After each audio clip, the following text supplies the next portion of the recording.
and gentlemen, we will soon begin our conference. Your cooperation is highly appreciated. Please kindly switch off your microphone and keep your camera on. Thank you. The national anthem of Indonesia.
Minister of Villages, Development of Disadvantaged Regions and Transmigration, Republic of Indonesia, His Excellency Bapak Dr. Abdul Halim Iskandar, Honorable Rector of Universitas Jenderal Sudirman, Professor Dr. Suwarto, Honorable Head of Unsud Research and Community Service Institute, Professor Rifda Novalin, Chairperson of ICMA-SURE 2020, Dr. Maria Diah Nurmainita, respected keynote speakers, distinguished guests, ladies and gentlemen. Assalamualaikum warahmatullahi wabarakatuh.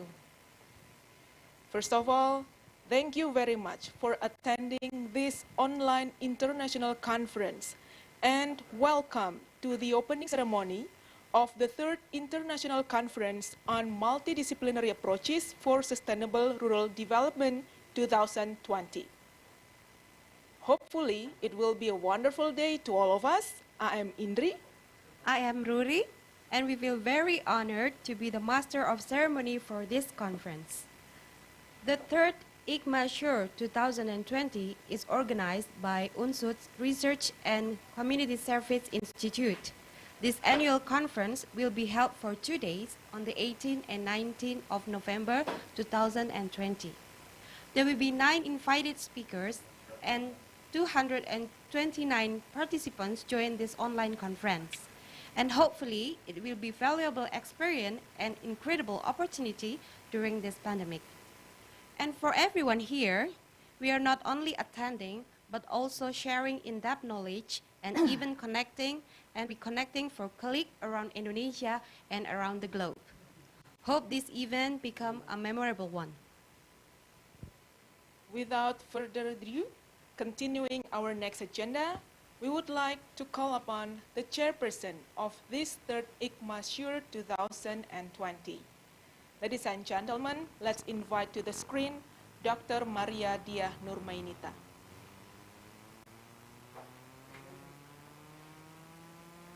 Good morning, everyone. Honorable Minister of Village Development of Disadvantaged Region and Transmigration, Republic of Indonesia, Dr. Abdul Halim Iskandar, MPD, Honorable Rector of Universitas Jenderal Sudirman, Professor Dr. Suwarto, Honorable Vice Rector of Universitas Jenderal Sudirman, Honorable Head of Research and Community Service of Universitas Jenderal Sudirman, Professor Dr. Rifda Nauvalin, MS, Honorable Deans and Head of Institute of Universitas Jenderal Sudirman, Honorable Keynote Speaker, Professor Il So-moon from Dongguk University, South Korea, Professor B. Mohan Kumar from Kerala Agricultural University, India, Professor Delphak Oceandi from Manchester University, England, Professor Peter Idowu from Penn State University, USA, Dr. Yang Sheng-che from University Putra Malaya, Malaysia, Professor Gregory Lawrence Ascioli, University of Western Australia, Associate Professor Pen Yu from Jinan University, China, Professor Dr. Hipnu Nugroho, SHMH from Universitas Jenderal Sudirman, Indonesia, Dr. Wahyu Siswandari from Universitas Jenderal Sudirman, Indonesia. Distinguished guests, speaker, and participants, on behalf of the organizing committee, we would like to express our warm welcome to all of you to the third International Conference on Multidisciplinary Approaches for Sustainable Rural Development, ICMA-SURE 2020. Following the success of the first and second ICMA-SURE, this year, the Institute of Research and Community Service, Universitas Jenderal Sudirman, organized the third ICMA-SURE. As we know, the vision of Universitas Jenderal Sudirman is to be globally recognized university in sustainable rural development and local wisdom. To achieve this vision and cope with the COVID-19 pandemic, this year we bring a special theme, interdisciplinary approaches and applied technology for sustainable rural environmental resource based on local wisdom before and during COVID-19 pandemic. This year, ICMA-SURE differ from previous conference. We hope to welcome you to this conference directly in Purwokerto, where our university is located. Purwokerto is a beautiful small city in the mid of Java Island, near the second tallest volcano base in Java, Mount Slamet. However, due to the COVID-19 pandemic, we must conduct this conference virtually. Although we conduct this conference virtually, we are so grateful to the many experts who have come to share their knowledge in this event. The committee received 229 articles from 10 different countries, including South Korea, the USA, England, India, China, Malaysia, Australia, Sudan, Thailand, and Indonesia. This tremendous enthusiasm is proof that COVID-19 pandemic does not discourage us from sharing our idea and research results to develop a rural community. We also welcome too many representatives of government, associations, and institutions that have joined us. We are sure all of you will have a fruitful and rewarding exchanges in these 2 days. We have to extend sincere thanks to Rector, Head of Research and Community Service Institute, keynote speaker, presenter, participant, and everyone who immensely helped in organizing the conference. We wish you every success with this important conference and looking forward to learning about the outcome. We would particularly like to extend our gratitude to our fellow member of the organizing committee that has been working hard to make the third ICMA-SURE possible. Without the help, hard work, and support from all organizing committees, this would not have been possible. Before we conclude, one additional bit news. We are pleased to announce that the committee will publish selected papers in reputable proceeding or scientific journal. Nothing is perfect. On behalf of the organizing committee, we apologize for any inconvenience you might experience during this conference. Once again, welcome to our conference. Thank you. Enjoy the fruitful sharing and discussion during the ICMA-SURE 2020. Thank you very much, Dr. Maria.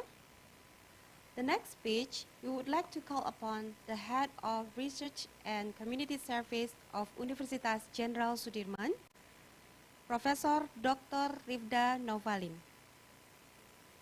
Assalamualaikum warahmatullahi wabarakatuh.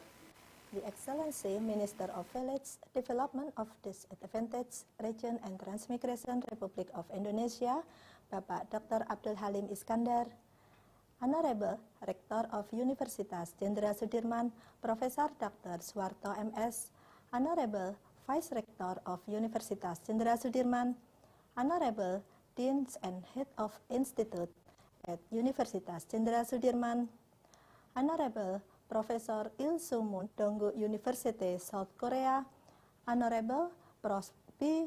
Mohan Kuman, Kerala University, India, Honorable Professor Ocean D. Dilfak, Manchester University, England, Honorable Professor Peter Idowu, Penn State University, USA, Honorable Dr. Ying Seng Theo, University, Putra, Malaysia, Honorable Professor Georgie Lawrence Asioli, University of Western Australia, Honorable Associate Professor Pan Yu, Jinan University, China, Honorable Professor Dr. Hipnu Nugroho, Universitas Jenderal Sudirman, Indonesia, Honorable Dr. Wahyu Siswandari, Universitas Jenderal Sudirman, Indonesia, Honorable Invited Speakers, Presenters, Distinguished Guests. Ladies and gentlemen, on behalf of the Research and Community Service Institute of Universitas Jenderal Sudirman, it is my pleasure to welcome you to the third International Conference on Multidisciplinary Approach for Sustainable Rural Development, ICMA-SURE 2020. It is our honor to be host ICMA-SURE 2020. Our institute had this conference as our commitment to support the research dissemination on rural development. There are three basic needs in rural development for a sustainable future. The first one is improving millions of people's welfare in the country, nearly half of the world population, reducing the rural-urban gap, stamping out poverty, and preventing city migration. The second one is protecting and preserving natural, landscape, and cultural resources. Last but not least, is ensuring universal access to food with a sustainable farming production. We do hope in this conference, multidisciplinary scientists around the world would share their studies that may be beneficial for future needs in rural development. As indicated in this year's conference theme of interdisciplinary approach and applied technologies for sustainable rural environmental resources based on local wisdom before and during COVID pandemic. Ladies and gentlemen, the purpose of the conference are to provide a forum for scientific discussion, professional networking, research collaboration, education, and dissemination of scientific research, innovation, and industrial products. To increase the quality of the research and development in the multidisciplinary approach for sustainable rural development, and to encourage the local and regional young scientists to attend and present their work at the international level. The success of the ICMA-SURE 2020 wouldn't have been attained without strong support from keynote speakers, participants, and the committee.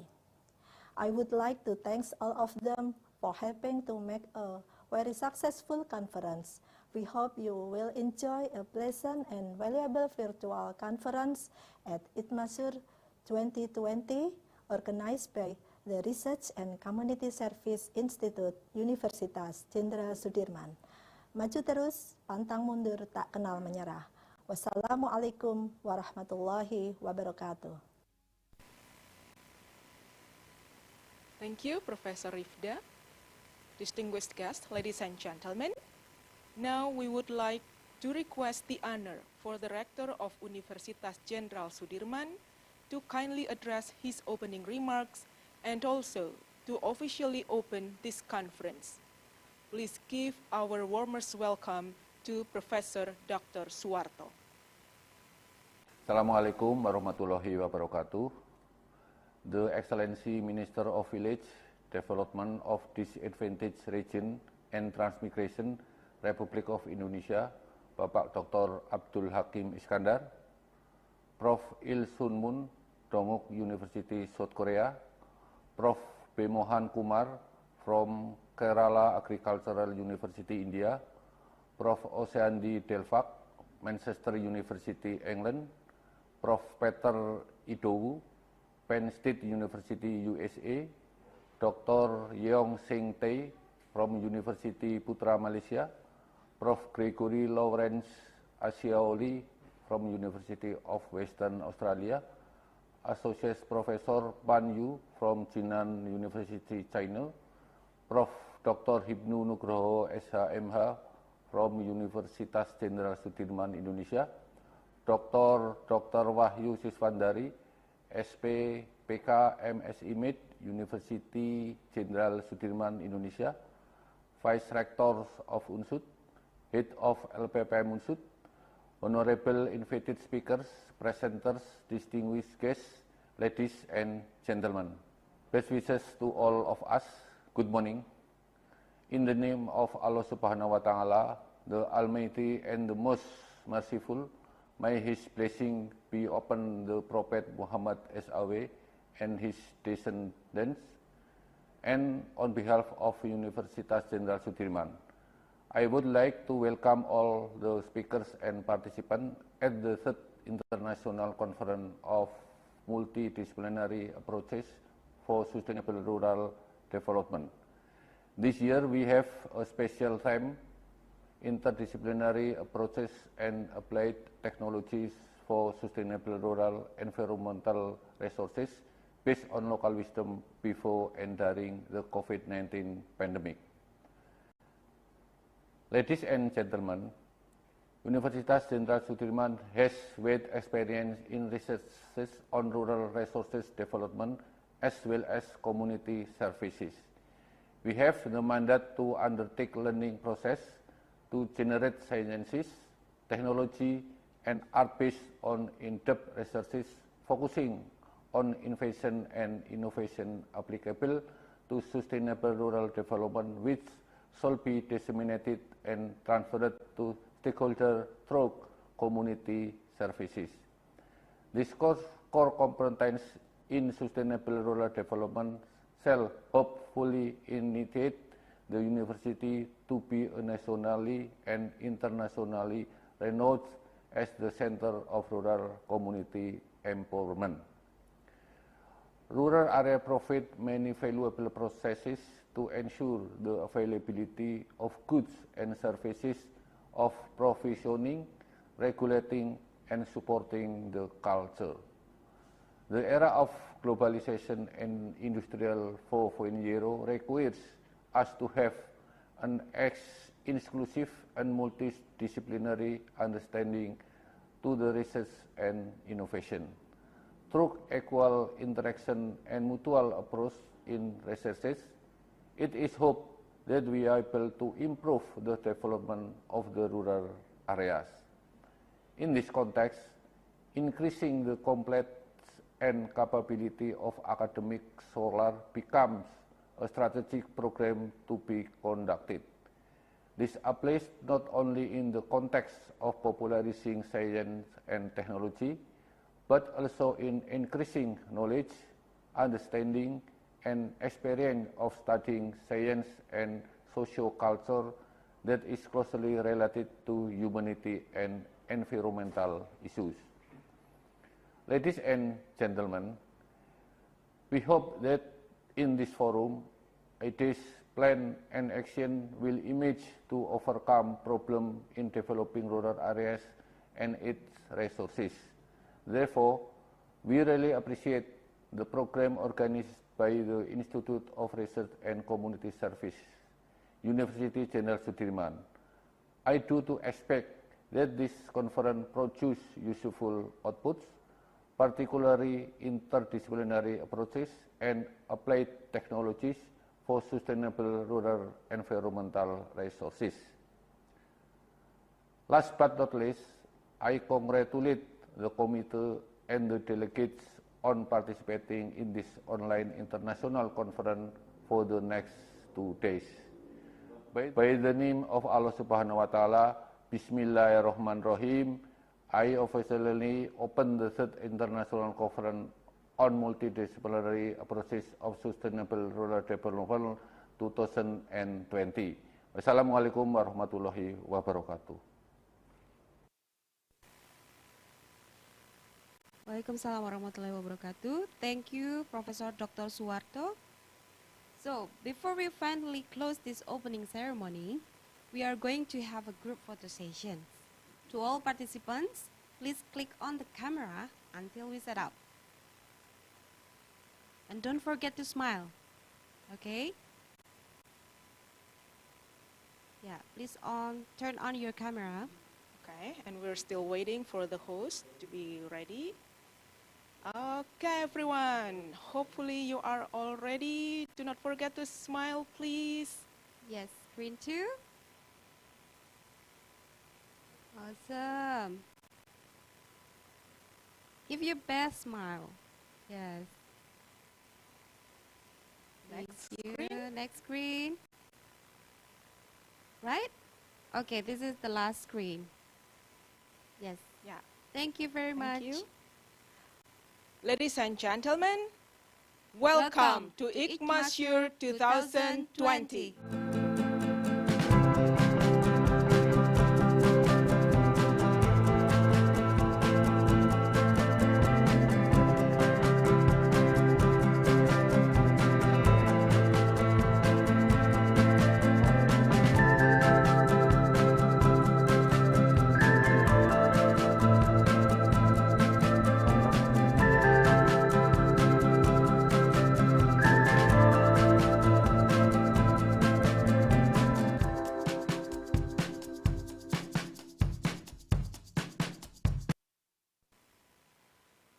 Welcome back.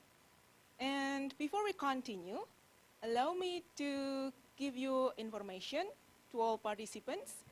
As one of the requirements to get the e-certificate, please fill in the presence link provided by the committee in the Zoom chat room.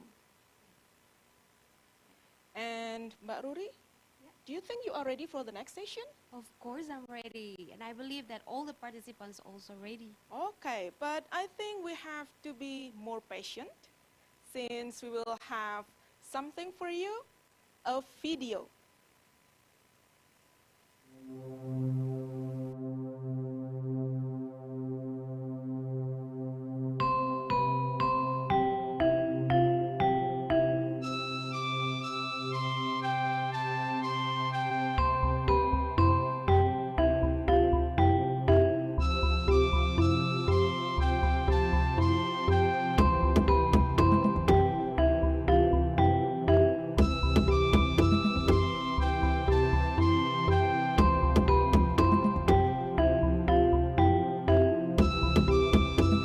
The birth of Jenderal Sudirman University cannot be separated from the complexity of the countryside.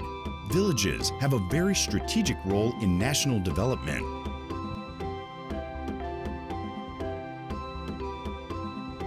Being in a rural area with an agrarian culture, making Jenderal Sudirman University a center for rural resource development and local wisdom. Globalisasi pendidikan dan revolusi industri keempat atau RI 4.0 itu tidak terelakkan dan harus dihadapi oleh generasi muda bangsa Indonesia. Untuk menghadapi tantangan tersebut, maka pengajaran di perguruan tinggi, khususnya di UNSUD, itu dituntut harus berubah. Hal tersebut sudah tertuang dalam misi pendidikan tinggi, di dalam hal ini dalam Kemenristek Dikti, yaitu meningkatkan akses, relevansi, dan mutu pendidikan tinggi untuk menghasilkan SDM yang berkualitas dan meningkatkan kemampuan iptek dan inovasi untuk menghasilkan nilai tambah produk inovasi. Sesuai dengan Permenristek Dikti nomor 28 tahun 2017 dalam Statuta UNSUD, tahun 2034 UNSUD diakui dunia sebagai pusat pengembangan sumber daya pedesaan dan kearifan lokal. Maka milestone yang ditetapkan pada masing-masing tahapan ada 4, yaitu unsur berkarakter, kemudian dilanjutkan dengan unsur berkontribusi, kemudian unsur diakui, dan terakhir nanti unsur dihormati. Dari dharma perguruan tinggi yang dikerjakan unsur, dharma yang pertama adalah pendidikan. Dalam hari ini unsur selalu meningkatkan input maupun proses. Dan dharma yang kedua adalah bidang riset. Unsur senantiasa melakukan riset-riset yang sesuai dengan apa yang dibutuhkan oleh masyarakat maupun dibutuhkan oleh dunia industri. Kemudian dharma yang ketiga adalah pengabdian masyarakat. Dalam hal ini unsur selalu berada di tengah-tengah masyarakat dalam rangka membantu mengatasi permasalahan yang ada di masyarakat maupun dalam rangka meningkatkan pemberdayaan masyarakat sehingga masyarakat bisa berswasembada dan bisa meningkatkan kesejahteraan mereka sendiri.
Saya memilih UNSUD itu karena dari sumber daya dosen, kemudian fasilitas dan pelayanannya pasti sudah sangat baik. Selain itu, saya juga melihat Kota Purwokerto itu kota yang sangat nyaman dan sangat memadai untuk proses pembelajaran. Ya, dosennya sangat mendukung proses pembelajaran karena dosen-dosennya berkompeten dan mudah berkomunikasi dengan mahasiswa. Selain itu, fasilitas yang ada di UNSUD sangat baik, seperti laboratorium, kemudian ruang aula dan ruang kelas, dan pelayanannya pun sangat baik. Penyusunan kurikulum yang menyesuaikan dengan tuntutan zaman dan sesuai dengan visi dan misi dari UNSUD. Selain itu bisa dilakukan dengan cara menggunakan metode pembelajaran yang mendorong mahasiswa untuk berperan aktif, mempunyai soft skill yang nanti akan dibutuhkan pada saat dia sudah lulus dan bekerja. Peningkatan fasilitas pembelajaran yang ideal bisa dilakukan dengan meningkatkan support dari masyarakat untuk penyediaan fasilitas, kemudian dengan meningkatkan kerjasama dengan institusi baik dari dalam maupun luar negeri. Selain itu juga diupayakan untuk meningkatkan layanan untuk mengikuti revolusi industri 4.0.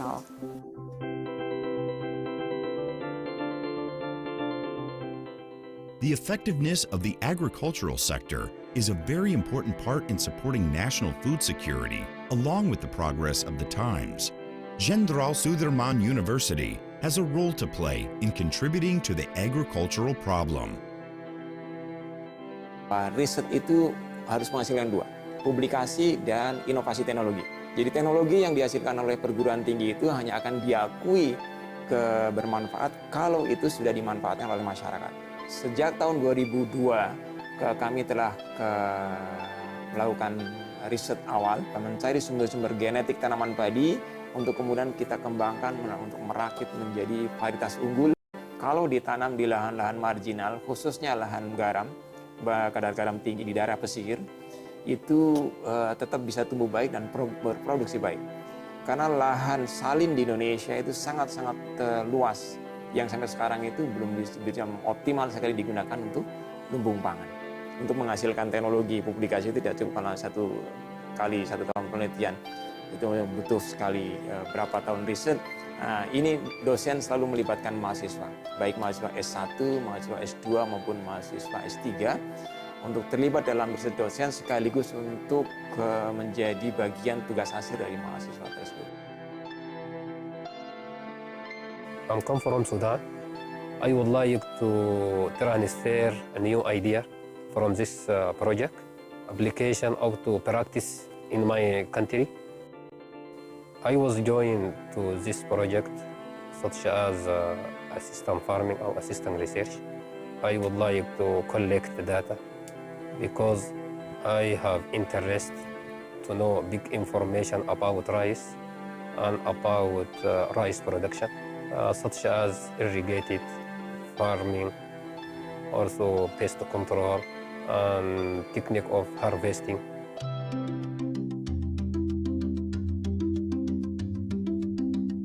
Besides contributing to agriculture, Jenderal Sudirman University has also paid attention to the surrounding social issues. One of them is the assistance of migrant workers after their return becomes very important. In order to post-return, they can contribute to society. UNSUD, khususnya Pusat Penelitian Gender, Anak dan Perempuan Masyarakat, sejak tahun 2010 setelah konsisten telah melakukan serangkaian penelitian dan peran masyarakat terkait dengan buruh migran. Teman-teman mahasiswa, dosen, dan stakeholder terkait selama ini terlibat bekerja sama untuk membantu menyelesaikan persoalan buruh migran. Misalnya melalui program KKN tematik Des Bumi yang dilakukan di 10 desa di Wonosobo dan di Kebumen serta Cilacap, itu bisa menginisiasi munculnya perdes tentang buruh migran. Kemudian juga peningkatan kesejahteraan teman-teman buruh migran dan keluarganya karena pemberdayaan ekonomi yang kita lakukan. Kemudian juga mahasiswa kita libatkan menjadi volunteer, ikut membantu ketika ada buruh migran yang bermasalah. Kemudian juga kita mengajak teman-teman dosen dari berbagai bidang ilmu memberikan pelatihan, baik terkait koperasi, kemudian juga hiring yang kemudian melibatkan dosen dari pertanian dan bermacam-macam kegiatan lain yang itu pada akhirnya bisa meningkatkan kesejahteraan dan perlindungan untuk teman-teman buruh migran dan keluarganya. Saya tertarik dengan buruh migran ini karena perlindungan buruh migran di Indonesia ini masih lemah. Terus kasus-kasus buruh migran Indonesia di luar negeri itu masih tinggi. Selain itu, karena kurangnya pengetahuan mengenai migrasi aman. Untuk itu kami di sini ingin membantu mereka dalam memperjuangkan hak-haknya. Dalam proyek ini kami selaku volunteer difasilitasi oleh dosen dan peneliti UNSUD. Kami biasa berdiskusi mengenai data dan fakta di lapangan untuk membantu memecahkan permasalahan buruh migran. Tantangannya itu masih kurangnya atensi dan kesadaran masyarakat mengenai betapa pentingnya bermigrasi aman bagi buruh migran dan calon buruh migran. Dari proyek ini saya mendapatkan bagaimana belajar berorganisasi, mengetahui masalah di lapangan, dan manajemen penyelesaian konflik. Jenderal Sudirman University became one of the universities which entered the flagship cluster in innovation and community service. This is a form of direct contribution from the university to overcome problems as well as technology transfer so that it has a positive impact on the community. Through this program, the implementation of various research results will realize community independence. 私たちとインドネシアの学生たちとで、ホームステイ先で一緒に、生活をして、交流を深めたり、私たち日本の学生にとってはインドネシアでの生活は初めてのことであり、参加するにもまず勇気がいりました。そうなので、まず自分で考えて動く力、あとはより良い友人関係が築けたらいいなと思っています。いちご農業でのより良い栽培の仕方などを、実験やインタビューなどを通して、一緒に考えていくということを主にやっています。学生たちと話し合うことで、新しい考えが身についたり、私たちの考えを話すことによって自分の考えがより深まることができると思います。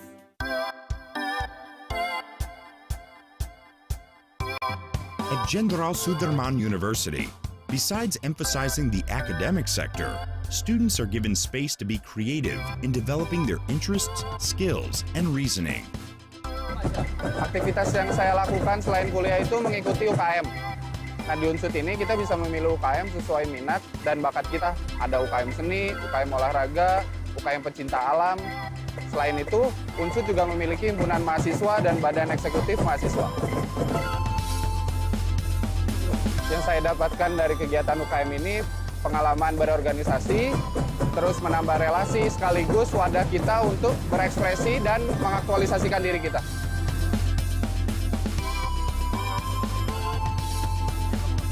Biasanya kalau Sabtu Minggu itu aku liburan buat ngilangin rasa penat, bosen, dan liburannya itu biasanya di daerah Purwokerto itu kan banyak banget destinasi-destinasi yang bagus, khususnya di Baturaden. Nah, di Baturaden itu udaranya sejuk, biayanya terjangkau, jarak dari kampus ke Baturaden juga nggak terlalu jauh, pemandangan dan view-nya juga bagus-bagus banget, jadi pas banget buat foto-foto. Yang aku sukain dari Unsud itu yang pertama lingkungannya kondusif banget, jadi buat belajar tuh enak banget dan nyaman. Yang kedua itu masyarakatnya ramah-ramah banget. Yang ketiga biaya hidupnya terjangkau. Tempat kuliner di Purwokerto itu banyak banget pilihannya, terutama yang memiliki pemandangan indah. Nah, di Purwokerto itu ada juga kuliner yang khas, namanya itu jenang jaket dan nopia. Dilihat dari proses pembuatannya dan bentuknya juga cukup unik.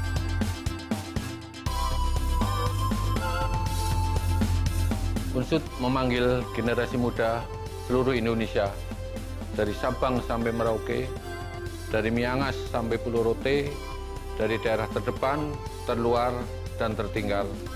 Mari bergabung dengan Unsud melalui jalur SNMPTN, jalur SBMPTN, dan jalur mandiri. Mari songsong masa depan lebih cerah bersama Universitas Jenderal Sudirman.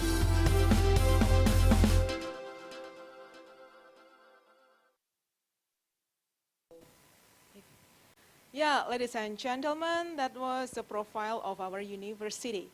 And as the rector said that we are calling all young generations to study in Unsud, to go to Purwokerto, a small city that I think it's a very good place to stay, right, Mbak Ruri? Yeah, I believe that so. Okay, and anyway, how long have you been staying here?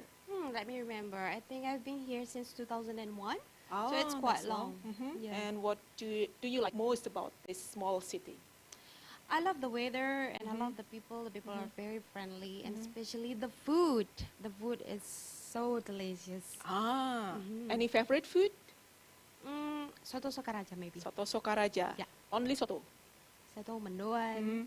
Many things. Many things. Okay. What about the tourist resorts? Have you ever visited some of the tourist resorts around Purwokerto? Yeah, I think Purwokerto is very popular with Lokawisata Baturaden because the weather is so fresh. People can really refresh and recharge their energy in the mountain. Yeah. And the location is really in the mountain, like. Okay. Yeah, ladies and gentlemen, our university is located in a small city.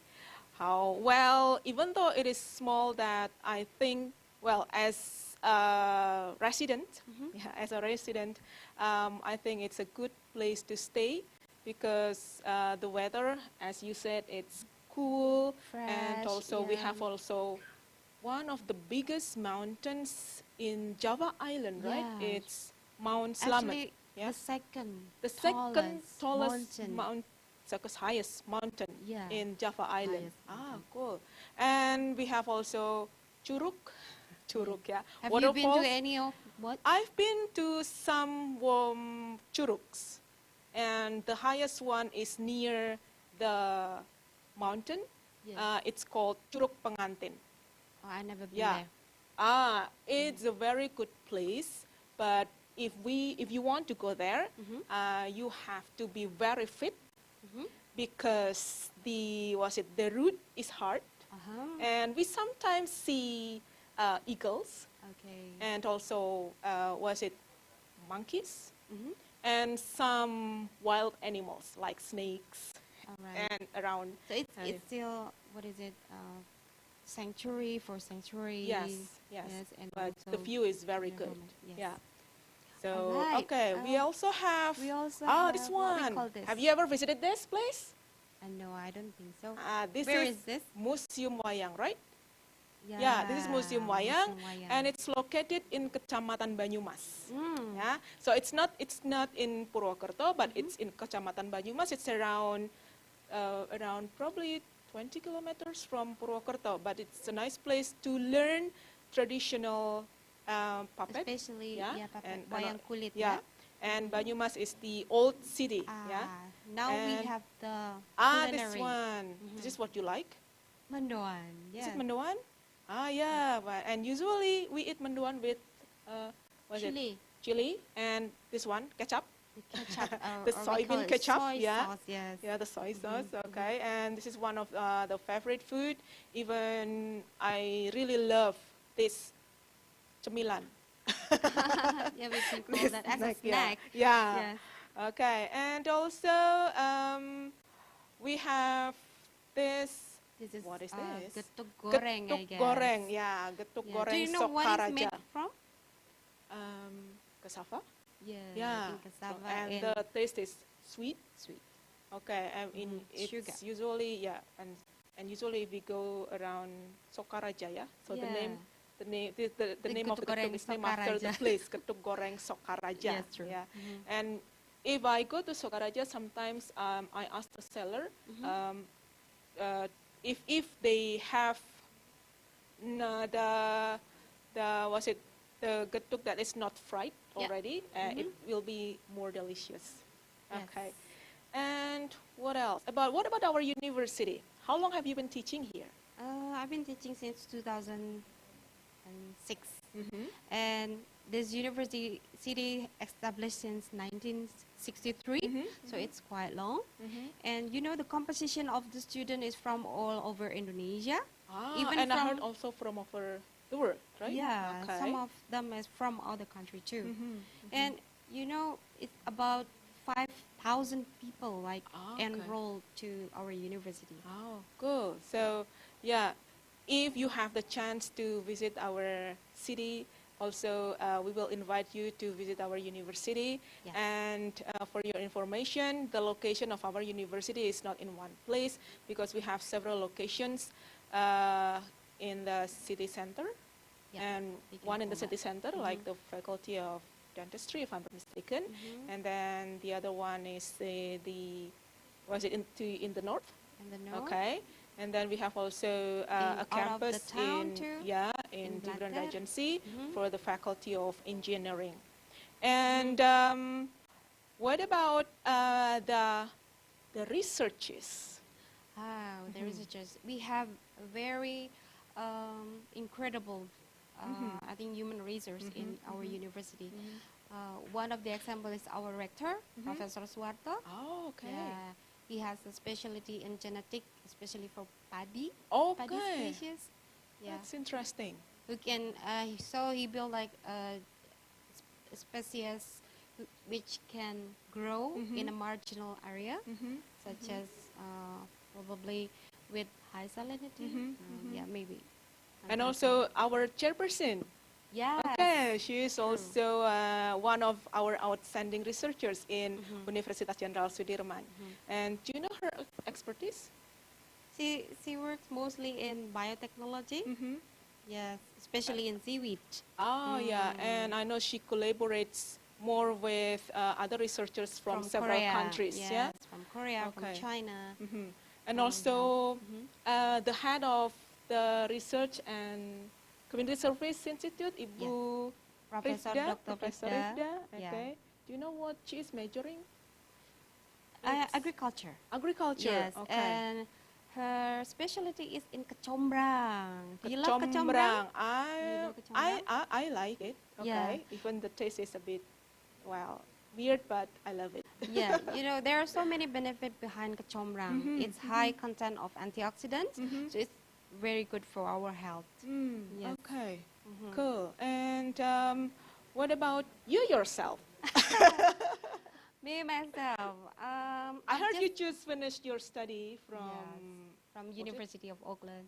Okay. Yes, I just finished my study for 3.5 years in Auckland University in New Zealand. So my expertise is mostly about green mussels. Okay, can especially you tell me more the baby about ones. What is green mussels? Green mussels is a species of shells, shell species. We also have a species in Indonesia called kerang hijau. Okay. Yeah, but my specialty, I do the research in the baby size. Baby size. Yeah, How small the is that? baby size. It's really small. It's like the tip of the needles. Oh, Can you imagine that? It's like 0.5. small. Yeah, 0.5 millimeter of cell length. So I look how they grow, how they eat, and how they to be better developed by put some treatments to them. So why are you interested in studying that tiny creature? That tiny creature. The background is actually from the encouragement of our Ministry of Fisheries and Marine Affairs in Indonesia, because we also would like to develop our green shell species in Indonesia, which is currently upgrowing, like approximately 32%. So, yeah, hopefully when I'm studying in New Zealand, I can apply what I've studied in New Zealand in Indonesia. Oh, that's cool. So how about you yourself? Maybe you can tell me more about you.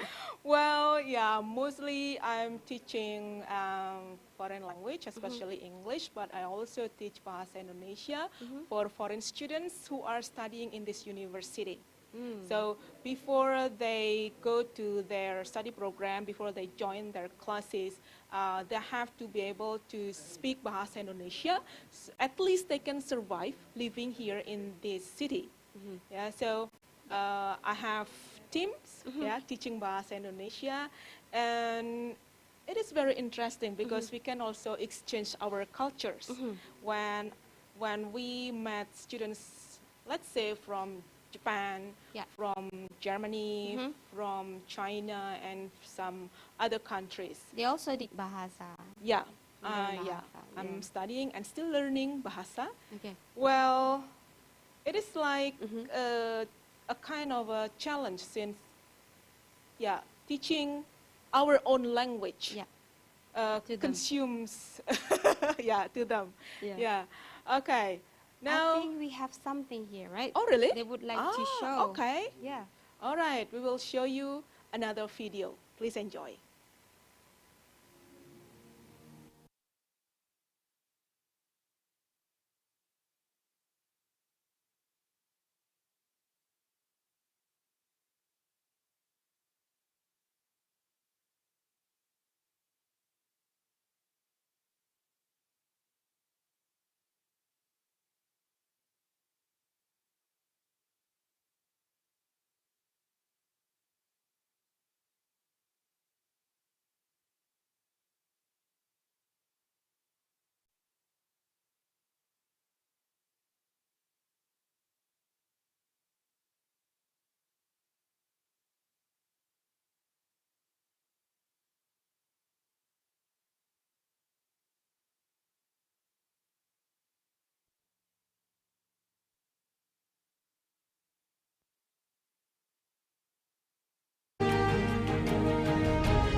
All study programs in Faculty of Economics and Business have been accredited by Indonesian National Accreditation Board.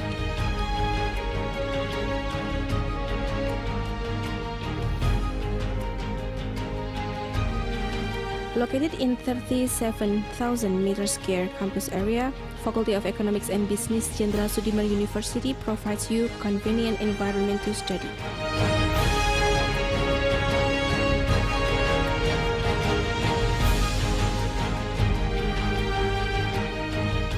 Faculty of Economics and Business offers some degree programs as follows. Vocational program, undergraduate program, Master Program,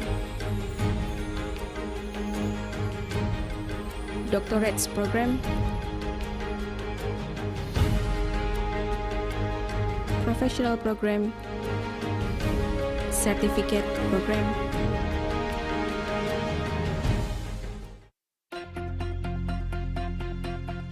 To respond to the global challenge which requires highly competitive human resource, Faculty of Economics and Business opens the International Class for Bachelor Program and International Business Diploma Program. This international class uses English as the instruction media in its teaching and learning activity. Students get orientation about other countries and learn other foreign language that will support the job related with multinational business.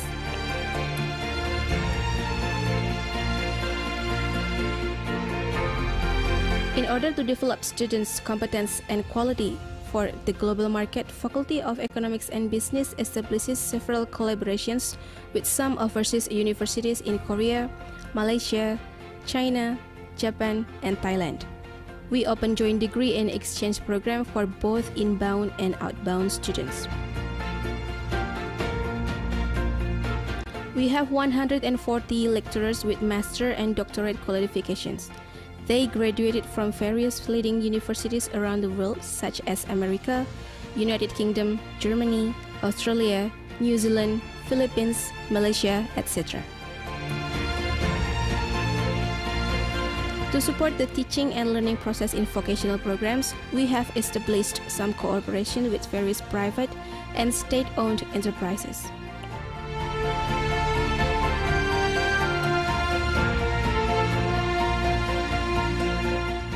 Faculty of Economics and Business also provides university scholarships for international students. Scholarships are awarded to students at either diploma, bachelor, master, or doctoral degree. The scholarships are aimed at outstanding students who need educational funding.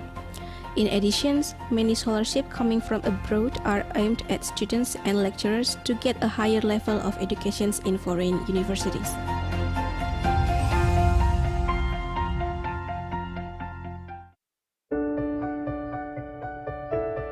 To support the performance of universities by providing a source of scientific information, Faculty of Economics and Business provides a scientific information center named Pusat Informasi Ilmiah, equipped with books, scientific journals, and multimedia collections.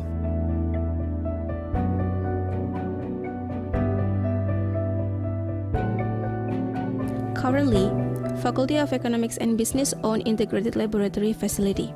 Inside this 8-story building is available a variety of laboratories as a place of scientific research and training.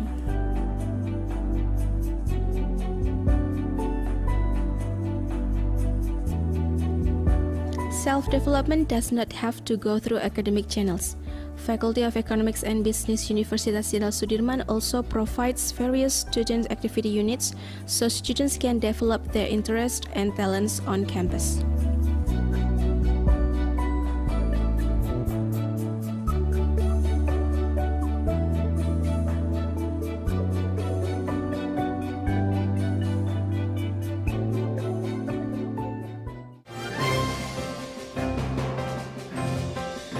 Batik contains deep philosophical meaning and extremely rich and diverse in every region throughout the country, including Banyumas. For that, as a form of community service, Faculty of Economics and Business perform actions and assistance to small-medium enterprises batik in Banyumas so that its product can compete and penetrate the market better. We believe that the advancement of the information technology will be great and make change wherever you are. Being here with us is the right choice to achieve a better future.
Ladies and gentlemen, we finally come to the keynote speaker session. And Mbak Ruri, do we have a special speaker today for the keynote session? Yes, I believe so. Yeah, okay. And this session is delivered by the Minister of Villages, Development of Disadvantaged Regions and Transmigration, the Republic of Indonesia. Before we start, we should inform that in the agenda, it is mentioned that we are supposed to have Bapak Dr. Abdul Halim Iskandar. However, due to an unavoidable event, the minister cannot be here with us this morning. He sent his apology and felt really sorry for not being able to be with us in this conference. So today, the keynote speaker session will be presented by the Minister's Special Staff, Bapak Atmari MPDI.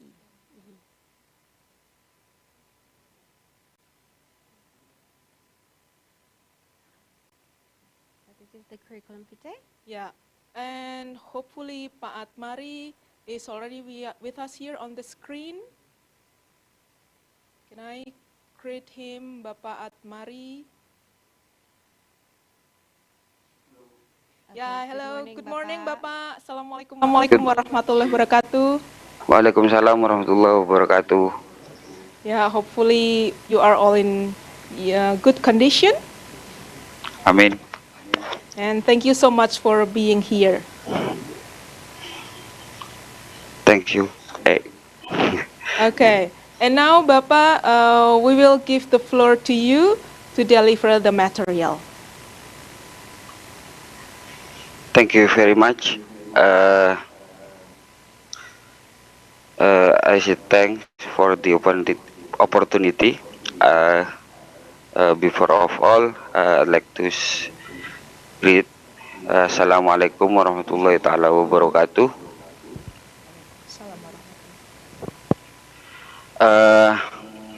In this section, may I speak in Indonesian language. Hopefully this for disputing my pronunciation and also my English because I have no background to speak English well. So I'd like to speak in Indonesia and also for all audience that want to know what is SDGs desa and also another concept of this program or these goals that we meet in our institution. Maybe can read it in Jakarta Post. Our minister, Dr. Abdul Halim Iskandar, was wrote on it yesterday, and I sent it to the committee in order to my explanation is mislead by my opinion atau or it may be distracted by my opinion. Okay, I'm so sorry. I'd like to speak in Indonesian language for all student.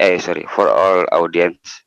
Terima kasih kami sampaikan pada semua audien, Pak Rektor dan semua sivitas akademika yang ada di Unsud. Kami baru diberitahu tadi malam, jadi kami tidak mempersiapkan sangat baik mungkin dan mohon maaf atas ketidaknyamanan ini. Pertama, sebagaimana topik, setidaknya kita akan bicara dua hal yang menjadi urgen. Yang pertama adalah gimana kita bisa bertahan dalam kondisi pandemi melalui teknologi, bantuan teknologi dan budaya lokal. Yang kedua, bagaimana kemudian ada sustainable rural development atau pengembangan desa yang berkelanjutan. Lah, dua konsepsi ini sebenarnya sudah terpikir oleh Pak Menteri dan kami kira Pak Menteri adalah orang desa yang memang sangat paham betul terkait dengan desa. Maka dari itu sejak Maret atau sekitar 6 bulan 7 bulan yang lalu, ketika Pak Menteri diminta Pak Presiden untuk menerjemahkan visi misinya, beliau melihat ulang ke kementerian apakah yang menjadi urgensi dari keberadaan kementerian ini. Waktu itu kita punya konsep namanya IDM, Indeks Desa Membangun, kemudian juga Pak Menteri minta adanya Indeks Data Desa. Lalu Pak Menteri berpikir kenapa kok tidak pakai yang global saja, biar kita tidak menjelaskan dua konsepsi ini ke kedua institusi, ke global. Kita harus menggunakan instrumen dan measurement yang sudah dibuat oleh PBB atau UNDP. Sedangkan ke desa sendiri itu harus diterjemahkan lebih mudah, sehingga Pak Presiden dulu mempunyai konsep indeks desa membangun. Akhirnya muncullah gagasan SDGs desa ini dengan konsepsi yang sangat desa, sangat desa sekali. Indikatornya indikator yang ada di desa, kemudian pembahasaannya pun pembahasaan desa. Jadi tidak daki-daki, tidak tinggi-tinggi. Jadi Pak Menteri meminta kami yang ada di kementerian untuk lebih membumikan apa yang menjadi konsep SDGs secara global menjadi SDGs desa. Setidaknya ini, and also dan juga yang ada di screen hari ini itu adalah buku beliau, buku pertama. Ini akan ditulis menjadi 3 buku terpisah. Buku pertama ini bicara tentang konsep, instrumentasi secara umum dan lain sebagainya, landasan kita menggunakan program ini. Yang kedua nanti pertengahan Desember kita sudah bisa mengujikan indikator-indikator yang lebih dipertegas dari hanya ratusan menjadi 200-an indikator yang basisnya adalah lokal desa. Yang ketiga adalah nanti di terakhir kita juga sudah punya pilot project untuk menguji apakah SDGs desa ini indikatornya AI yang kita gunakan, artificial intelligence yang kita gunakan itu benar-benar berjalan sebagaimana mestinya. Oleh karena itu nanti kita akan ada di 4 desa, 2 di Jawa Tengah, yakni di salah satu desa di Temanggung karena merepresentasikan pegunungan, 1 desa di Cilacap merepresentasikan pesisir, dan 2 lagi di Jawa Timur, 1 desa dengan tipikal yang sama di Bondowoso pegunungan, kemudian Bojonegoro di pesisir. Jadi itu yang menjadi konsepsi ini. Next. Nah, ini adalah regulasi, arahan serta agenda pembangunan nasional kita yang kemudian kita konsepsikan menjadi SDGs desa ini. Setidaknya dari arahan Presiden, kita baca sedikit saja, ada penyederhanaan regulasi, ada penyederhanaan birokrasi, ada pengembangan SDM, kemudian ada pembangunan infrastruktur dan transformasi ekonomi. Lah, SDGs desa ini juga kita persiapkan untuk mempermudah, menyederhanakan yang dulu biasanya prioritas penggunaan dana desa itu kita pakai instrumen-instrumen yang cukup ribet, maka hari ini kita sekedar mengatakan bahwa seluruh pembangunan desa harus bermuara pada SDGs desa ini. Mau prioritasnya didahulukan ekonominya atau pengembangan SDM-nya dulu, atau sebaliknya reposisinya menjadi pengembangan SDM lebih awal kemudian pengembangan ekonomi selanjutnya. Yang pasti seluruh capaian-capaian ini harus termanifest dari SDGs desa ini. Yang selanjutnya,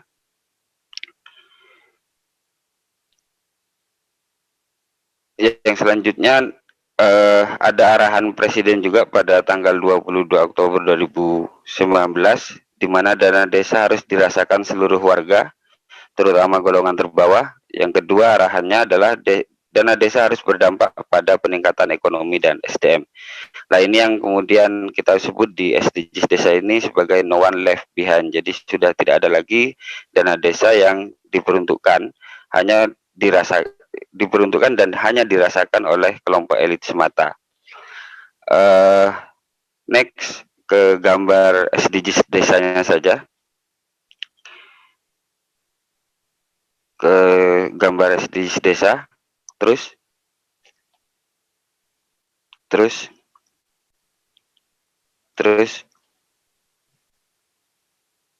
Nah, inilah yang kemudian kita anggap yang kita mentionnya menjadi lebih mudah dibandingkan apa yang menjadi SDGs desa secara global. Kita terjemahkan menjadi desa-desa yang langsung include di dalamnya, sehingga masyarakat desa bisa melihat ini sebagai capaian desa mereka sendiri-sendiri. Jadi misalnya ada satu desa tanpa kemiskinan, kemudian yang kedua desa tanpa kelaparan, yang ketiga desa sehat dan sejahtera, pendidikan desa yang berkualitas, yang kelima itu ada keterlibatan perempuan desa, desa layak air bersih dan sanitasi, desa bersinergi bersih dan terbarukan, pertumbuhan ekonomi desa merata, infrastruktur dan inovasi desa sesuai kebutuhan. Yang ke-10, desa tanpa kesenjangan. Yang ke-11, kawasan pemukiman desa aman dan nyaman. Yang ke-12, konsumsi dan produksi desa sadar lingkungan. Kemudian yang 13, desa tanggap perubahan iklim. Yang 14, desa peduli lingkungan laut. Yang ke-15, desa peduli lingkungan darat. 16, desa damai berkeadilan. 17, kemitraan untuk pembangunan desa. Nah, 17 goals ini sebenarnya ada versi bahasa Inggrisnya sebenarnya. Ada versi bahasa Inggrisnya, tapi kita terjemahkan menjadi bahasa-bahasa yang sangat mudah, saya kira. Ini sudah juga melakukan diskusi dan survei dengan teman-teman, kira-kira apa bahasa yang paling mudah agar dipahami oleh masyarakat desa itu sendiri. Nah, untuk yang ke-18, ini memang khas kita, ini khas Indonesia, ini khas yang tadi pada topik konferensi ini disebut dengan kearifan lokal atau bagaimana culture itu masih bisa hidup. Nah, yang ke-18 ini kita tidak memungkinkan untuk sekedar mengukur apa yang menjadi rasionalisasi global, perlu kita kontekskan pada kelembagaan desa yang dinamis dan budaya desa yang adaptif. Artinya pada konteks ini kita sadar betul bahwa di Indonesia agama, keyakinan, budaya, kemudian interaksi sosial punya nilainya sendiri, tidak mungkin sama dengan budaya internasional. Maka dari itu dari 17 ini kita kembangkan menjadi 18 sehingga nilai-nilai keindonesiaan, nilai-nilai kepancasilaan, nilai-nilai ideologis, bahkan nilai-nilai keagamaan tidak dihilangkan dari capaian apa yang diinginkan oleh desa itu sendiri. Jadi kita tetap, bahkan kemarin ketika kita membahas rancangan peraturan pemerintah terkait BUMDes misalnya, kita dipaksa betul oleh Pak Menteri untuk jangan sampai mendahulukan proses yang ketat dalam pengaturan, jangan sampai juga menghilangkan nilai-nilai kebudayaan. Sehingga ketika kita mengatur BUMDes pada waktu itu, asumsi kita tidak boleh ada ranah hukum atau aparat hukum di situ sebelum benar-benar terjadi penyelewengan yang berdampak pada kerugian yang disengaja. Jadi semuanya masih difokuskan bagaimana penyelesaian masalah di BUMDes misalnya bisa melalui musyawarah desa dulu. Bagaimana kemudian persoalan-persoalan konflik di desa juga tidak langsung ke ranah hukum, bisa diselesaikan secara adat, istiadat, kebudayaan yang berkembang di situ dan seterusnya. Saya kira itu yang bisa kami sampaikan. Sekali lagi mohon maaf atas ketidaknyamanan mungkin karena menggunakan bahasa Indonesia pada forum internasional, dan saya kira untuk lebih sangat memahami, Bapak Ibu sekalian bisa membacanya sebenarnya dalam konteks berbahasa Inggris bisa di Jakarta Post sebagaimana yang kemarin dipublish, atau bisa langsung membeli dan membaca ulang di buku Pak Menteri itu sendiri. Thanks for the opportunity. Secondly, I'd like to say I'm so sorry because we don't know, guys. We have no preparation well and speak English well. Thank you very much. Assalamualaikum warahmatullahi wabarakatuh.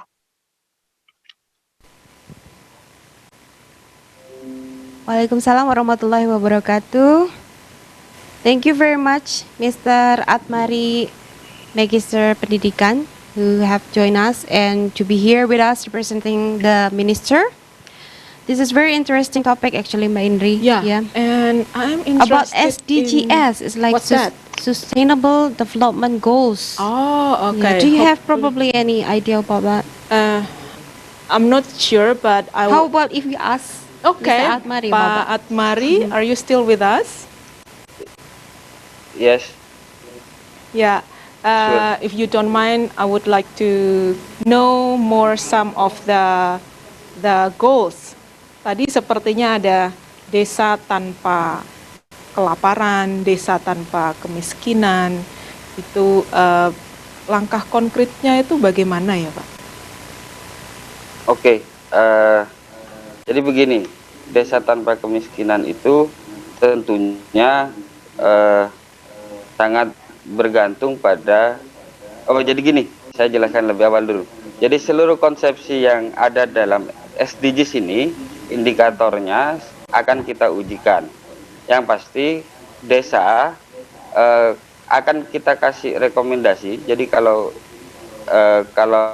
kita lihat nanti di slide, di indikator misalnya, tingkat kemiskinan di desa pada penghitungan SDGs ini terdapat 45% di sebuah desa. Maka rekomendasi kita kepada desa itu fokuskan dana desa untuk pengentasan kemiskinan. Indikator dan instrumen apa saja yang menjadi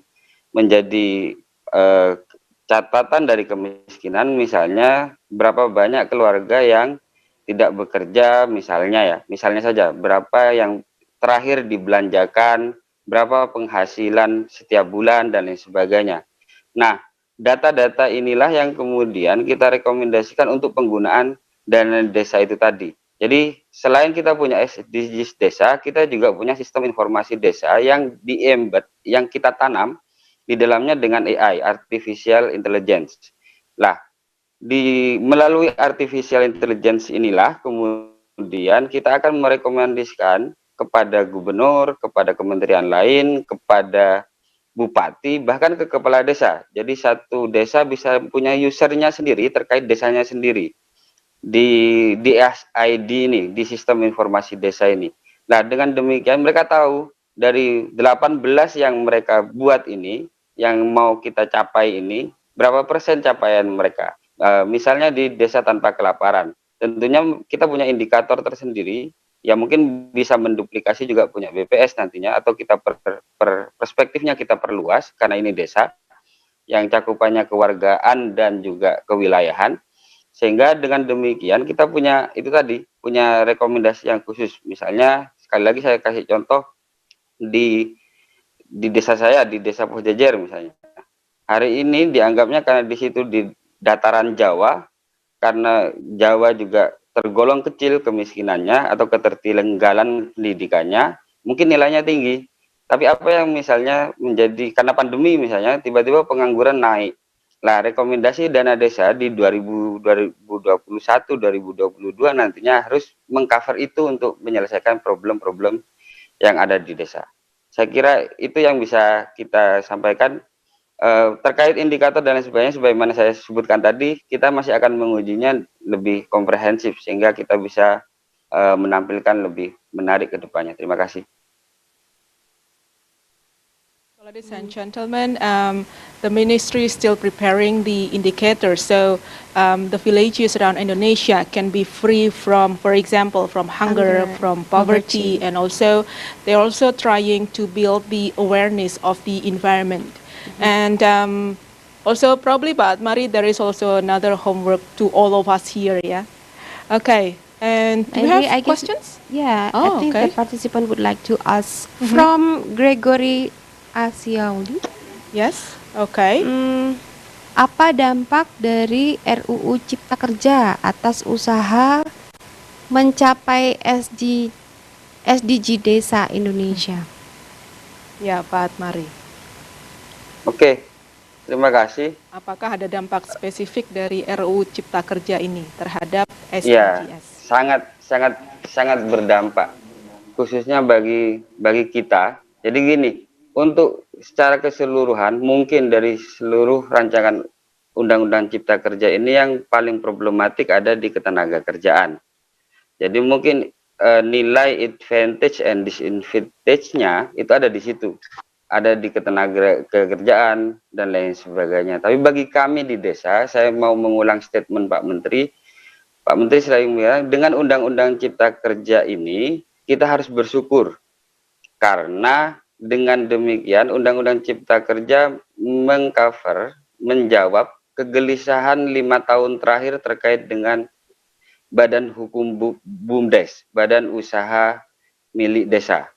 Nah, Undang-Undang Cipta Kerja merubah Undang-Undang 6 tahun 2014 tentang desa, di mana Badan Usaha Milik Desa itu dulunya hanya badan usaha yang tradisional yang dikelola juga ala kadarnya oleh desa.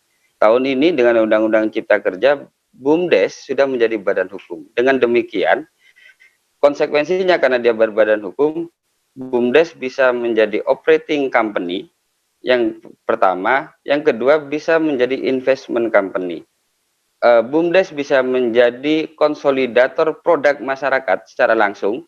Jadi misalnya satu keluarga punya usaha menjahit, kemudian punya yang tetangganya satunya punya usaha juga menjahit di satu desa. Dulu karena kita bukan badan hukum, kita tidak bisa mengkonsolidasi mereka untuk mencari penanaman modal lain di situ.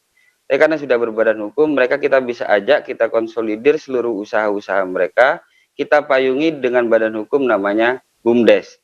Jadi itu salah satu keunggulan dari keberadaan Undang-Undang Undang-Undang Cipta Kerja. Terlepas Bapak Ibu sekalian, kita juga mau mengatakan bahwa ada banyak juga yang kemudian kontroversial di masyarakat. Tapi bagi kami secara subjektif Kementerian Desa, kami sangat bersyukur dengan adanya Undang-Undang Cipta Kerja. Itu yang pertama. Yang kedua, terkait dengan SDGs Desa, maka dengan adanya Undang-Undang Cipta Kerja ini, kewenangan, kekuatan lokal, kekuatan desa khususnya untuk mengatur dirinya sendiri menjadi lebih sangat kuat. Misal di Undang-Undang Cipta Kerja, ketika kita mau berusaha, dulunya kita harus tidak bisa perseorangan. Hari ini kita bisa perseorangan. Misalnya dulu terminal dan pengelolaan layanan umum lainnya itu sulit BUMDes masuk. Tapi tahun ini ada layanan umum seperti terminal dan sebagainya, BUMDes bisa bekerja sama mensinergikan programnya dengan pengelolaan terminal tersebut. Saya kira ada dampak yang akan signifikan juga ketika Undang-Undang Cipta Kerja ini dijalankan, dan tentunya keseriusan pemerintah desa untuk membangun desanya menjadi indikator lain agar hal tersebut bisa tercapai. Saya kira itu, terima kasih.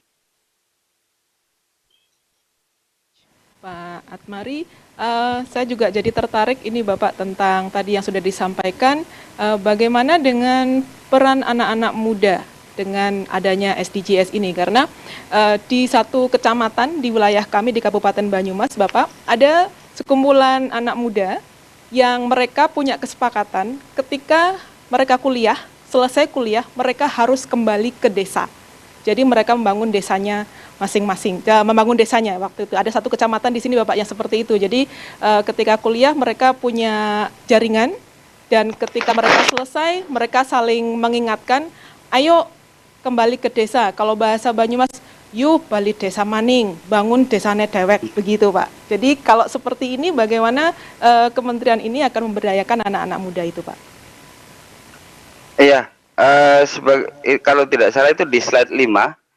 Di slide 5 di paparan tadi itu kita juga sudah menyatakan the next generations should become part of this development. Jadi teman-teman sekalian, para generasi muda juga menjadi bagian yang sangat penting bagi kita untuk menjadi pengawal dari pelaksanaan SDGs desa. Itu satu kepentingan kita. Yang kedua, Bapak Ibu sekalian, di kementerian kita meskipun tidak harus segmented langsung ke pemuda, kita juga pastinya sangat sadar betul anak muda punya inovasi, punya kreativitas dan seterusnya. Kami bersyukur kalau gerakan ini bisa sangat masif untuk kembali ke desa, karena dari sukses story para desa yang pernah saya ketahui, mulai dari Ponggok, Panggung Harjo, bahkan di Jawa Timur kayak di Malang, itu touching sentuhan anak muda, sentuhan kreativitas teman-teman mahasiswa dan lain sebagainya itu sangat penting. Bahkan yang unik di beberapa dari kami kemarin juga punya smart village dan kami beberapa kali ketemu dan fully keseluruhan dikelola oleh anak muda. Di Tasikmalaya misalnya itu punya router dan tower sendiri terkait digital, desa digital mereka yang pengelolanya dilatih dilatih menggunakan dana desanya dan tidak quote unquote ya, ini bukan berarti jelek, maksudnya juga bukan berarti bagus, quote unquote mereka tidak sekolah lagi tapi langsung ke teknik, mereka kursus kemudian kembali ke desanya untuk membangun router itu sendiri. Jadi maksudnya bukan berarti sekolah itu jelek, tidak, tapi setidaknya keterampilan teman-teman anak muda menjadi sangat penting. Misalnya juga di Taman Sari, hampir 90% pengelola smart village-nya itu juga anak muda. Kepala desanya juga seumuran saya, kira-kira masih 34 tahunan. Jadi saya kira kami sangat memperhatikan itu dan sangat membutuhkan bantuan anak muda untuk mengawal SDGs desa yang pertama, yang kedua mengembangkan desa masing-masing. Saya kira itu ya jawaban normatifnya, bahwa praktiknya sudah sangat banyak Mbak. Terima kasih. Konsep merdeka belajar di situ Pak, ketika anak-anak muda ini cenderung lebih memilih untuk mengaplikasikan segala hal yang dia ketahui. Bagaimana Mbak? Iya, terima kasih. Ya, jadi begini juga, saya masih ingat betul ketika pertama kali dari Jawa Timur, dari desa juga diajak oleh Pak Menteri berdiskusi dengan Pak Menteri Pendidikan terkait Merdeka Belajar. Yang unik memang kita orang desa, Pak Menteri orang desa, Pak Menteri Mendikbudnya itu bukan orang desa. Jadi village is community as usual kata dia. Loh, bukan Pak. Jadi kadang-kadang kita unik juga. Jadi mereka memahami village itu hanya sebatas kelompok komunitas begitu saja. Tapi saya kira untuk merdeka belajar kita tidak melarang, bukan tidak melarang ya. Saya sangat yakin itu bisa sangat berkembang dan saya kira di beberapa kampus ada banyak konsep pemberdayaan kayak asset based development, kemudian ABCD development misalnya, ada juga rural resource development dan lain sebagainya. Saya kira sangat canggih lah teman-teman di kampus juga. Saya jadi kangen balik kampus ini. Terima kasih. Ya Pak, main-main ke Unsud Pak. Insya Allah Mbak, Insya Allah. Ada pertanyaan lagi Mbak Ruri? Ya, sepertinya kita punya satu pertanyaan lagi ya. From Acep Tariana, how to integrate the application that contain artificial intelligence or AI with some indicators from other relevant ministries. Jadi kalau ada artificial intelligence-nya bagaimana dihubungkan dengan SDG tadi Pak? Iya, masih saya jawab ya. Kemarin yang kita, jadi gini, kita memang sedang membuild itu sebenarnya, membangun itu dengan sangat hati-hati ya. Itu kenapa kami juga tidak bisa memberikan gambaran bahwa indikatornya sudah selesai. Tidak, kita masih benar-benar sangat hati-hati mengcover apa yang menjadi concern kita khususnya di bidang aplikasi. Jadi begini, sebenarnya ada di slide di slide sistem info apa ada di SID. Jadi kita punya sistem informasi desa yang isinya ini bisa dicek di Kementerian Desa.go.id. Deskripsinya tentang deskripsi desa, rekomendasi apa yang harus dijalankan, kemudian bagaimana capaian terkait SDGs desanya, kemudian juga apa yang bisa dijalankan untuk menjadi program pemerintahan desa itu tadi. Itu secara umum kira-kira SID itu akan isinya seperti itu. Nah, bagaimana cara membacanya? Kita akan melakukan inputting berbasis desa dan berbasis kewargaan. Jadi di Cilacap nanti kita akan menurunkan 20 orang tim yang membawa indikator-indikator itu, dilatih dulu tentunya. Kemudian dari itu data kita masukkan ke sistem, AI-nya akan membaca setidaknya 4 hal. Setidaknya akan membaca 4 hal. Yang pertama terkait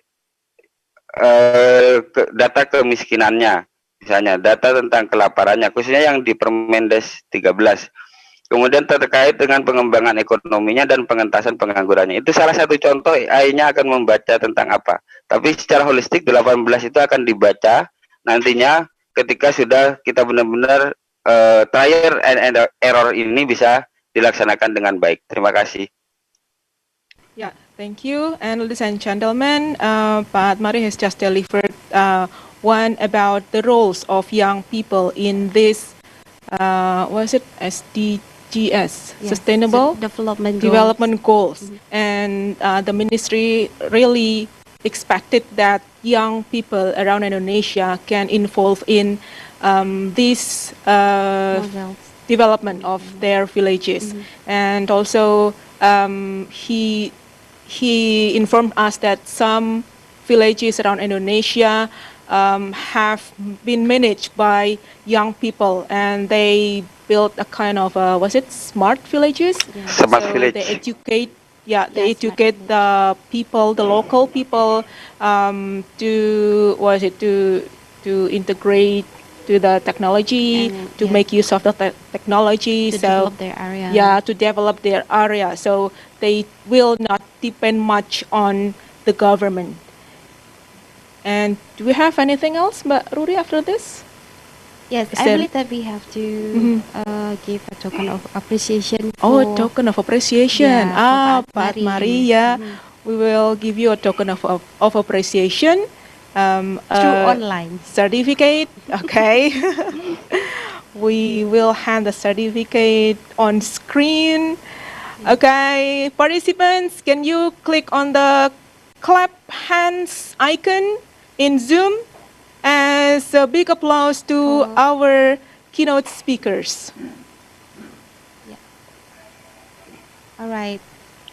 We also have the second.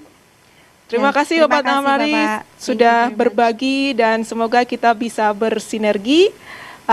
Sampaikan salam kami juga kepada Bapak Menteri, dan siap. Ya, baik. Dan and I guess we still have one more certificate for I see. The minister. Oh, okay. Yes. This is a certificate for Bapak Dr. Abdul Halim Iskandar, MPD. Oke, nanti Pak Atmari mungkin bisa menyampaikan juga ya. Oke. Siap. Alright, ya. Terima kasih Bapak Atmari sekali lagi, dan penghargaan kami. Terima kasih. Semoga program-program dari pemerintah bisa berjalan lancar dan Indonesia bisa lebih hebat. Siap, terima kasih. Assalamualaikum. Waalaikumsalam warahmatullahi wabarakatuh. Mbak Indri. Yes. I think this is the time for us to ask the participants about how this conference so far. Okay. How about we start with one of the participants?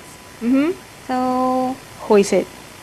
I think. Do you have names there? The name is Nabila. Nabila Khansa. Okay. From what faculty she is? The Faculty of Political and Social Sciences. Okay, she is one of our outstanding students, or mahasiswa berprestasi. Okay. So Nabila, can you possibly give us some insight about this conference so far? I think. Yeah, hello, can you hear me? Oh yeah, sure. Hello Nabila. Hello Nabila. We can hear you Hi. clearly. Okay. How are you, Nabila? I'm good. How about you? Okay. I'm doing We are good as fine. well. Thank you. Thank you very much. Okay. Great. Nabila, what do you think about this Yeah? conference so far? Okay, so as I know that this has been the third conference, especially this international conference, and I think it's very exciting even though this year we're going in a virtual event, and I hope that the event will run smoothly and it will bring some excitement to all of the participants here. Any particular expectation since, if I'm not mistaken, you are learning sociology? Yep. Yes? Okay. And do you have probably hope after joining this conference, maybe you will do something or you will do further, maybe you have your own research and you want to collaborate with maybe the teachers, the lecturers here or other participants? So my expectation to participate in this event is I believe that I will learn a lot during the process, especially for my research entitled The Correlation Between the Socioeconomic Status and Entrepreneurial Motivation.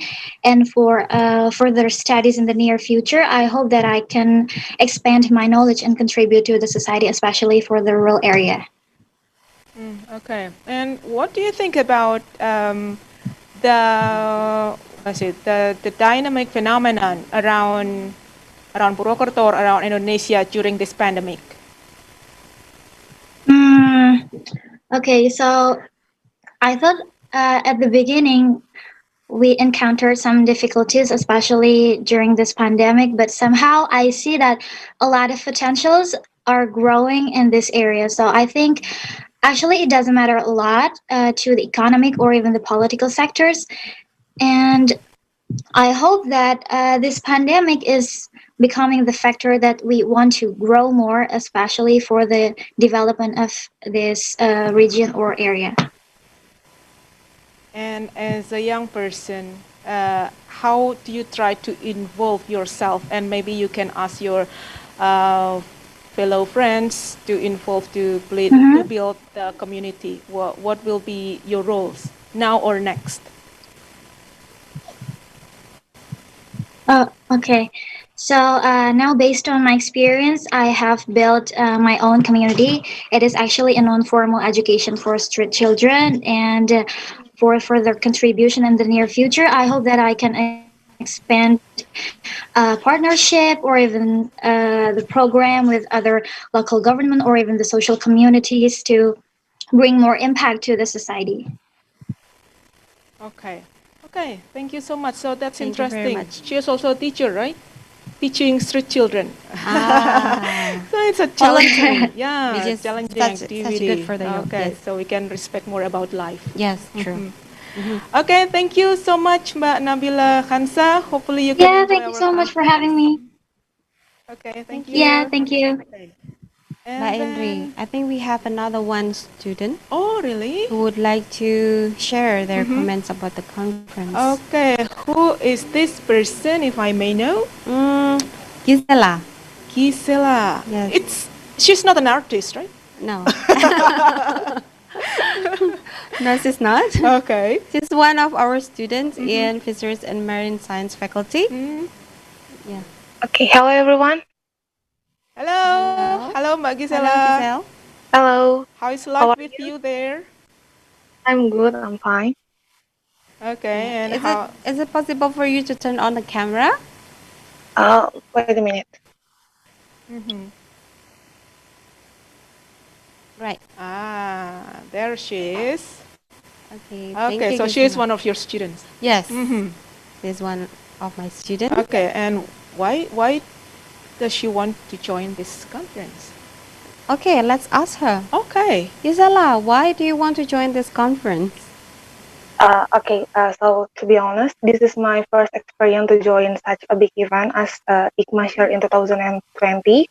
So I think this is a big opportunity for me, especially as a student, to have something big experience. So because I never felt how, because I never actually joined like this kind of event, I think it will help me to grow bigger and have a best experience, one of the best experience that I ever feel.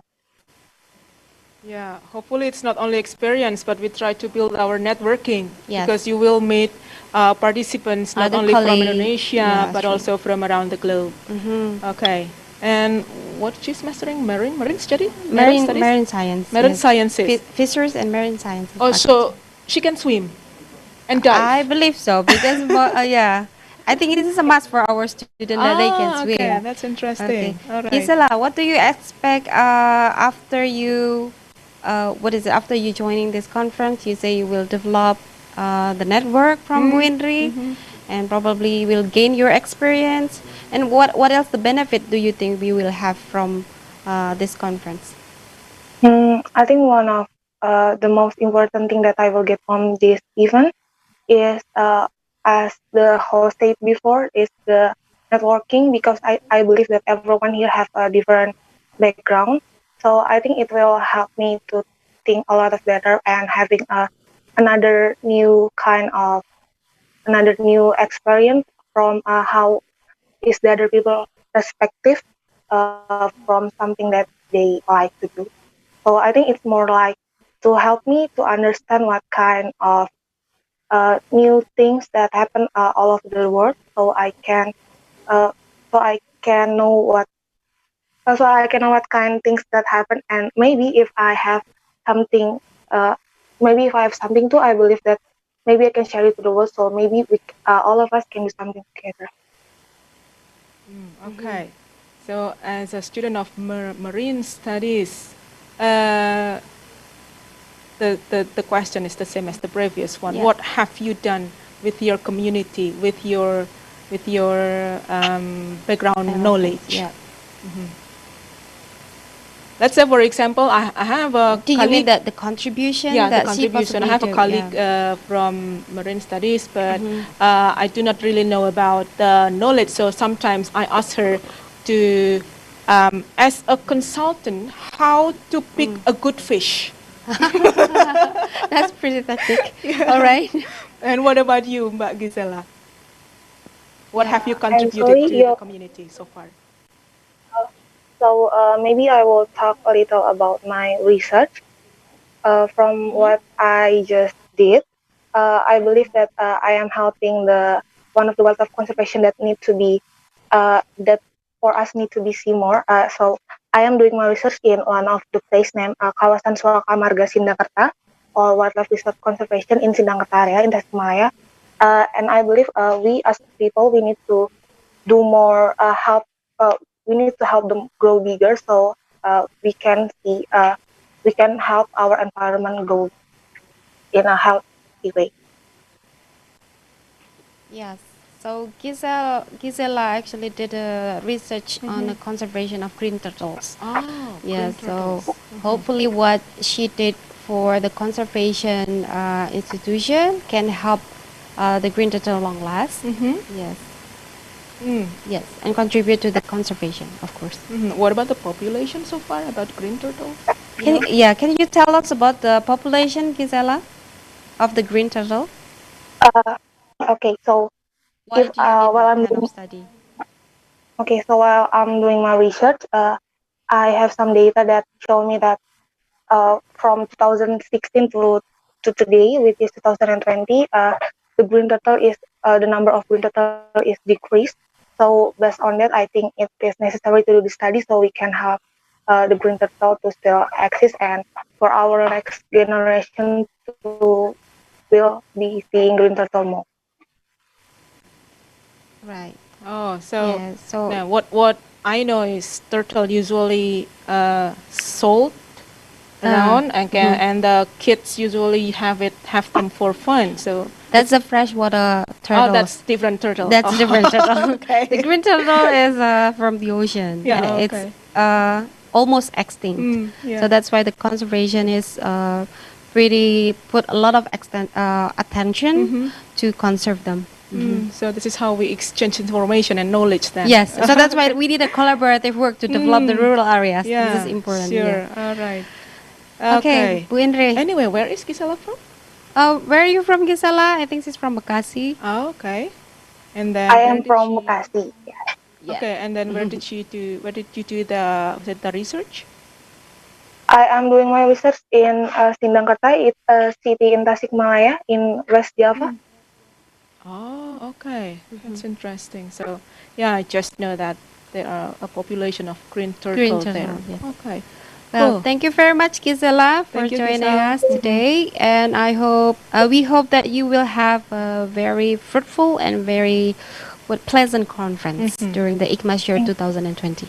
Thank you. And I'm waiting your photo with your green turtles. That would be great. Yeah. Yeah.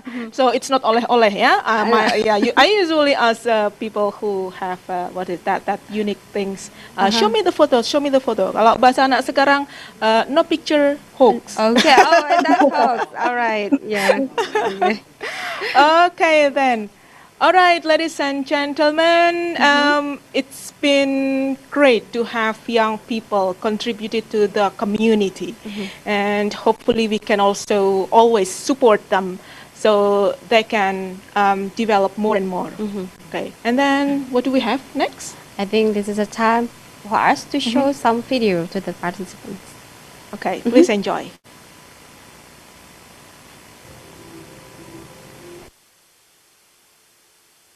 Is one of the regencies in Central Java province with an area of almost 1,500 km square, located right at the foot of Mount Slamet, the highest mountain in Central Java, and passed by the Serayu River, which has a length of 181 km, consists of 27 districts and more than 300 villages with a typical tropical climate. Banyumas makes agriculture as one of its main source of livelihood.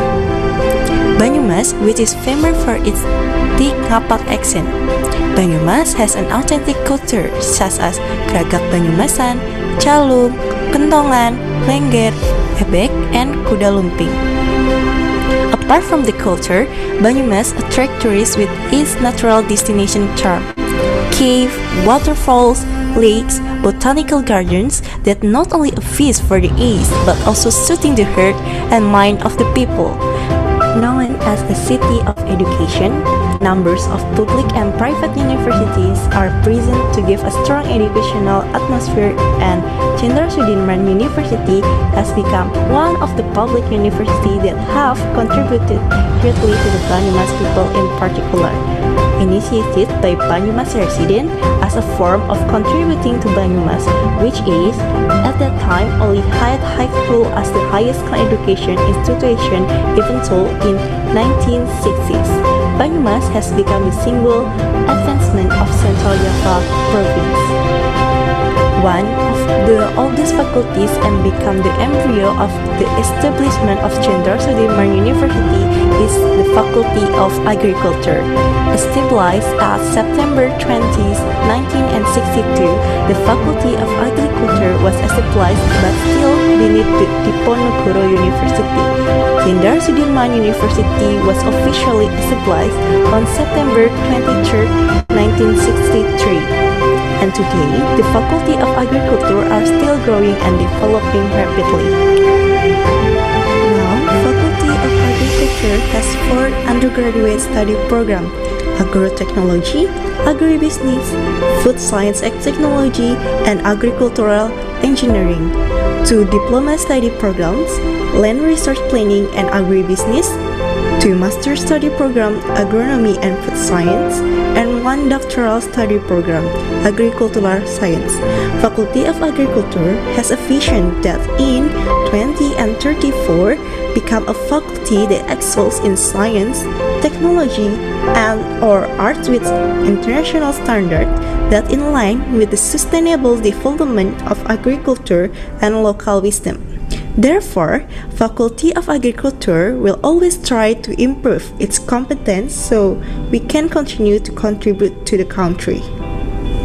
The application of competency-based curriculum since 2002 and independent learning in the era of Industrial Revolution 4.0 encouraged the Faculty of Agriculture to prepare adequate facilities and infrastructure, such as the Scientific Information Service Center building, adequate room for student and lecturer, spacious meeting and seminar rooms, conducive student learning space, sport facility, student clubroom, green spaces, mosque, internet access, and so on.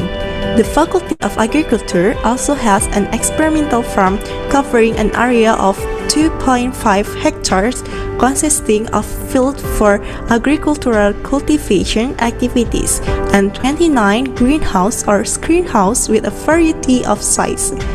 Everything is provided to support the strengthening of competence of students and lecturers at the Faculty of Agriculture.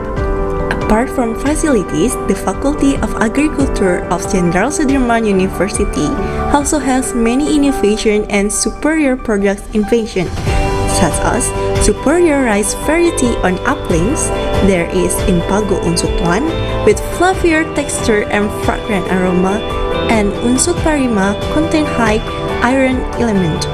Saline-tolerant rice such as Impari Unsut 79 Agritan and Bio P60 or Bio Titan to control pests and plant disease. Natural preservative from torch ginger, crystallized palm sugar, instant tea wool, and so on. All innovation and works produced are solution to existing problems in agriculture, especially in Banyumas. In the future, the Faculty of Agriculture Unsut will continue to present excellent works that focus on the development of rural local wisdom as a form of our contribution to Indonesia.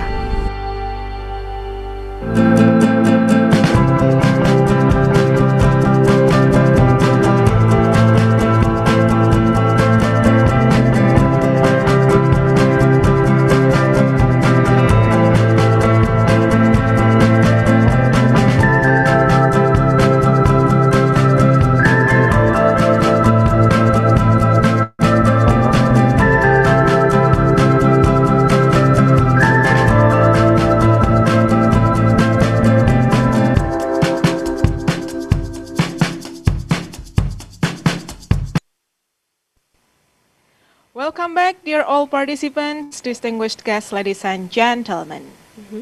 And what are we going to do next, Mbak Ruri? We will have the first plenary session, but before that, I think we have one more participant who would like to share his experience with us today. Okay, and we have now on the screen Mas Ibrahim. Hello? Mic on, please. Can you hear our voice clearly, Mas? Halo, Assalamualaikum warahmatullahi. Waalaikumsalam warahmatullahi wabarakatuh. Mas Ibrahim, apa kabar? Alhamdulillah baik. Baik. Apa kabar itu kalau bahasa Sudan itu gimana ya, Mas ya? Bahasa kaifa haluk? Kaifa haluk. Oh, baik. Hafalkan. Besok muncul di ujian. Arabic too, ya. Kalau laki kaifa haluk, kalau perempuan kaifa haluki. Aluki, ya. Berbeda perempuan dan laki-laki. Yeah, it's Okay, gender. so I think we need to learn more from Mas Ibrahim about this language. Okay, Mas Ibrahim is one of our students in Universitas Jenderal Sudirman, and I think today he would like to share one of his expertise, right? Yeah. Yes, Mas Ibrahim. Are you going to present paper in this conference? Yeah, I will present it at tomorrow, inshallah. Later on. Okay, in the parallel session. Yes. Right? Okay. And how long have you been living here in Purwokerto, Mas Ibrahim? About 3 or 4 years. 3 or 4 years. Okay. And do you like studying in Unsut? Yeah, I'm very like Purwokerto and Indonesia. Thank you. Yeah. Can you tell us what is your major? Is it Can you agriculture again? Can you or again? animal husbandry? I'm sorry? Yes, Can you Mas again? Ibrahim? I'm not hearing. Oh, you're not hearing. Yeah. Yeah. Can you possibly describe your major of study?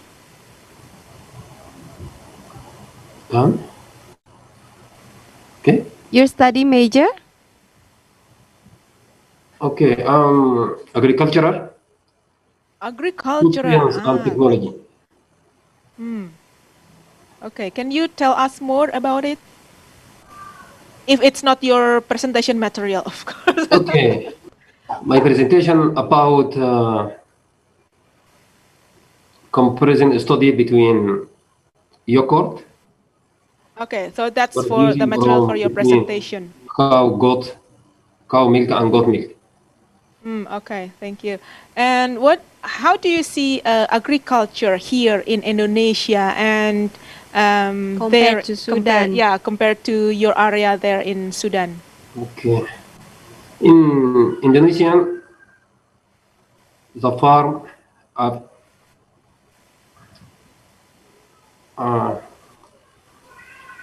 different between in Sudan. Sudan depend on rain irrigated. Also depend on Nile, irrigated from Nile.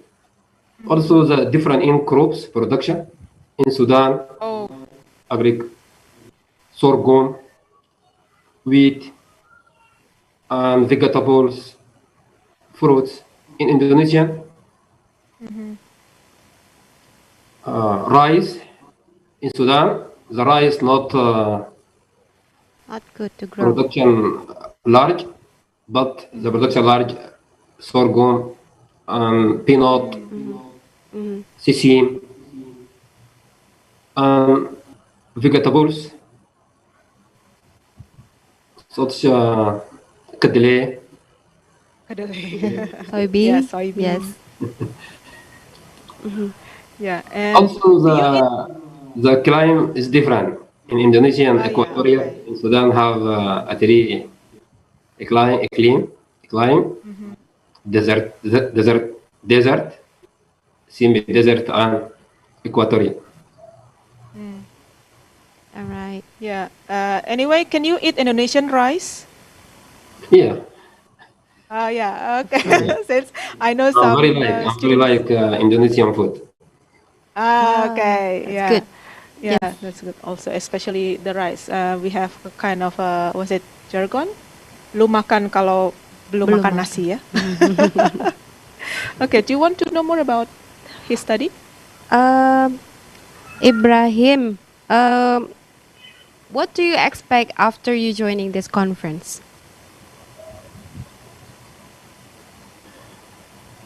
Can you hear my voice? Okay. Yes. Hello. Hello. Yeah, Mas Ibrahim. I have in audio. Not really clear. Can you read? Can you answer? Repeat. Okay. Yeah. Okay. My question: what do you expect after you joining this conference? Okay. Okay. I will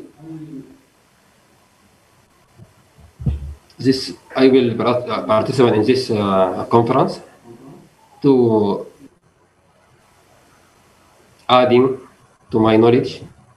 Also, I see to good ideas also to development my skills and to join with others participants from other countries, from Indonesian countries, and this. All right. Also, my university in Sudan have a collaboration between General Sudirman, between Omdurman Islamic University. Okay, so we can collaborate, yeah? Yeah, to collaboration. For further research. Okay, thank you so much, Mas Ibrahim. We do hope that your study will be successful and you will bring a good memory of Purwokerto and Indonesia to Sudan. Thank you so much. Thank you. Ya. Thank you. Assalamualaikum warahmatullahi wabarakatuh. Waalaikumsalam warahmatullahi wabarakatuh. Okay, Mbak Ruri. Yes. So this is he is a from doctorate program, I guess. Doctorate if I'm not program. mistaken. Yeah. Yeah, Mas Ibrahim. Yeah. Are you ready for the next session, Henry? We still have a session. We have still many sessions. Okay, all right. So I think I have to be fit, and also all participants, because we will have more sessions to go. And what is this session? So now we come to the first plenary session. And before the moderator hold the discussion, allow me to read his curriculum vitae. Yeah. So he is PhD in sociology, and currently he is teaching in sociology FISIP Unsud. So ladies and gentlemen, probably you may see his CV on the screen. Yeah. And yeah, we're still preparing several matters here, ladies and gentlemen, and soon we will meet our moderator for this plenary session. And have you ever met Pak Haryadi? Mhm. I believe this is my first time to meet him. Okay, so I think we'll have Probably because he is finishing his doctoral degree in 2014. So at that time, I remember that I still finishing my master degree. So that's why. Yeah. Yeah. Okay. So I think we still waiting him to be in room. Yeah. And do you know something about sociology or social sciences? Social sciences probably is the knowledge that learning about people. No. People, yes, of course, people, okay. and also art, and also human, and also the interaction. Yeah, probably, maybe there is sociology in marine studies. It's called physiology. Oh, physiology. Physiology. That's right. That's physiology. Okay. Because physiology is learning especially on how the fish behavior, how they act, and then how they react to maybe in food scarce condition or probably in doing the production stuff. Yeah. Okay. Nice. All right. I think we have Pak Haryadi in room now. On the screen? Yeah, on the screen. Now let us give him a warm welcome, Bapak Haryadi, PhD.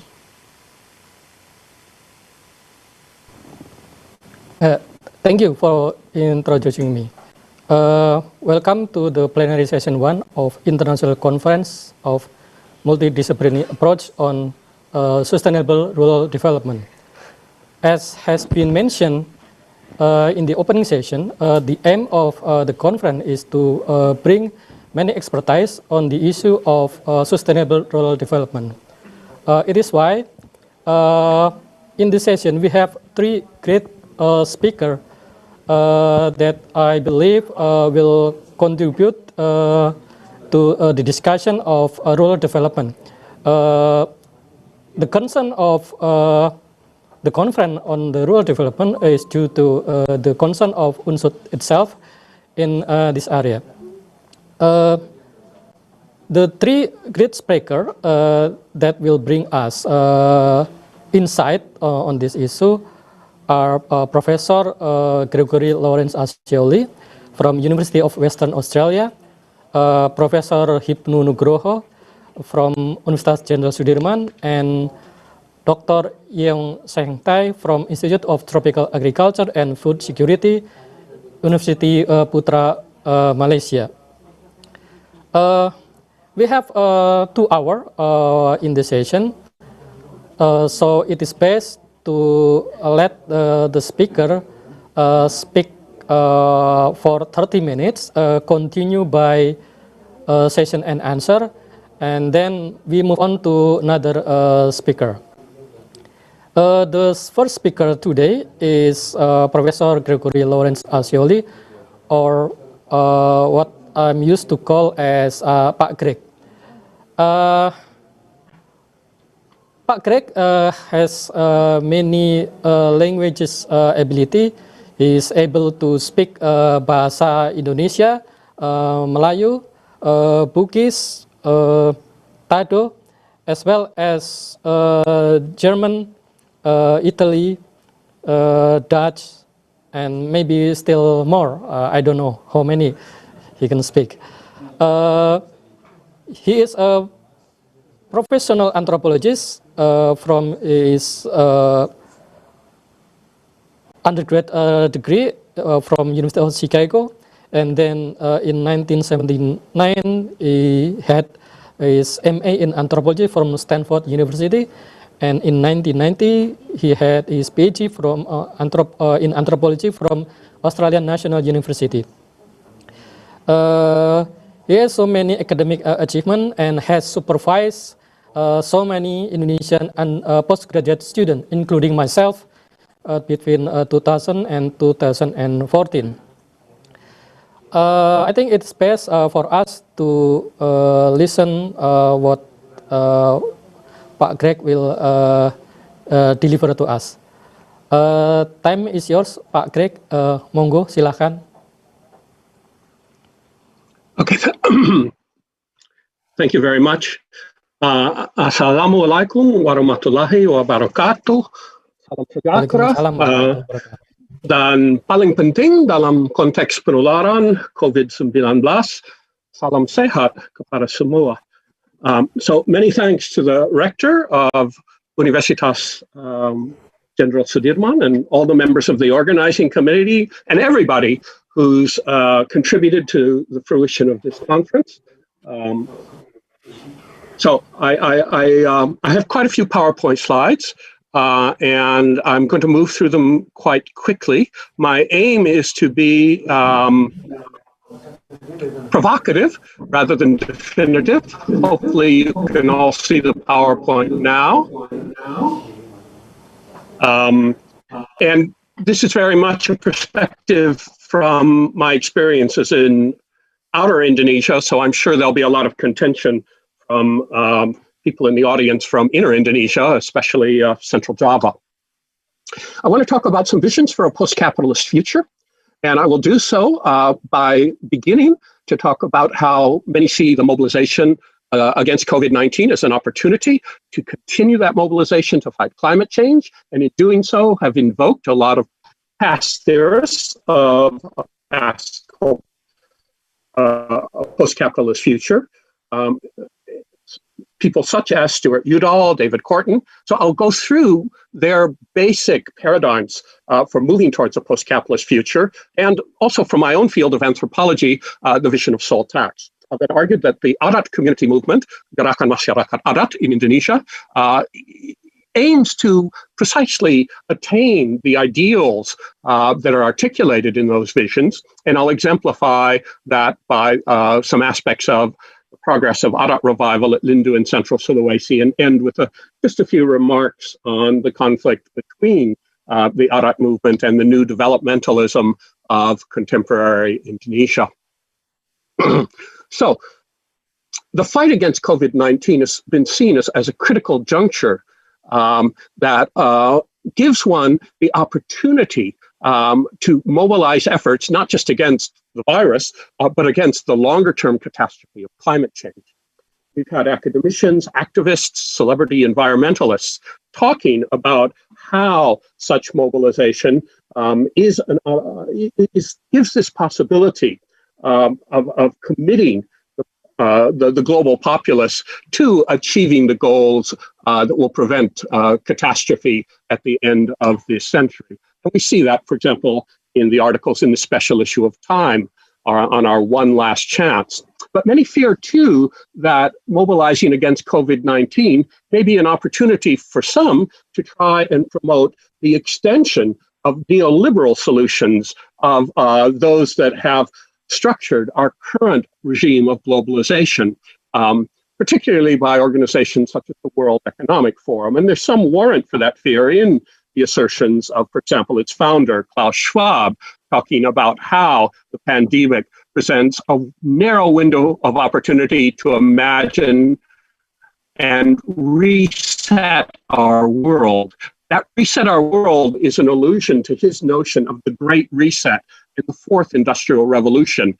What he sees is the necessity to use corporations to overcome all the environmental and other problems of the world, a sort of hyper-capitalist view. This is very much at odds with other thinkers invoked in order to battle climate change. Charles Eisenstein's notion of the politics of the heart is calling for our necessity to create an age of interbeing and reunion that can overcome the separation from nature that capitalism has induced. On a more activist front, Naomi Klein's book, This Changes Everything, chronicles the dangers and of the intensification of climate change, but ends on a very positive note on how citizens' alliances and indigenous movements are working to overturn capitalist projects worsening climate change. Resilience.org has invoked the Project 76 model of the former Secretary of the Interior, Stuart Udall. Now, Stuart Udall was kind of America's version of Emil Salim, holding the environment portfolio throughout the 1960s. Unlike Emil Salim, was a great espouser of sustainable development, of the need to marry conservation with development in order to keep our resources for future generations. But ultimately, his Project 76 depended upon a value reorientation, a change of mindset, as they would say in Indonesia, the need to reverse value dichotomies. Capitalism valorizes hyper-individualism. According to Udall, we have to make a spirit of cooperation more important than individualist competition. We have to reorient away from a kind of mindless building of infrastructure, like school buildings, and focus instead on enhanced teaching and learning, not building more high-rise public housing complexes, but trying to construct communities. In short, he saw it as the need to move from valuing the economics of production to valuing the economics of beauty and ecology. And this sort of vision has been continued in the work. You can see many of his publications at the bottom of the slide. And his vision is that of an emergent social movement that will create a world of diverse cultures and just and sustainable communities, living in balance with the natural world, structured by cooperative endeavors rather than the competition of the current global economy. He sees this as this endeavor to build a post-capitalist culture as focusing on it as its foundation upon the enhancement of small-scale communities living in balance with nature. That are ordered by democratic systems of government, where members have livelihood orientations based on the values of sufficiency and satisfaction of needs rather than ever-increasing desires, and an economy based on local markets rather than an overarching global market. So his model proceeds from a foundational dichotomy of two worlds or realities: the world of money, dunia uang, and the world of life, dunia kehidupan. And in many ways, that dichotomy is already implicit in the work of Udall, who I'm sure was an influence on Korten. Udall talking about the conflict of humanizing, life-expanding forces, world of life versus demeaning, meaning and defeating life, the world of money. The world of money, according to Korten, is determined by financial institutions and market dynamics. Its rules are set by governments, central banks, multilateral or global institutions and agreements. For example, the World Bank in its imposition of structural adjustment, the International Monetary Fund, free trade pacts such as NAFTA, and most recently, the Regional Comprehensive Economic Partnership that Indonesia has signed up to, as well as my country, Australia. In the world of money, health is measured by continuous growth. For example, as seen in the growth of the gross national product. Unending economic expansion is the organizing principle of public policy, and it's based upon ever-increasing consumer needs driving the economy. In contrast, the world of life is governed by the laws of nature. Growth is not the imperative in the world of life. Only one phase of natural life cycles, if it is continuous, then it's a system threat, a cancer. Instead, healthy function in the world of life depends upon values of balance, diversity, sufficiency, synergy, and regenerative vitality. Corton sees the late 20th century moving into the 21st century as one that is dominated by the world of money, as indicated by uneven wealth distribution. A very small minority of inhabitants of the globe controlling 20% of global wealth. And it is marked also by the increase in refugees, not so much refugees from war, which does continue, but refugees from development. Inhabitants forced to leave their homes, involuntary resettlement, due to grabbing of local resources by corporate efforts to construct large-scale industrial agricultural complexes, oil palm plantations, government projects of hydroelectric dams and such. And he sees these sorts of endeavors, the imperative of economic globalization, as blind to the imperatives of the living world, neglecting the finiteness of the resources of the global ecosystem. It concentrates upon a monetization of human relations that destroys the social fabric, as well as a monetization of the environment, conversion into commodified resources, even in payment for ecological services. It is based on the operation of global financial markets and transnational corporations that have moved beyond the reach of public accountability. So what do we need to do in order to replace this ascendance of the world of money? For Corton, we need to return power to institutions of peoples and communities rooted in the living world, the world of life, to organize human habitats, to support the rights of all people to a place in society, to sustainable livelihoods that can satisfy their needs in a way that is in balance with the planet's natural systems.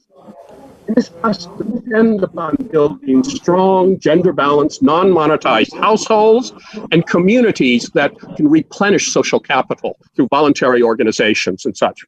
This involves creating a global system of localized economies, rooting economic power and environmental responsibility in communities of place through local environmental self-reliance.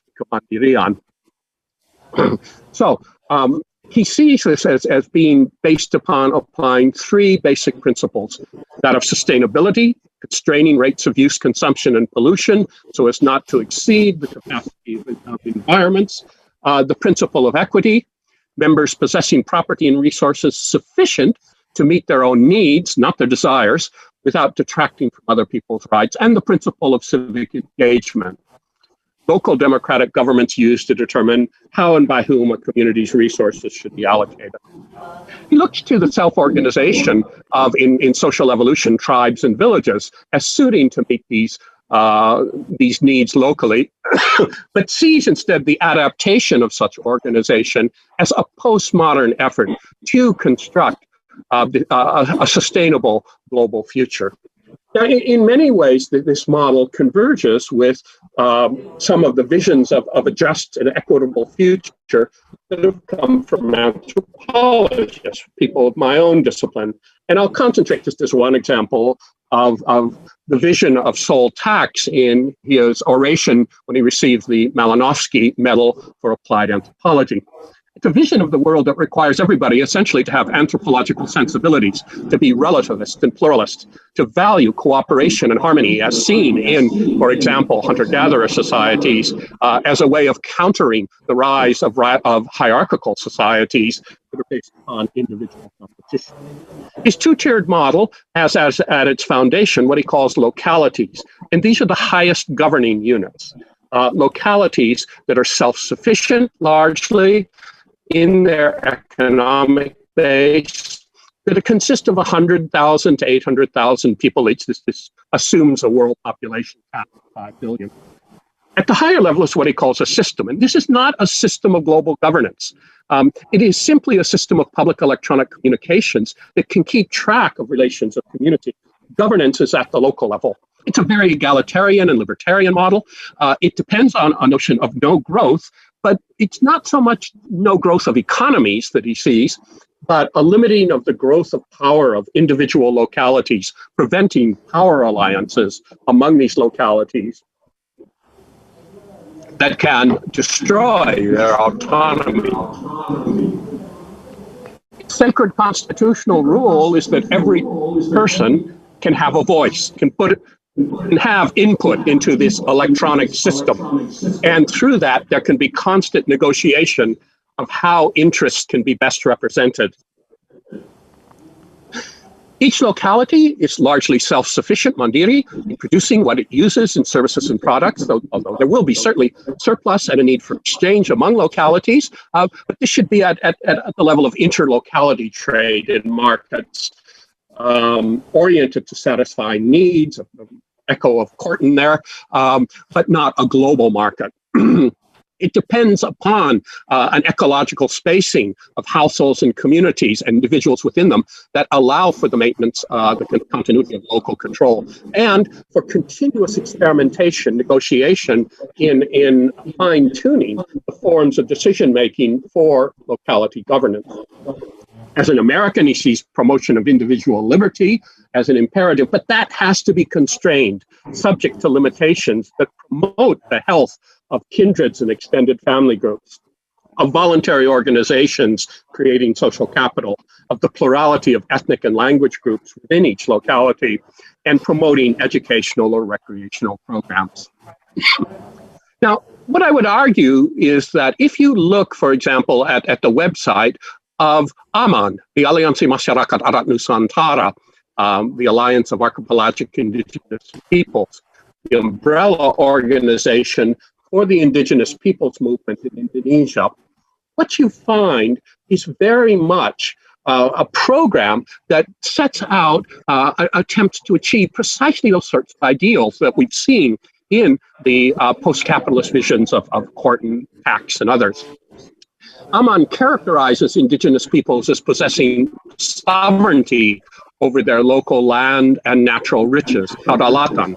Note that they use the word riches, not resources, because to call them resources is already a commodification. It advocates a socio-cultural life at the local level, organized by customary law and by customary institutions that maintain local sustainability. Okay. I don't have time to go into the details of their program, but even from that characterization, you can see that this is very much an attempt to fulfill that visionary post-capitalist future that I've outlined from the figures whose thoughts I've traced earlier. Depends upon norms of self-sufficiency, healthy living, sustainability at the local level. But Aman sees Adat not simply as a traditional survival, but as a postmodern framework for ordering social life, building on tradition, but adapting it to the necessities of living together in a national framework. And it very much, I would say, is an attempt to create a program that values the world of life over the world of money in important terms. Now, it's found purchase even outside that movement. In their monograph, Whose Common Resources, Whose Common Good, Owen Lynch and Emily Harwell describe a new paradigm of development that emphasizes local community well-being as an integral and important part of national interests. The community is the unit of analysis. And what differentiates this paradigm from previous approaches is that it emphasizes the need to preserve the commons. It acknowledges essential the enhancement of...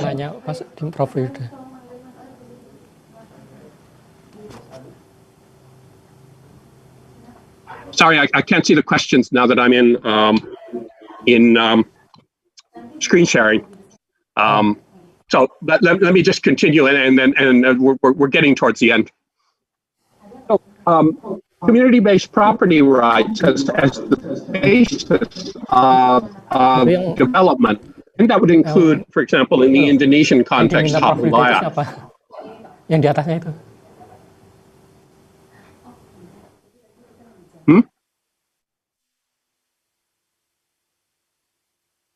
Okay, let me, as the final phase before the conclusions, talk about the case study of the Lindu Plain there in the mountains to the southeast of Palu in central Sulawesi. Lindu is now an enclave within Taman Nasional Lore Lindu. 4 communities around a central lake. It's formerly a volcanic plateau.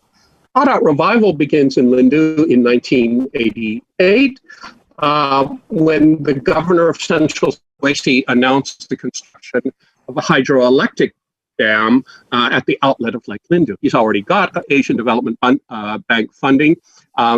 And this construction would entail the forced resettlement of all Lindu inhabitants due to the rising of water in the reservoir behind it. All the peoples of Lindu rejected this, and they formed an alliance with a consortium of NGOs in Palu and brought their resistance all the way to the national government, where they won, although on a technicality.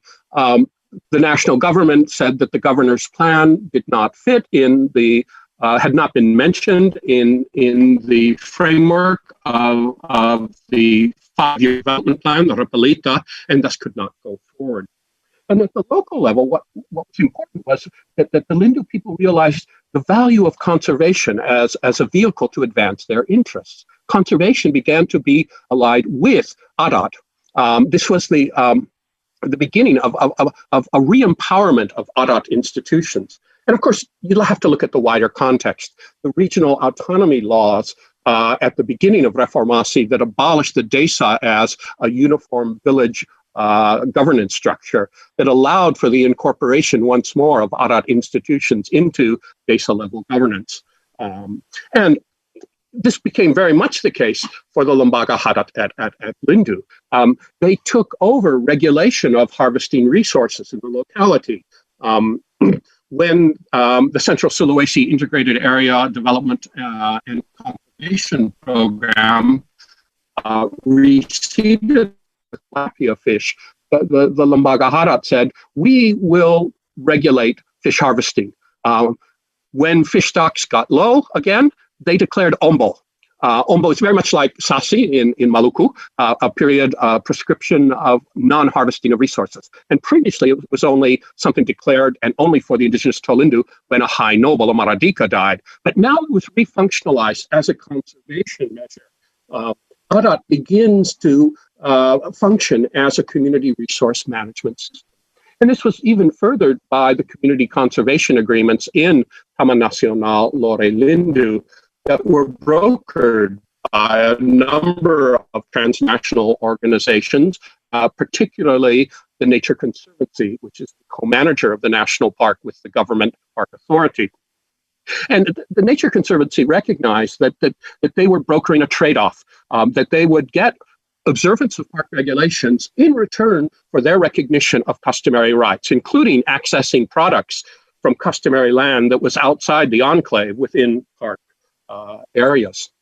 If you look at the contents of this conservation agreement, it very much reflects Horton's notion of the way of life, the reality, the world of life. It begins with an assertion of the interdependence of all living beings. And just, in terms of promoting that, national parks are necessary, but they must be ordered in a participatory fashion.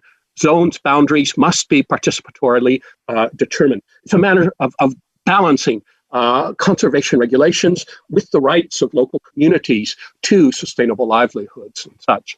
And it recognizes explicitly the role of Adat councils in this process. In fact, it designates the Adat Council as the judiciary for adjudicating transgressions of park regulations. If somebody takes rattan from a forest zone of the park, they're not sent to the courts in Palu. They're brought before the Adat Lembaga Adat, and if they're found guilty, they have to pay in traditional means of water buffalo, traditional ikat cloths, and brass plates. So it concludes with an acknowledgement of the local society's responsibility for management of natural resource and a respect for customary territory as essential in this project. So this really does cement Lindu Adat as a community resource management system. It's acknowledgement of indigenous zonation. It's acknowledgement of the Adat Council's role in regulating not only land use within the enclave, but also the regulations of the national park. And the Lembaga Adat has gone very far in this. It is said that if you're going to clear land for kebun cacao for chocolate or coffee and such, you must get permission from the Adat rights, and it bestows use rights, not rights of ownership in that new land. It is attempted to limit individual land holdings to 2 hectares in the interests of sustainability for future generations. Now, these have been contested, and there certainly are people still holding, opening land beyond 2 hectares and such, but they are increasingly being brought before the Adat Council. This has found its fruition in the establishment of the Lindu Conservation Subdistrict, the first conservation subdistrict, very much on the model of earlier conservation districts, Kabupaten Konservasi in Indonesia. If you look at the Lindu Charter, the wording of that, this is the kind of foundation document that establishes it. It especially says this is not just any subdistrict established under Pemekaran, but it is a special conservation subdistrict.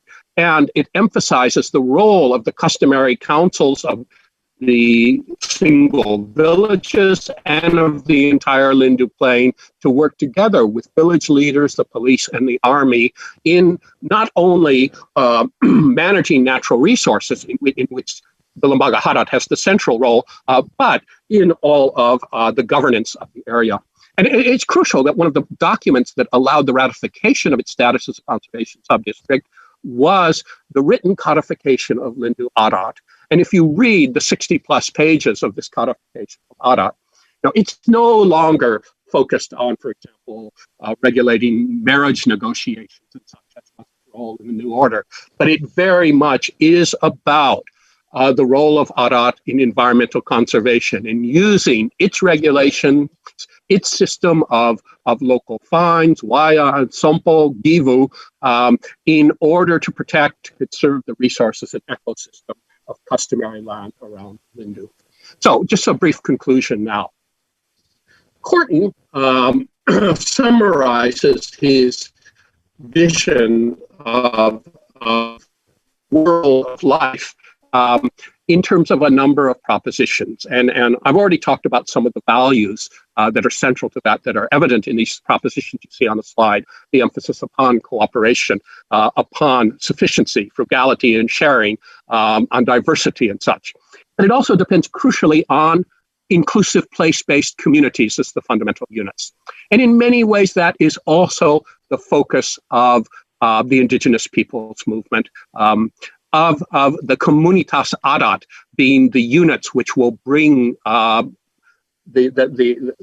sustainable livelihoods, the functioning local level democratic governance, the basis of organization in inclusive place-based communities. Now, that's not to say that these ideals have been achieved. The report on decentralization and environment coming out of the Bellagio Conference of the World Resources Institute pointed to many shortcomings of customary communities. Now, most of the examples that it gave were from Africa, where Jesse Ribault did his work, but they are applicable also to Masyarakat Adat in Indonesia. For example, customary authorities are rarely chosen on the basis of democratic governance. They're often appointed on the basis of indigenous rank. At Lindu, you must be a Maradika, a local noble, be a member of the council. They have not always acted responsibly for the interests of their community. Some Lembaga Hadat have allowed, for example, wildcat mining in customary lands, and that leads to terrible pollution of waterways due to the leaching of mercury. They have failed on many accounts of inclusion of marginal constituencies, of the poor, of women. There's not been the maintenance of gender imbalance, and they still have not come to terms with the fact that Adat needs to be reformulated to also accommodate the interests of migrants, because the majority of communities in Indonesia now are pluralistic. They are not mono-ethnic. So Adat still needs to be reformed in that. Nevertheless, I think we still have some hope presented by the Adat community movement of being able to realize such ideals. But it has to work in the wider context of Indonesia's neo-developmentalism. Yves Warburton has characterized the economic policies of President Jokowi's regime as a new developmentalism, with continuities from the old developmentalism of Suharto's new order, but also some differences.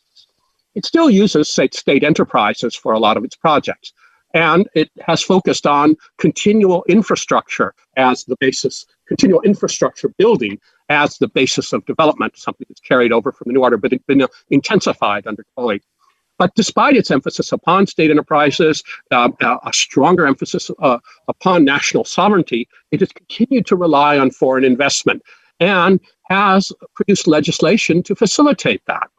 The Undang-Undang Minerba certainly favors the interests of mining corporations, many of them international, over the rights of local communities. And much more recently, the Omnibus Bill on Job Creation, Rancangan Undang-Undang Cipta Kerja, which includes, I have not read the whole thing, mana ada waktu, it does include relaxing requirements on environmental impact assessments. It downplays the rights of local communities to land and resources, opposed to facilitating the entrance of corporate interests. But it certainly is not passed without contestation. We've seen what's happened on the streets of Jakarta, organized by unions, by students, by civil organizations. But we've seen responses from higher level figures as well. I mentioned Emil Salem earlier as an analog of Stuart Udall in America, both of them being environmental visionaries.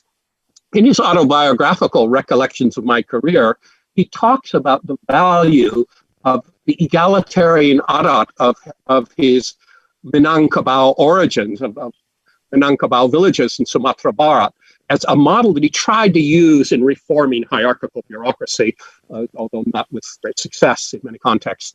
More recently, he's talked about the role of adat in contributing to sustainable development.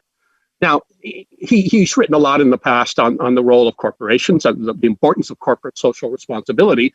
But more recently, he's been looking, he's been emphasizing adat in terms of combating COVID-19. In a recent talk, he talked about the necessity for using a cultural approach, a pendekatan budaya in Bali, to counter the COVID-19, an emphasis on the discipline within adat Bali.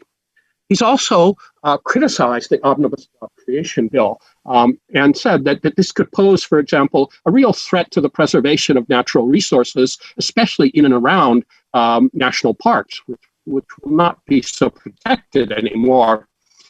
And he's emphasized that the role of masyarakat adat in protecting those. So there is still hope, despite this recent legislation. And I was very pleased to see in the opening keynote the emphasis on SDG Desa Nomor 18, Kelembagaan Desa Dinamis dan Budaya Desa Adaptif. Very much a recognition that local level efforts based upon budaya, upon adat in many contexts, are something that need to be preserved.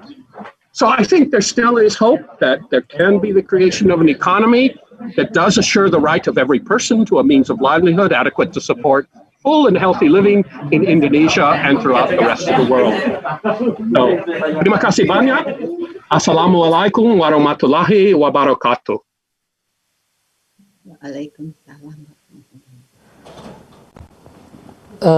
Thank you so much, Pak Greg. As I expected before, you have delivered to us a great new insight about this issue, especially the hope presented by adat community in regard to the new development in Indonesia.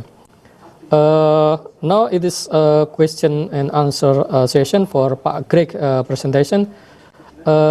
If the participants have any question, you can either write in the chat room or directly speak.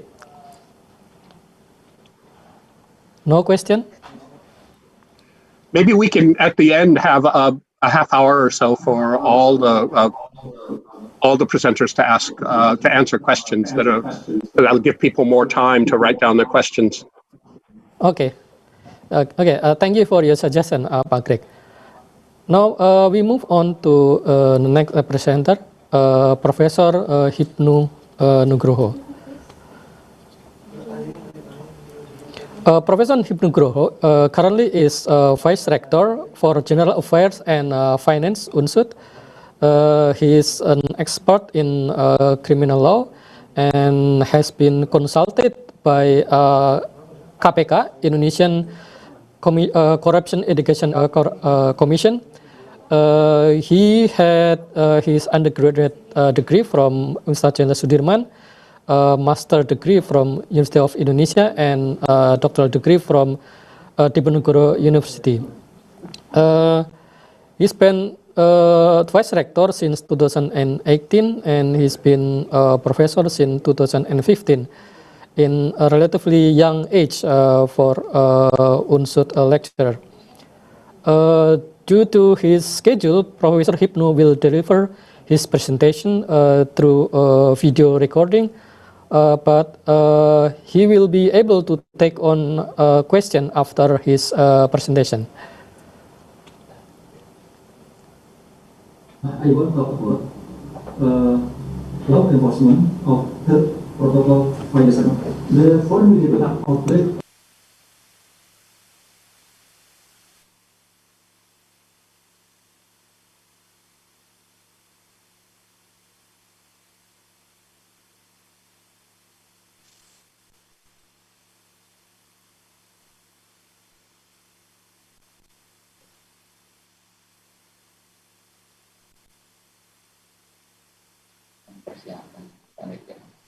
tremendous impact on the outside of life.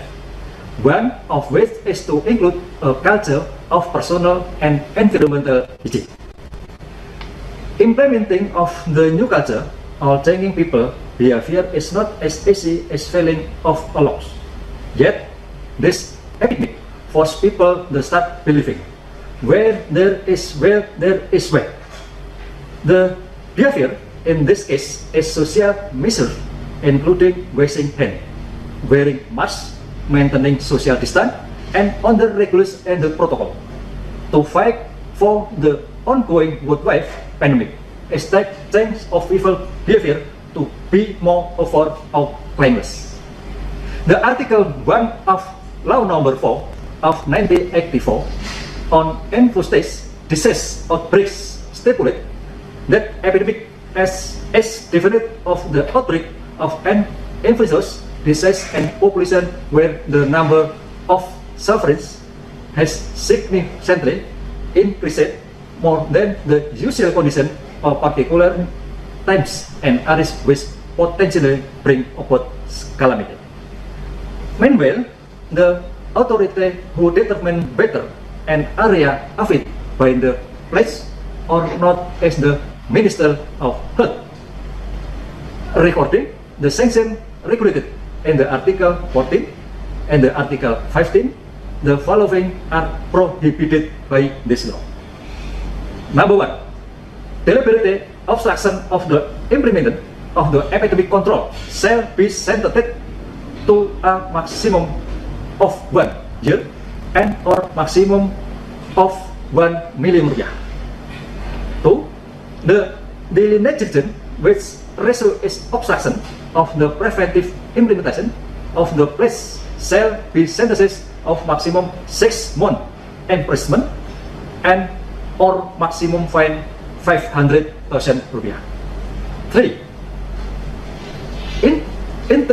internally managing material inappropriately and regulated in this law so as to case and place sale sentence to the maximum 10 year imprisonment and or maximum fine of 100 million rupiah. Number 4, the negligence in managing material inappropriately as regulated in this law so as to case of plate shall be sentenced and maximum of 1 year imprisonment and or maximum fine 10 million rupiah. Number 5, if the criminal acts the referred to the above maintained is committed by the legal entity, it shall be sentenced with an additional punishment in the form revocation and business license. Conditioning a habit natural tax with long and gradual tax. However, it does work this moment, since the government has been taking considerable and enormous effort to promote and enforce any social measures to alleviate and combat the COVID-19 outbreak. In response, this juridical approach is not a potential solution to accelerate this news habit to public. Community involvement collaborated with the government play a pivotal role to prevent the virus transmission. Community, both individual and NGOs, provide education on health protocol, proclaimed and Minister of Health. Community participation is regulated in Government Regulation Number 40 of 91 concerning management on conduct this outbreak to Article 21. Violation of provision of the Government Resolution shall be sentenced based on the provision of Law Number 4 of 1984 concerning communicable disease outbreaks. To handle the funeral of the COVID body, this shall be imposed of the Article 178, 212, and 214 of the Criminal Code. The Article 212 of the Criminal Code states, any person who with violence or threat of violence against of official who is carrying on the legitimate tax or a person who at that time according to statutory obligation or the request of the official comrade is helping him shall be sentenced for victim and official the maximum for 1 year and 4 months imprisonment. Meanwhile, the Article 214 of the Criminal Code states, any person and resistant and as stated in the Article 22, if carried off by 2 or more persons together, shall be sentenced to a maximum of 7 years imprisonment. The Article 178, the Criminal Code, any person who deliberately obstruct or block the entry of transport of a body to permit grave shall be sentenced to maximum of 1 month and to waste imprisonment with a maximum fine of 1,800 rupiah. Law function as one of the instruments of social engineering. Thus, a strict enforcement of precision against violence of crime in order to protect the right to a good on healthy life of the community must be a priority. Thank you.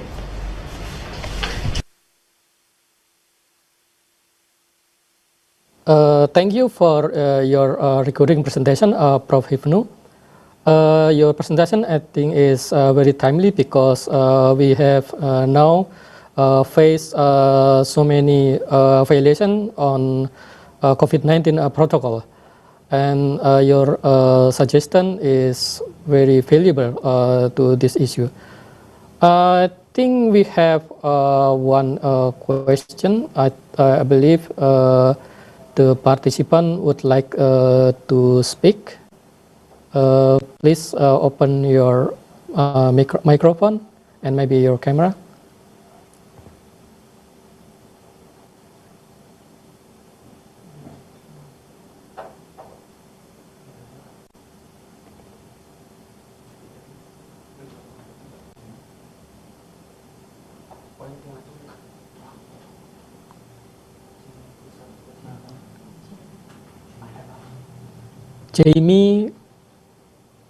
Jamie Kusnaman, please open your microphone and camera.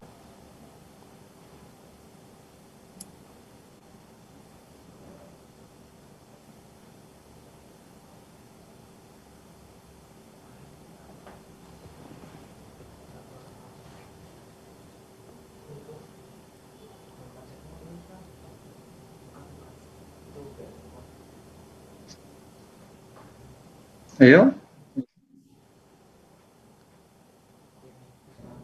Jamie Kusnaman? I don't know, he or she? Belum ketahuan lagi orang.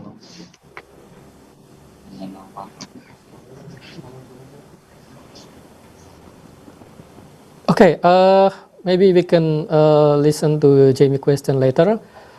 We have a question from Pak Greg to Prof. Hipnu.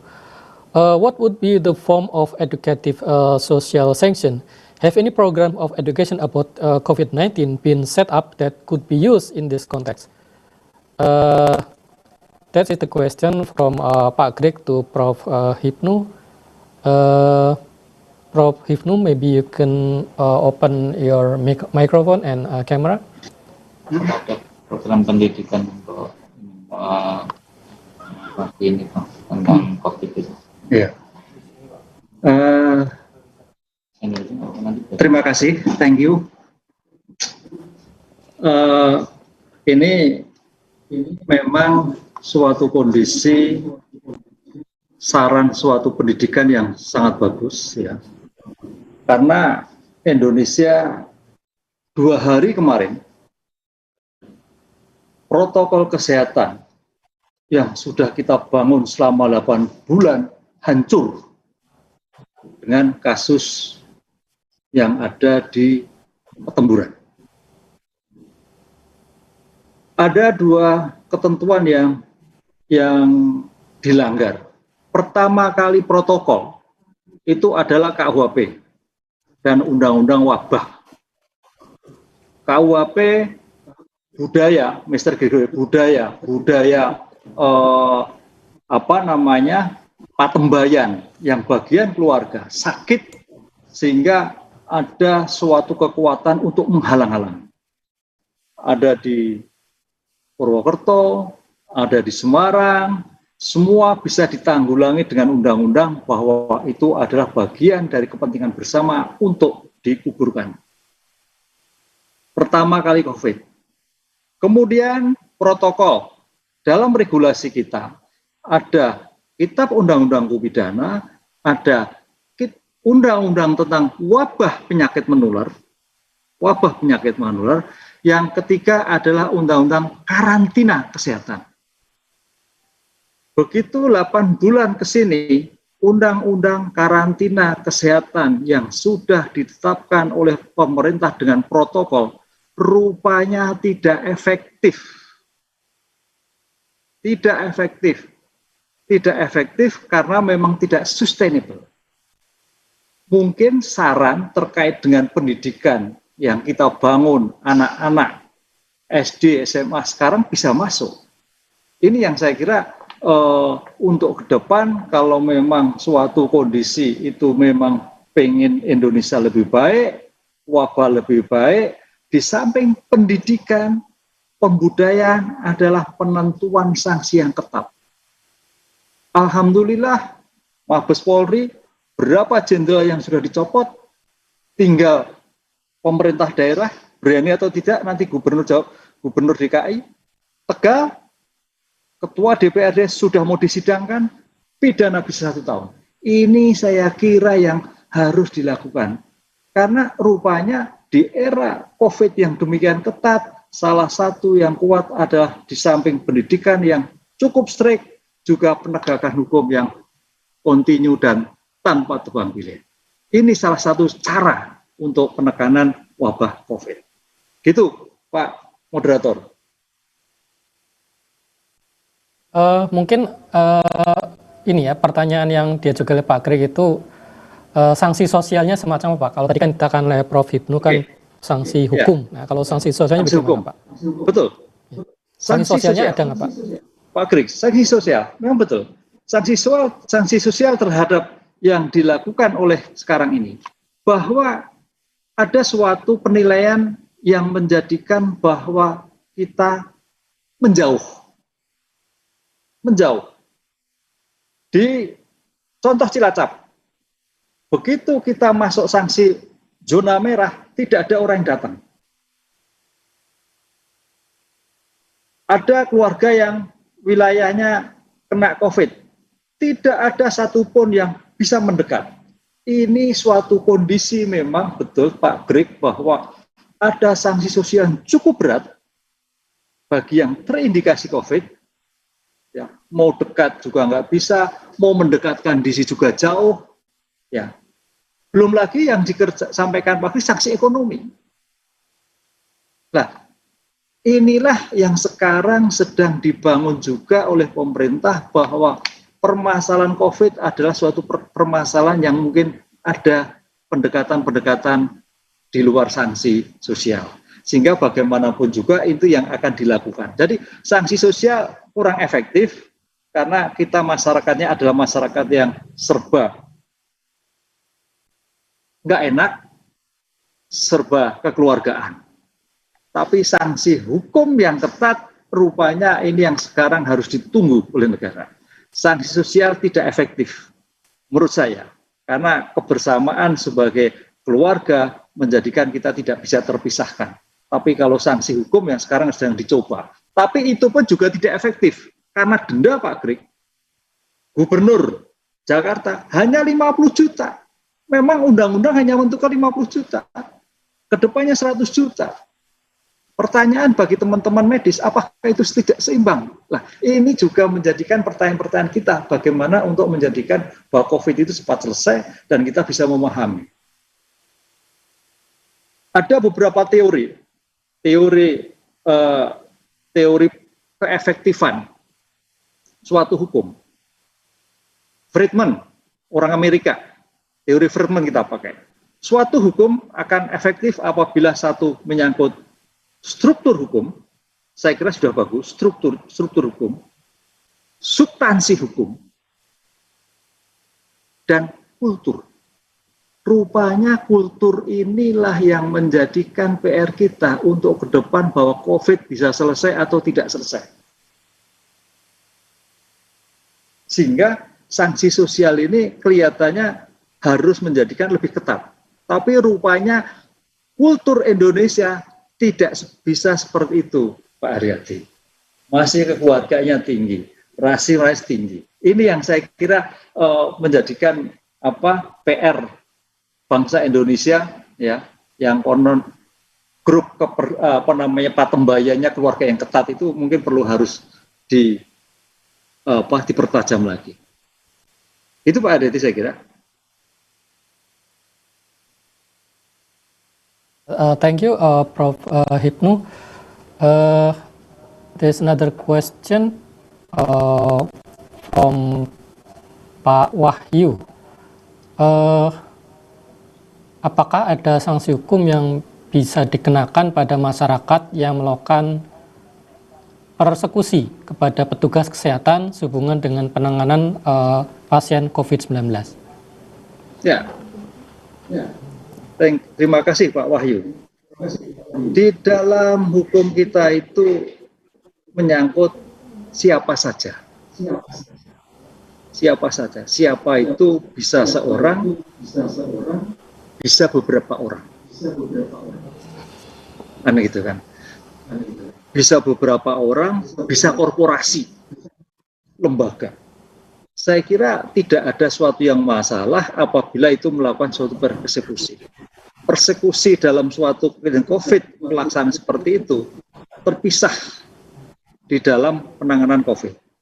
Ada permasalahan-permasalahan yang saya kira di dalam hukum kita tidak ada suatu hal yang berat, bahwa permasalahan persekusi itu misalkan terkait dengan perlentaran, diterlantarkan. Di dalam ilmu hukum di Indonesia, delik itu ada komisionis, ada omisionis, melakukan atau tidak melakukan. Sehingga di dalam COVID, kalau memang suatu saat rumah sakit, petugas kesehatan, pembiaran tidak melakukan, ini juga masih merupakan sanksi.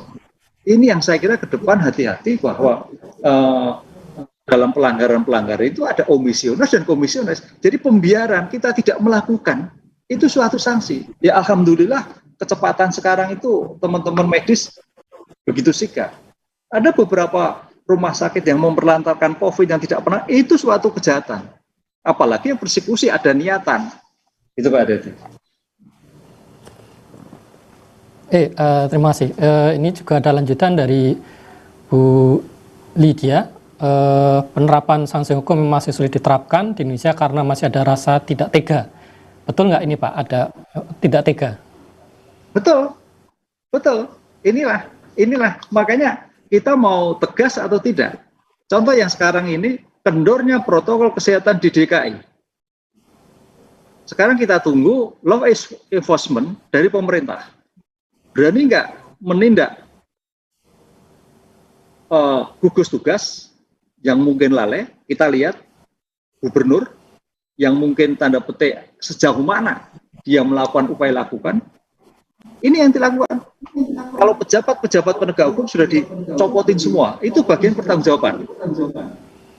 Nah, sekarang bagaimana dengan petugas-petugas pegawai di bidang pemerintahan? Ini adalah tanggung jawab Kementerian Dalam Negeri.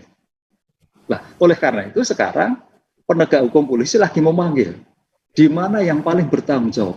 Kita tunggu, mudah-mudahan Mabes Polri mampu menentukan, seperti hanya di Tegal. Seorang ketua anggota DPRD melanggar protokol penghajatan. Ini sedang proses hukum. Nah, kita tunggu yang di Jakarta. Apakah hanya pada level tingkatan bawah atau sudah masuk tingkatan yang lebih tinggi?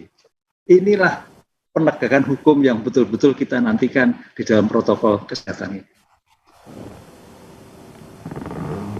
Itu Pak Riti. Terima kasih Prof. Ibnu.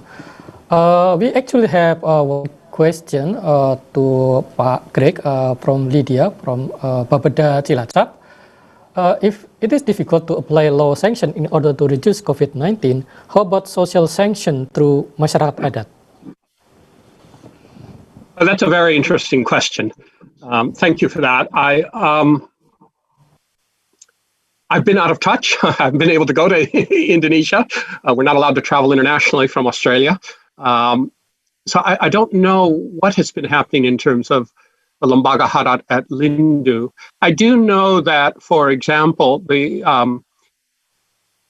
Lindu only has one access road and it has been closed. And this is on the initiative of the local Camat. But the Camat is working with the Lembaga Hadat, and this is something that has not been mandated by any higher authorities.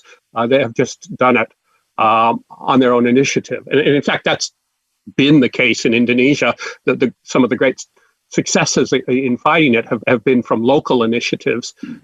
So I do think that trying to work through local initiatives rather than following national regulations is one way of doing this.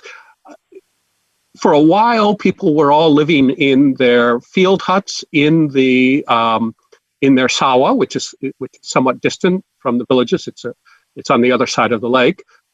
Again, I'm not aware that there's been any sanctions by the Lembaga Hadat for people who are not observing social distancing and such there. It certainly is a possibility. I know that in North Kalimantan, where my sister-in-law is a nurse in one of the remote villages above Malinau, that they've also sequestered in their field huts in their ladang. Again, I don't know to what extent this has been something that local customary authorities have done, but certainly I think that response on the basis of locality, of taking the initiative with the synergy of working together between customary institutions like Lembaga Hadat and local level government officials is an effective way to lessen the spread of COVID-19.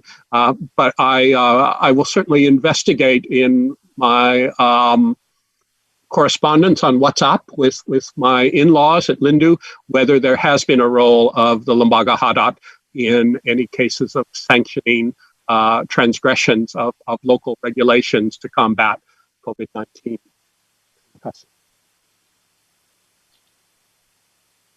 Thank you, Pak Greg. There's an interesting question from Pak Muhammad Soheh. Do you think governor can be fired because governor is elected by people rather than by president? Bisa dipecat nggak kalau gubernur itu, Pak Ibnu? Gini, terima kasih. Ini bukan bisa dipecat, Pecat itu kan pelanggaran berat. Ini termasuk pelanggaran biasa. Jadi paling tidak denda nanti. Sejauh mana denda? Kalau hukuman ya hukuman ringan, teguran. Kemungkinan di sana. Makanya di sini akan dilihat rupanya sejauh mana teori pertanggungjawabannya. Apakah ada gubernur? Ini tergantung penyidik nanti. Tergantung penyidik. Karena pemecatan gubernur masuk kepentingan politik. Ada dewan. Ada dewan. Kan gitu kan. Dipecat atau tidak tergantung dewan. Dalam aspek hukum pidana sebagai bentuk penegakan hukum ini, paling tidak ada suatu teguran, hukuman administrasi. Atau hukuman denda. Denda. Oleh karena itu, sekarang pertanyaannya sejauh mana undang-undang karantina itu mampu memberikan suatu pembelajaran bagi pimpinan daerah yang lain. Kita tunggu. Di Tegal mampu. Seorang ketua DPRD masuk proses hukum. Pertanyaannya, berani nggak Mabes Polri menentukan gubernur sebagai tersangka? Sedang kita tunggu. Dalam konteks equality before the law bisa, tapi dalam tataran praktis walau alam. Itu Pak Heri. Terima kasih, Prof. Hipnu. Is there any other question, either for Prof. Hipnu or Pak Greg? Not yet, I guess.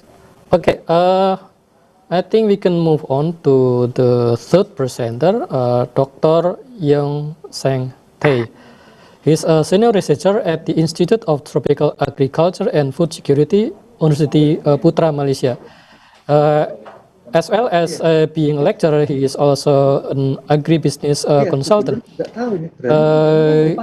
He has experience in business and policy development and evaluation and many other areas. He had his PhD in agricultural business and extension from University of Adelaide. Adelaide is one of the nicest city in Australia because it's lowest living cost compared to other big city in Australia. So I think you are very fortunate to live there, Dr. Yeong. Time is yours. You have around 30 minutes to deliver your presentation. Thank you, Mr. Chairperson. And thank you for having me at this conference. In fact, it is very interesting that the previous two speakers, they touch on social sanctions. And in fact, it is one of the key criteria when it comes to agricultural transformation. And for many audiences who are not very well versed with rural development, I must say that that kind of rural movement essentially involves agricultural transformation. And it takes many, many years, sometimes even decades, to develop a rural area into something that is desirable. So there have been many approaches involved here. If you read literature, and also if you are not a scientist, but you pay close attention to what's happening on the ground, you will notice that actually the first movement involves something we call as supermarketization. So I'm sure this is not a new topic in Indonesia context. And the same case goes with Malaysia. So in the past, researchers have actually touched on how supermarkets have affected the commodity as well as agriculture prices at the domestic level. Then the second tranche of research area concerns private standards as well as governance, things like ISO as well as organic certification, good agriculture practices. All these are about those governments' forms.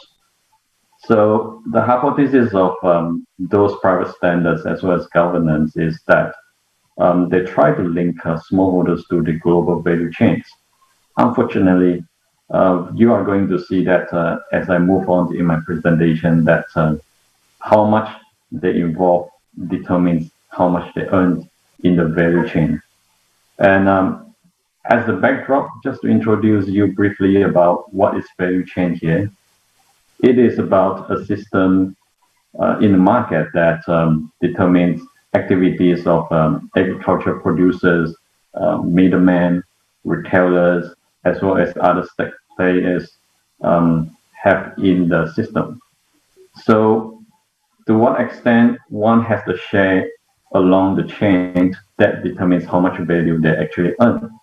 So my keynote today is about presenting another model that has increasingly become quite popular, especially under the scenario of COVID-19 as well as lockdown in relevance to the pandemic. So I believe that it is not unusual for you to hear about producers now go straight to consumers under this kind of lockdown scenario. So in that sense, you are actually enjoying the direct marketing offered by the producers. And that actually sets the tone for my presentation today. And then next, I would like to move on to give you my takeaways in case that you have very short attention span. So as I mentioned earlier, that this kind of the form of direct marketing actually offers the producers an alternative value chain in which that they allow direct engagement between the producers as well as consumers. And this kind of a model is particularly relevant in local context, especially if you want to promote sustainable consumption through local knowledge, especially in areas where you have very limited information and you have very poor traceability system. And I believe that is the scenarios that we often see in developing countries. So through this kind of marketing intervention, we would like to see whether it creates opportunities for process, product, and functional upgrading. And you will see in two case studies that I'm going to present that actually show that kind of evidence that direct marketing can help smallholders towards that direction. And you are going to see evidence also that the process, product, and functional upgrading, that they can be generalized as economic upgrading. And they are considered as preconditions to social upgrading. So what you're essentially going to see is that if there is no economic upgrading, you are going to have very limited social upgrading window.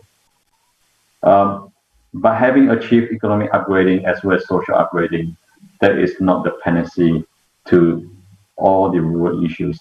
Instead, I believe that the sustainability of this kind of upgrading should be examined in a longer run, and in particular, how well they can be defended in terms of local competition as well as another competition from the imported products. So how well they can manage themselves certainly concerns how well they organize themselves among farmers in terms of farm organizations, whether we are talking about formal or informal setups. And if you can recall what we experienced earlier in the lockdown of COVID-19, it is actually a sad story and a very, very basic truth about the commodity market, which is very vulnerable to shocks. And farmers, they have very limited control over what they can do. So in a production-centric approach, which you see government actually pumps a lot of money in terms of providing incentives, subsidies, R&D, and also in certain places, you probably have heard that governments also encourage you farmers to consolidate their land in order to achieve economies of scale, so that the hypothesis will drive productivity as well as output growth. Why is that? Because agricultural transformation requires sustained productivity and output growth. Without having that, you are going to see very limited change in the rural transformation program. Unfortunately, in that kind of approach, farmers always face 4 P's questions. At what price can I sell? And where can I sell? And how fast can I sell? And also whether my products meet the requirements of my buyers. So you see that in the COVID-19 lockdown, farmers, they actually rather than facing these ordinary issues. When the market is shut, certainly they have no place to distribute their products, and eventually some of them resorted to throw away their produce without earning any income. And that leads us to actually question how effective the conventional approach can continue. And there have been some suggestions that we should look at the value-driven approach. And there are many cases have provided evidence that the upgrading exercise can be accelerated if we focus on value. So what I mean by value here is that how much of the price is returned to the farm level. And it is not about the value of the entire chain. For example, for coffee producers, their entire value is perhaps, for example, if they export to Australia, the value is in the hand of the Australian coffee roasters as well as producers. But how much share is distributed between them, that becomes the main concern here.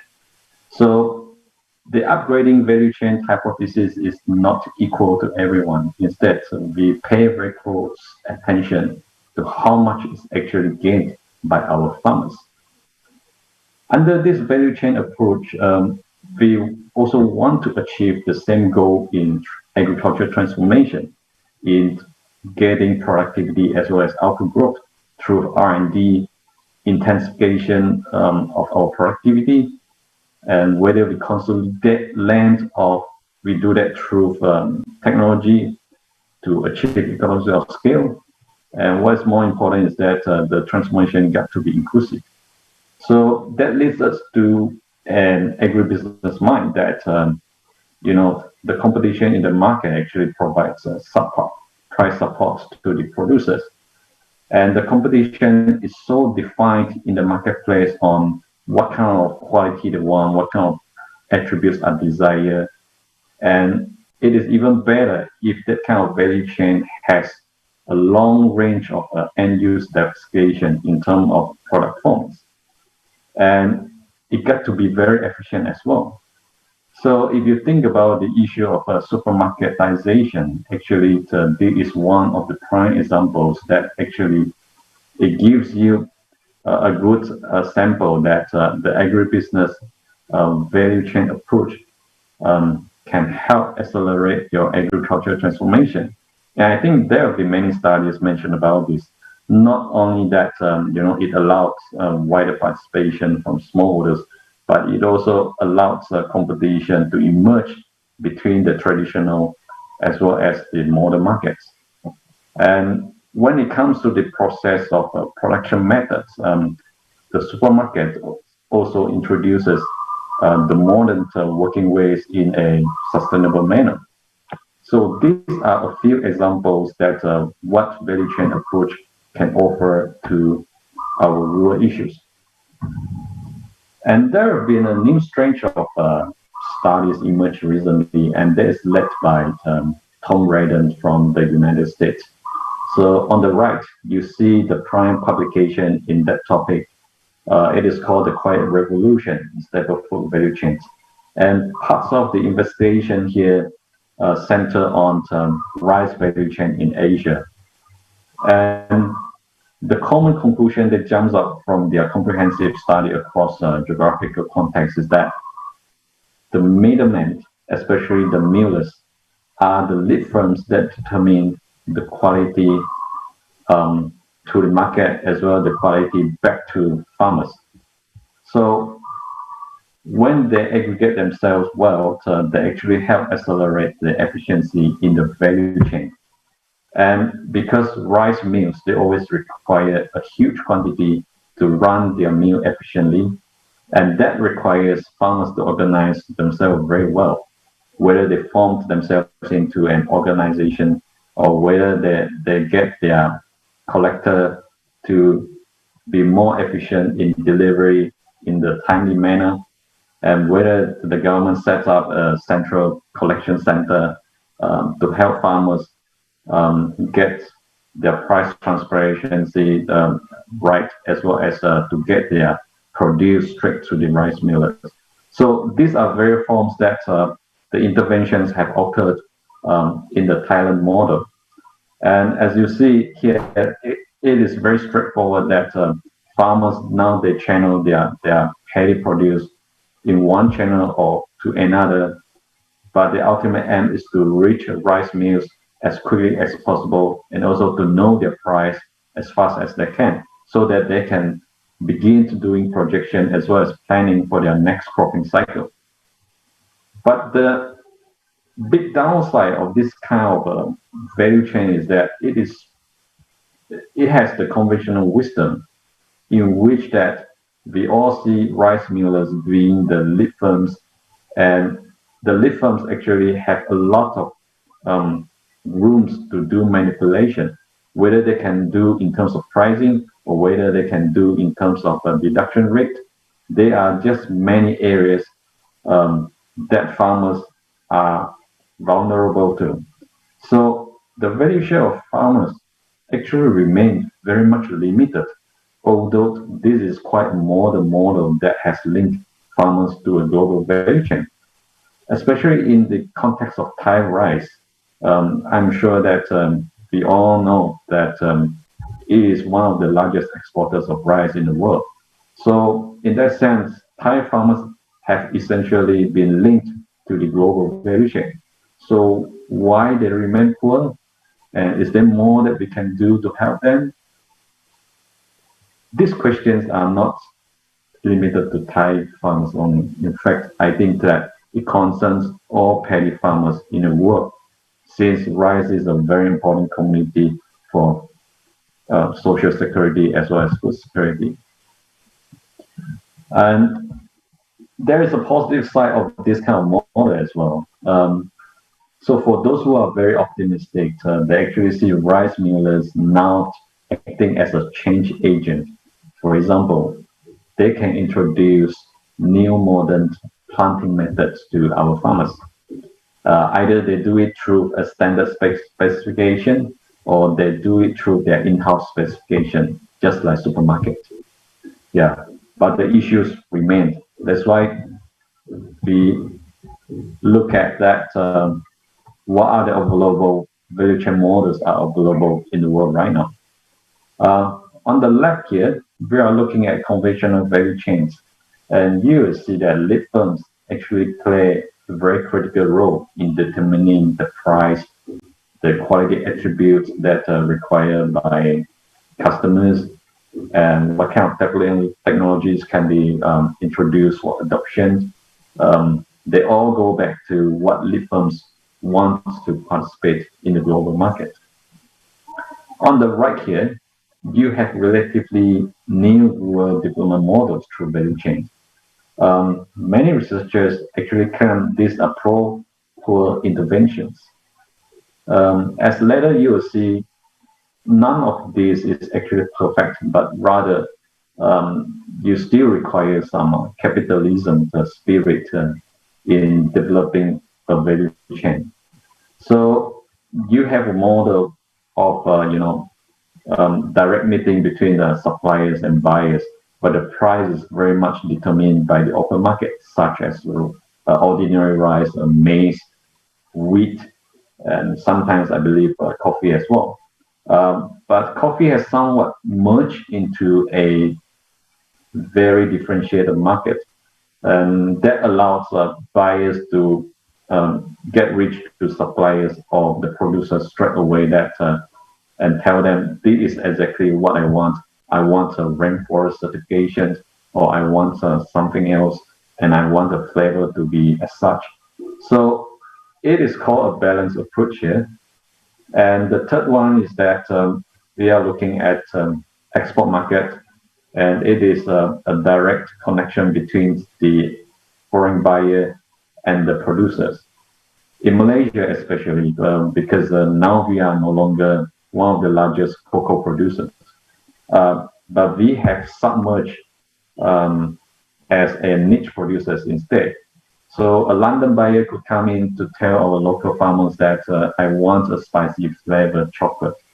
So can you produce that kind of beans for me? And you do that through a special fermentation process.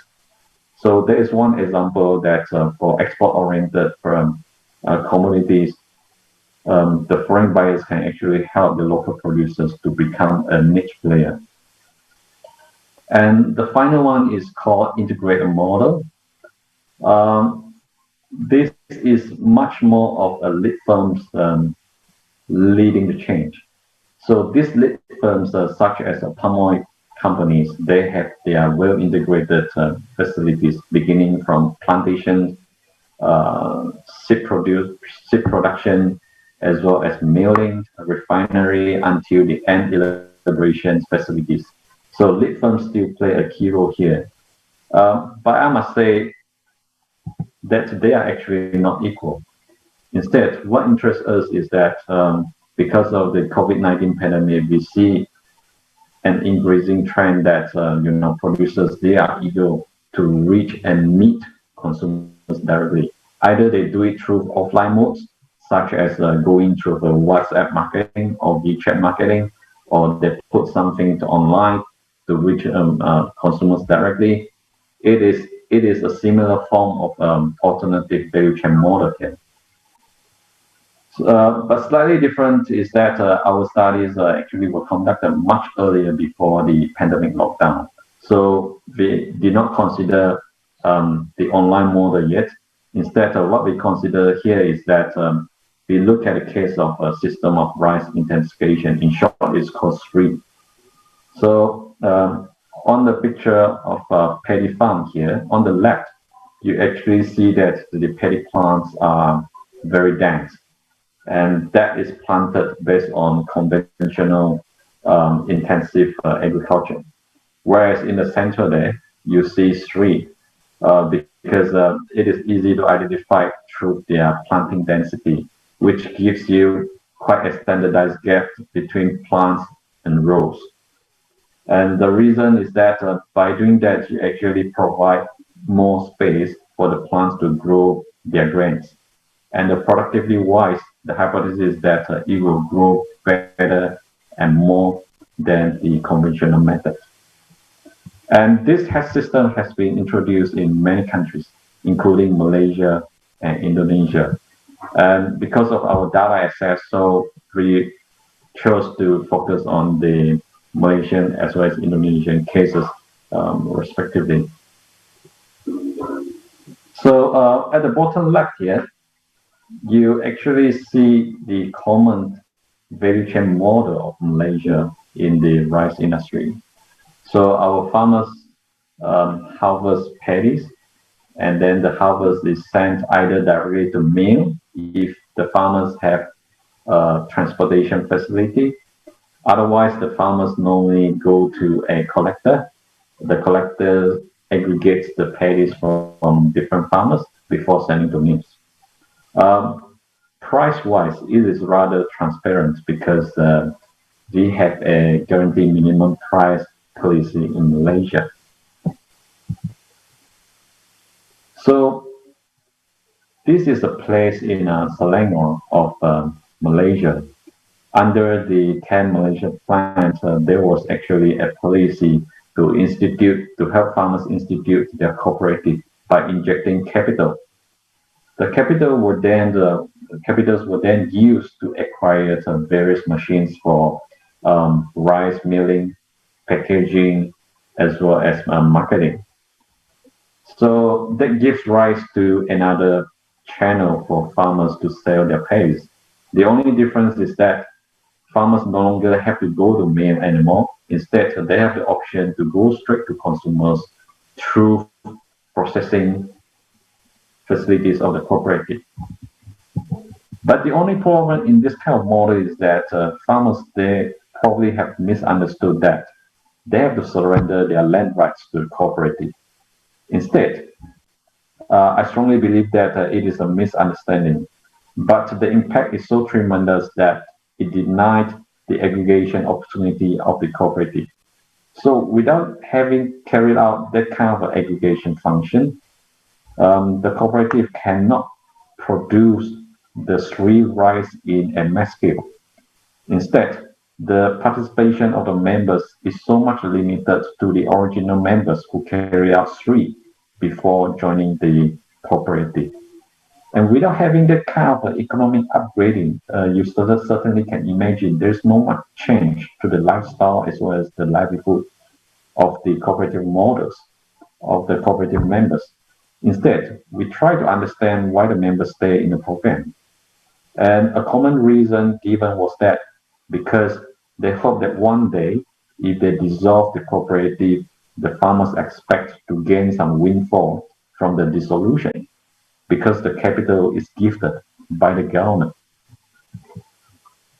And here is another model of Indonesia. It is very similar. The only difference is that in the Indonesian model, prior to the value chain intervention, farmers, they reserve some of the rice for their household consumption. And after introducing a farmer organization idea to them, they group themselves and they begin to take count of how much rice they actually produce at the domestic level.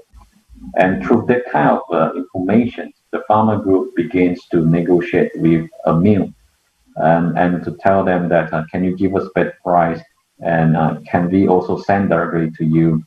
And in addition to that, the model also gives rights to another kind of negotiation, which is to hire the service of a miller to process their paddy into rice so that they can send the produce straight to the consumers later.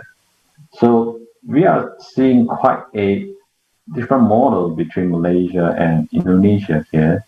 In Malaysia, the facilities are owned by the cooperative, whereas in the Indonesian case here, they don't own the milling facilities. Instead, they hire, or sometimes we call that outsource the service to a mill. And why do they have to do this? Because they believe it is much more flexible for them to turn their product from one form to another without having the obligation of aggregation as well as maintenance. And this kind of strategy proves to work when the farmer organization was denied an opportunity to enter the organic certification.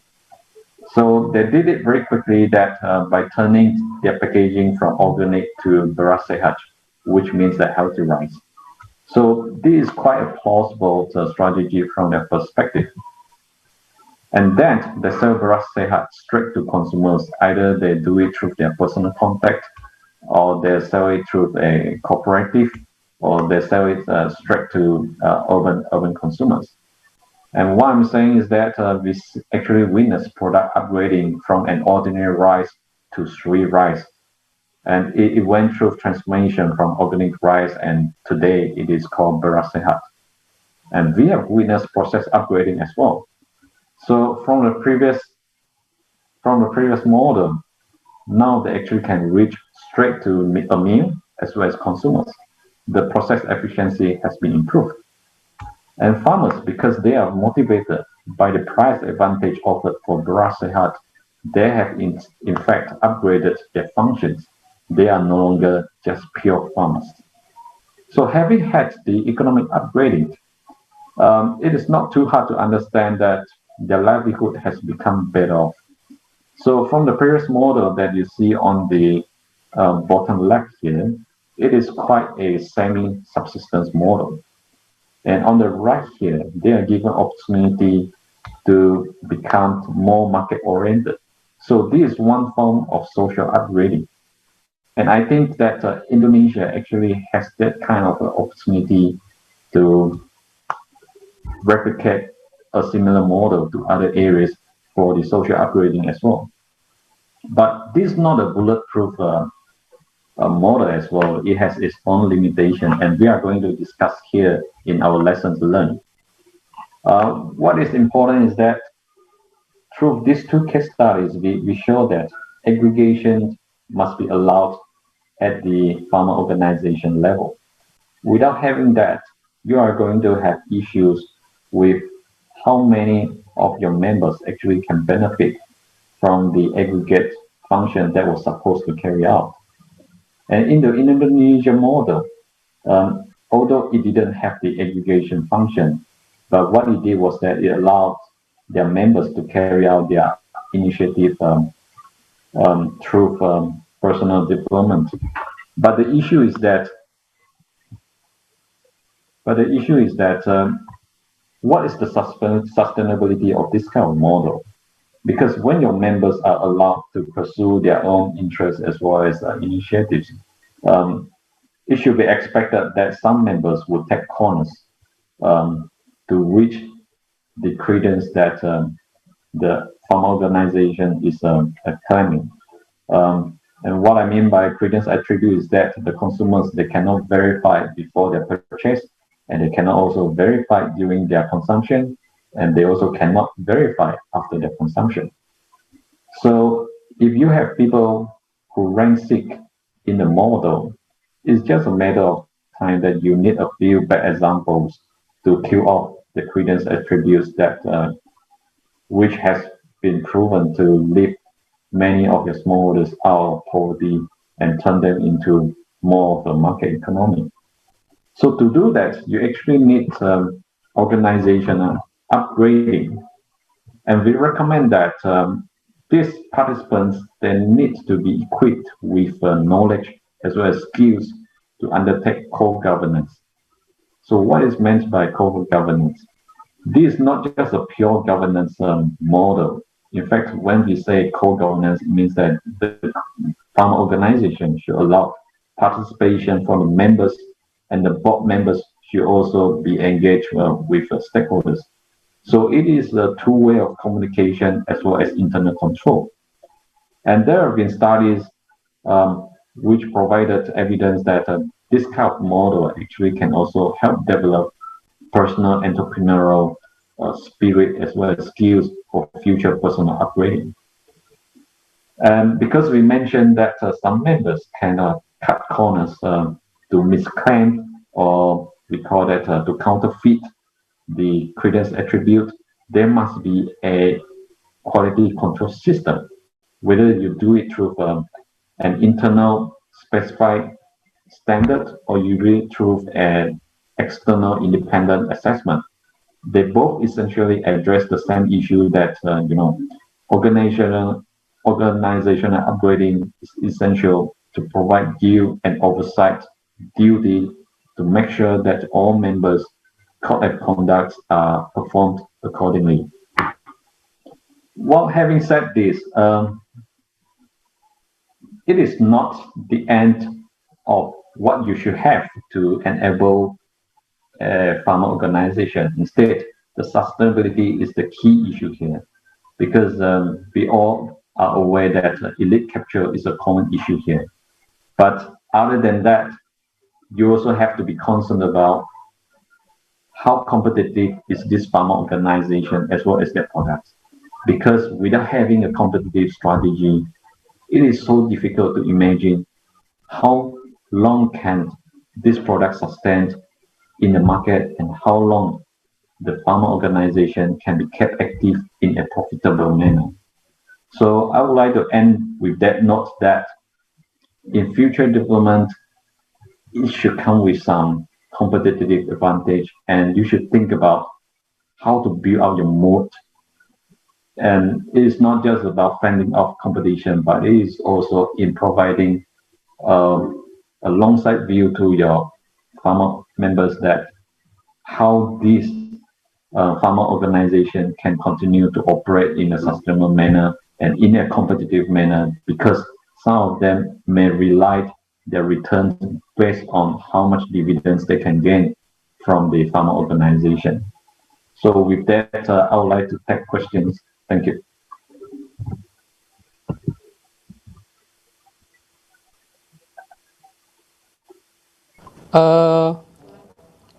Thank you for Dr. Young.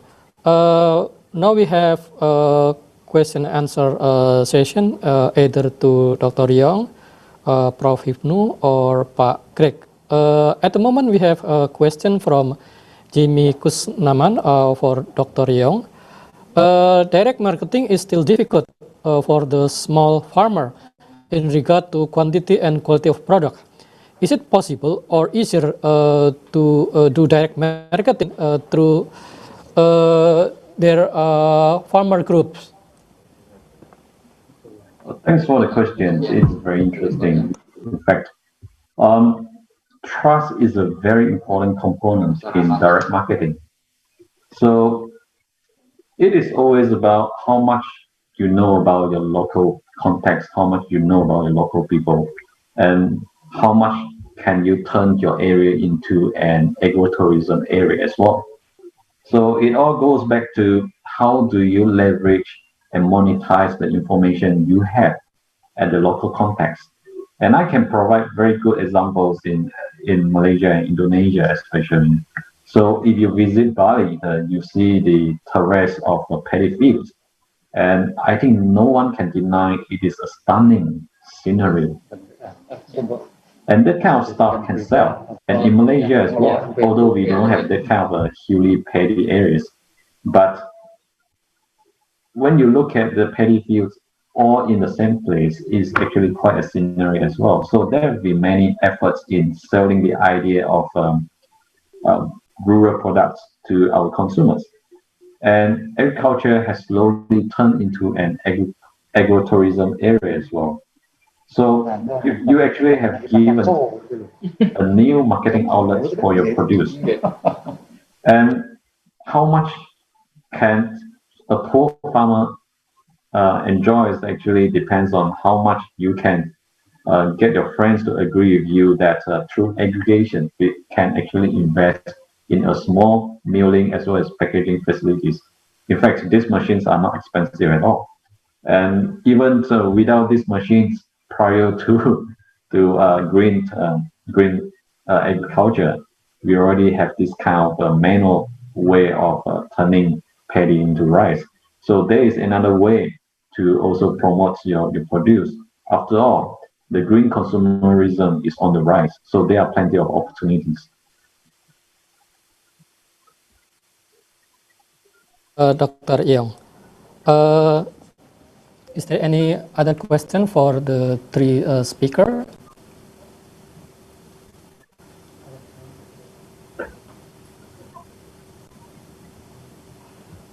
We still have around 20 minutes for this session.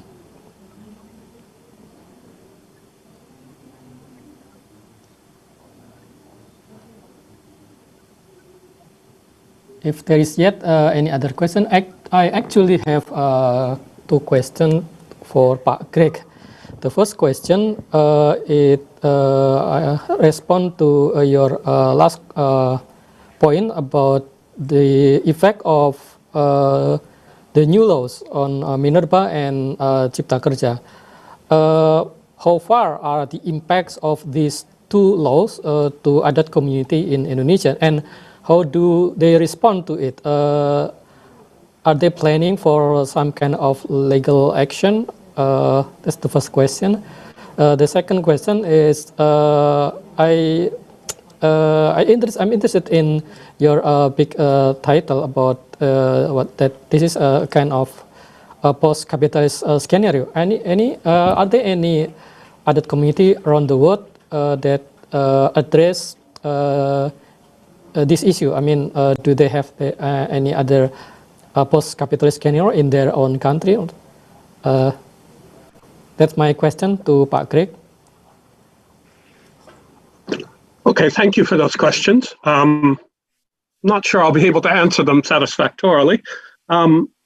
Certainly, there have, local organizations allied to the Adat movement have expressed their resistance against these laws. There's certainly been actions attempted by Yayasan Tanah Merdeka to try and undermine UU Minerba because of conflicts over nickel mining and such in Central Sulawesi. I'm not sure whether they've taken any legal action to the courts. I really would have to ask Arianto Sangaji, the kind of local expert on that, whether they've done that. We don't know what the impacts of, for example, the RUU Cipta Kerja are going to be yet. It's such a recent law. I did say that I was heartened by the fact that there was that SDG Desa nomor 18 on the kelembagaan desa, dinamis dan budaya desa adaptif, but I was a bit frightened by the notion that in the answer to one of the questions that this badan usaha milik desa was now going to be homogenized to operate in accordance with national guidelines for companies, as opposed to following kind of local notions of organization for that. Certainly, the Masyarakat Adat movement is all for the local governance bodies following the locality, the local forms of organization that are most appropriate. So I would think there's probably going to be some pushback against that sort of homogenization, just as there was pushback very early on in the movement against the homogenization of desa governance. But in a certain sense, it's too early to tell what the full impacts are going to be and how best to organize against them. So I can only give a sort of wait and see answer, and I will certainly get back to you if I get more information on that. Post-capitalist scenarios. That is being carried out in many parts of the world. For example, there is a movement in Catalonia, in Spain, a very, very, very strong movement towards what they call re-peasantization, to move away from large-scale entrepreneurial agriculture to smaller-scale peasant agriculture. And that to a certain extent is being promoted, but not yet that widely actualized in Australia, for example, by the Food Sovereignty Alliance, to try and move away from, for example, the large-scale organization of livestock meat provision. Australia has one of the most centralized forms of agricultural production and distribution, and the government has argued it's been wonderful for food security in Australia, but it has meant that farmer livelihoods, as their farms have been taken over, as they've been forced into agreements with large supermarket chains, which are increasing their control of production as well as distribution to consumers. They're just not able to make a viable living. Farming can't be a livelihood anymore. And we've seen that in not just people leaving the farming sector, but also in the high suicide rate in that sector. I mean, that's a good indication. High suicide rates, that well-being is not being promoted. So there are movements toward a post-capitalist sort of organization of production being promoted by the Food Sovereignty Alliance. In Indonesia itself, for example, in some of the Adat communities, the way that rice production is organized in Masyarakat Adat, such as Pasapuan communities in Banten and Jawa Barat, are very much organized along post-capitalist lines.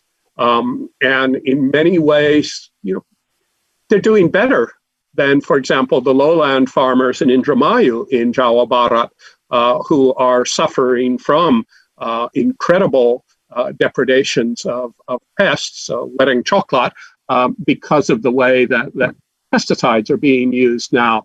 The influence of the agrochemical industry in getting farmers to use larger amounts. Indramayu is another area where you're starting to get higher suicide rates among farmers. So there is evidence of incipient movements towards some of these post-capitalist scenarios, in places in Europe and Australia, and certainly in the Masyarakat Adat context in Indonesia. Thank you.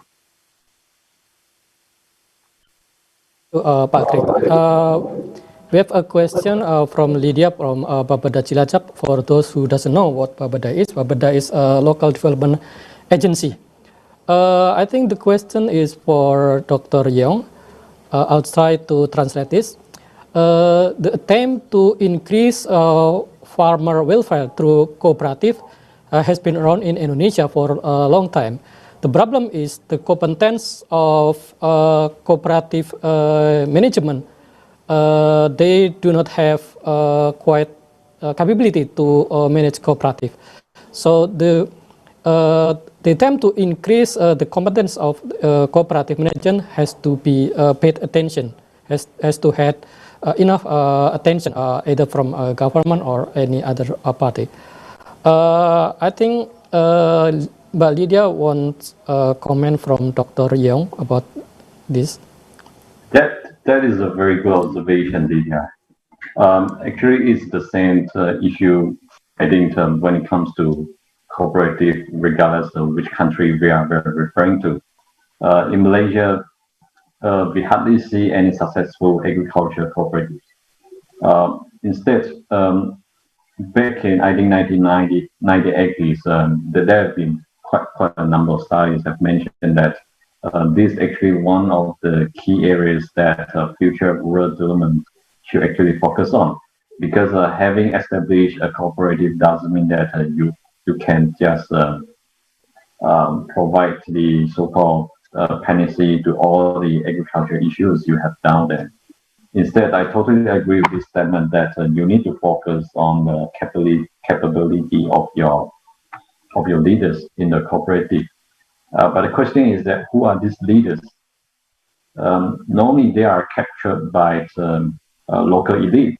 What I mean by local elites is that these are the people who have very close connection to officials, and also they are powerful in the local context as well. You can think about Ketua Kampong, you can think about politicians and a few key businessmen as well. The reason being is that when you think of setting up a cooperative, you tend to get people who are influential, so that they can help you convince to attract other farmers to become your members.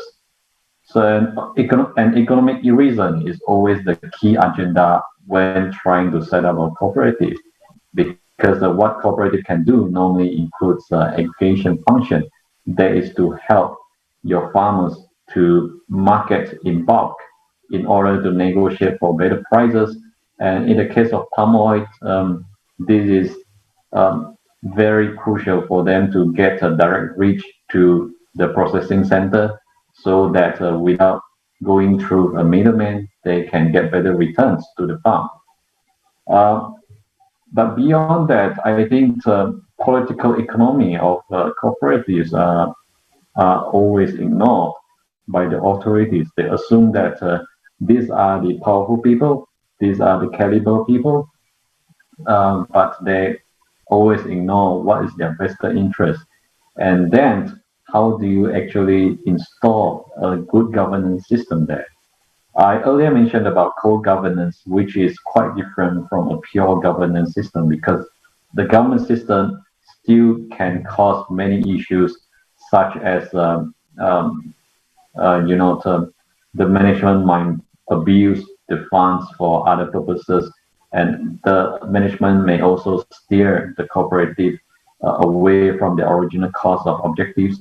But the core governance actually promotes the participation from stakeholders, and also encourages them to undertake oversight role in making sure that the cooperative management actually performs what they're supposed to do. And in any form of effective cooperative, they have to be financially sound. So the management cannot be a pure runner for operation. They also have to understand how to utilize their financial instruments, because many of them actually see cooperative as an investment when they reach certain developments in their livelihood. And for the poor ones, they see this as one way to learn how to instill as well as enhance their personal entrepreneurial experience, because some of them might eventually want to become entrepreneurs independently as well. So I believe that the management quality determines how long the cooperatives can run as well. So having said that cooperative is a few models that you can leverage on for rural transformation, I think for the same reasons, you got to pay very close attention.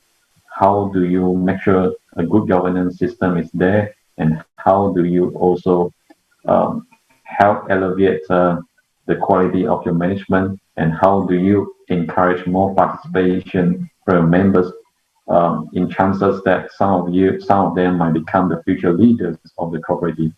I think that kind of systems are not easy, but that certainly needs to be done.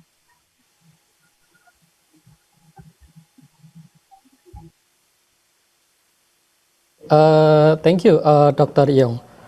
Unfortunately, we don't have additional time for this session.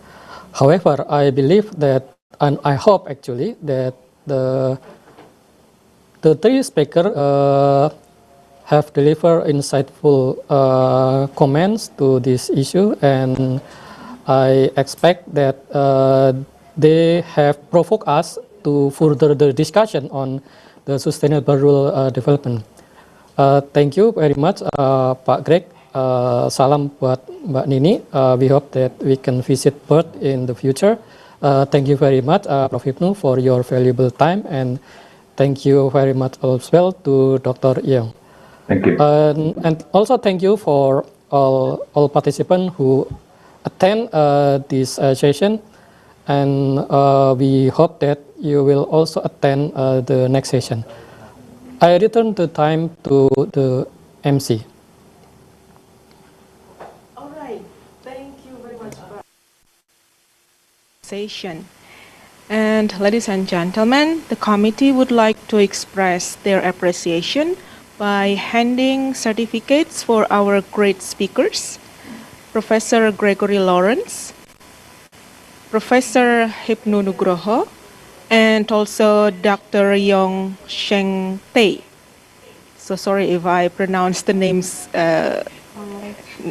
incorrectly. Okay, and also we will hand the certificate to our great moderator, Bapak Haryadi. Thank you so much. And all participants and also moderators and speakers, please remain on the screen because we will have a group photo session before we have a break.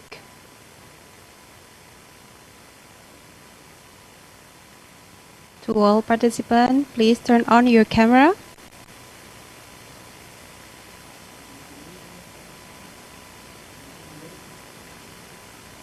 Don't forget to smile. Yeah, okay. And it will be a photo session with our three speakers and also our moderator for this plenary session. Yes. Are you ready? Ready? Okay, we're still setting up the screen. 1, 2, 3, smile. Second screen.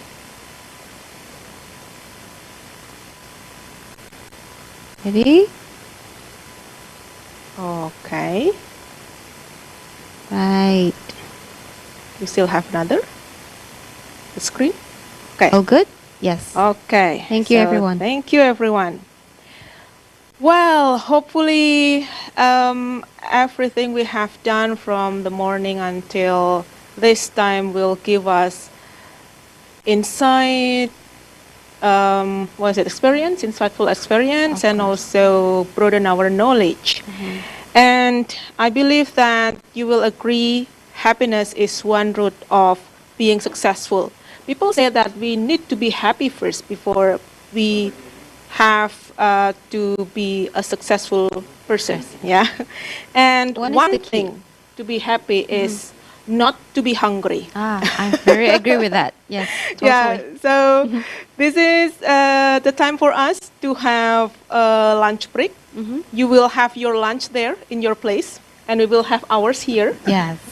And after this, we will see each other again. And how long do we will resume for this So session? approximately it will start at 12 until 1 p.m. Okay, so we will resume for 60 minutes. But before from- that, I think we have some information for them. Oh, really? We have an announcement. Yes. Okay. Yes, please. So once again, to all participants, as one of the requirements to get the e-certificate, please fill in the presence link provided by the committee in the Zoom chat room. Yeah. And the second information is make sure that you joined all of the session, especially the plenary session, and minimum for one parallel session to get the e-certificate. And we have to be here at 1 p.m. Yes. At 1 And to the same link. Yes, right? please join the same link. Okay, see you on the next session. Have a tasty lunch, everyone. See you. See you.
The birth of Jenderal Sudirman University cannot be separated from the complexity of the countryside.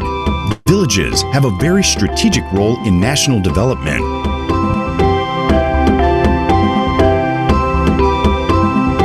Being in a rural area with an agrarian culture, making Jenderal Sudirman University a center for rural resource development and local wisdom. Globalisasi pendidikan dan revolusi industri keempat atau RI 4.0 itu tidak terelakkan dan harus dihadapi oleh generasi muda bangsa Indonesia. Untuk menghadapi tantangan tersebut, maka pengajaran di perguruan tinggi khususnya di UNSUD itu dituntut harus berubah. Hal tersebut sudah tertuang dalam misi pendidikan tinggi, di dalam hal ini dalam Kemenristek Dikti, yaitu meningkatkan akses, relevansi, dan mutu pendidikan tinggi untuk menghasilkan SDM yang berkualitas dan meningkatkan kemampuan iptek dan inovasi untuk menghasilkan nilai tambah produk inovasi. Sesuai dengan Permenristek Dikti nomor 28 tahun 2017 dalam Statuta UNSUD, tahun 2034 UNSUD diakui dunia sebagai pusat pengembangan sumber daya pedesaan dan kearifan lokal.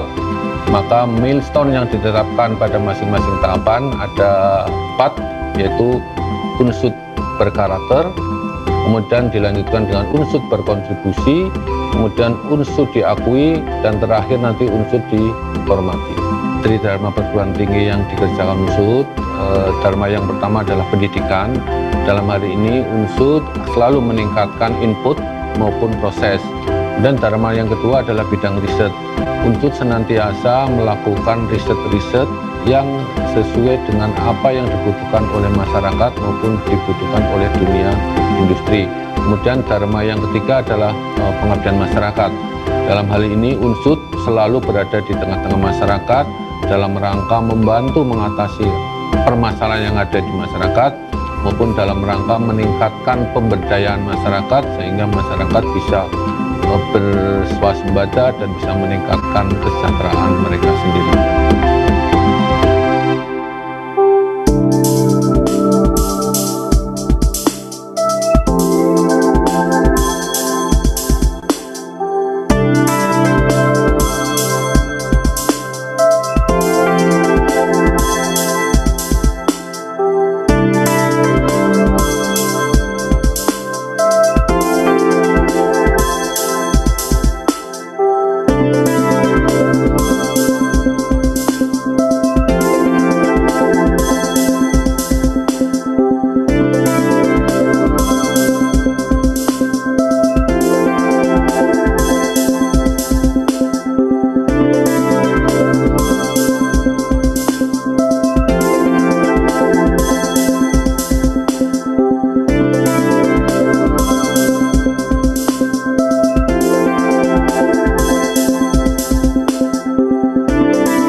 Saya memilih Unsut itu karena dari sumber daya dosen, kemudian fasilitas dan pelayanannya pasti sudah sangat baik. Selain itu, saya juga melihat Kota Purwokerto itu kota yang sangat nyaman dan sangat memadai untuk proses pembelajaran. Ya, dosennya sangat mendukung proses pembelajaran karena dosen-dosennya berkompeten dan mudah berkomunikasi dengan mahasiswa. Selain itu, fasilitas yang ada di Unsut sangat baik, seperti laboratorium, kemudian ruang aula dan ruang kelas, dan pelayanannya pun sangat baik.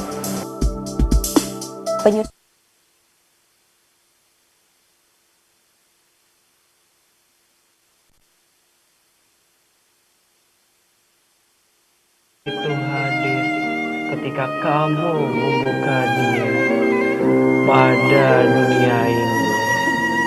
Walaupun kamu tahu dunia selalu punya cara untuk membuatmu patah hati, tapi kamu yakin dunia juga punya banyak hal dan orang-orang yang membuatmu jatuh cinta, dan ketika akhirnya kamu bahagia oleh dunia ini, kamu akan sadar semua bisa kamu dapatkan hanya di Indonesia. Aku cinta Indonesia.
Halo Kardus, sekarang kita ada di mana? Tahu. Coba, ini Bulan yang bisa diajak. Halo. Kita di mana? Kita di apa namanya? Pasar Barangkali. Aduh. Pasar Barangkali. Sengaja aja. Pasar Barangkali, guys. Jadi ini adalah mata uang kepeng yang berasal dari Pasar Barangkali dan satu lembar uang kepeng bernilai Rp2.000. Ada anak kecil.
pemandangan.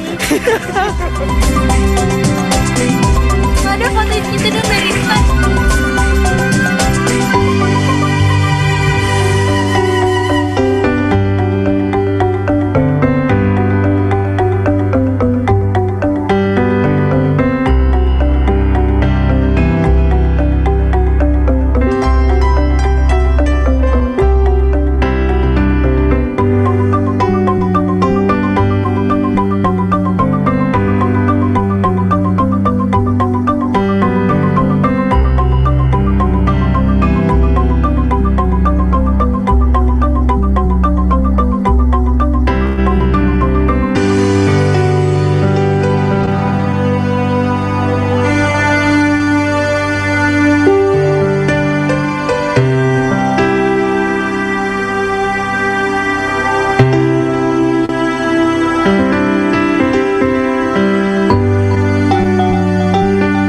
derajat.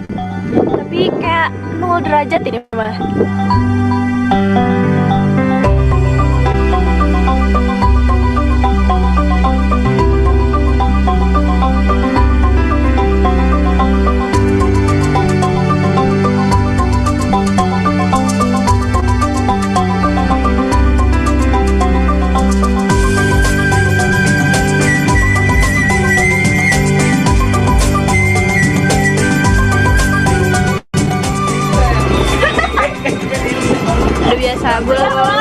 Udah. Kamu jangan kaget sama YouTube ya. Loh, di sini ada sardot. Ini kenapa ada di sini? Banyak bisa mana? Udah direkam. Iya, dapat konten lagi.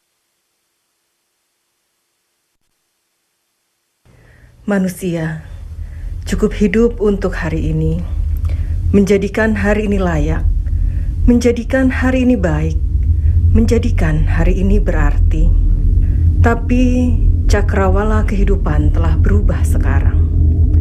Horizon antara saat ini dan masa depan terbelah, membuat kita mendambakan masa yang telah terlewat.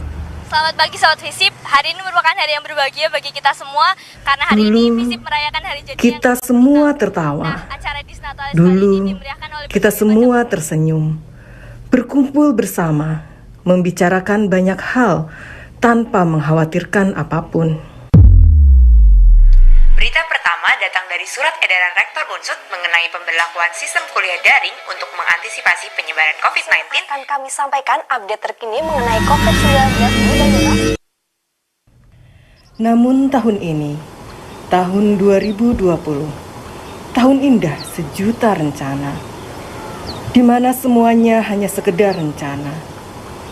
Bumi sebelum pandemi, masa-masa yang kita rindukan, dan semoga bumi segera pulih.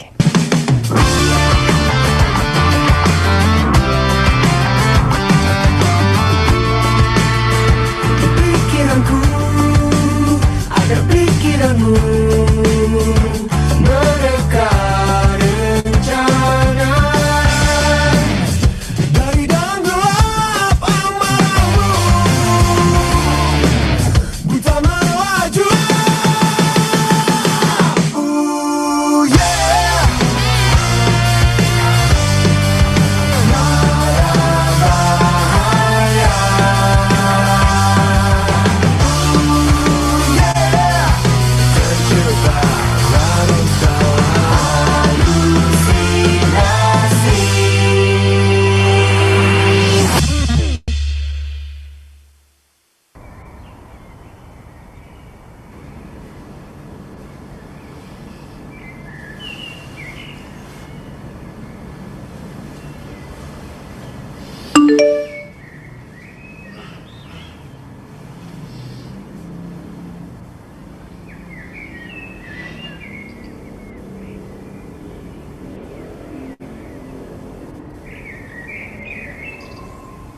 Hah? Hah?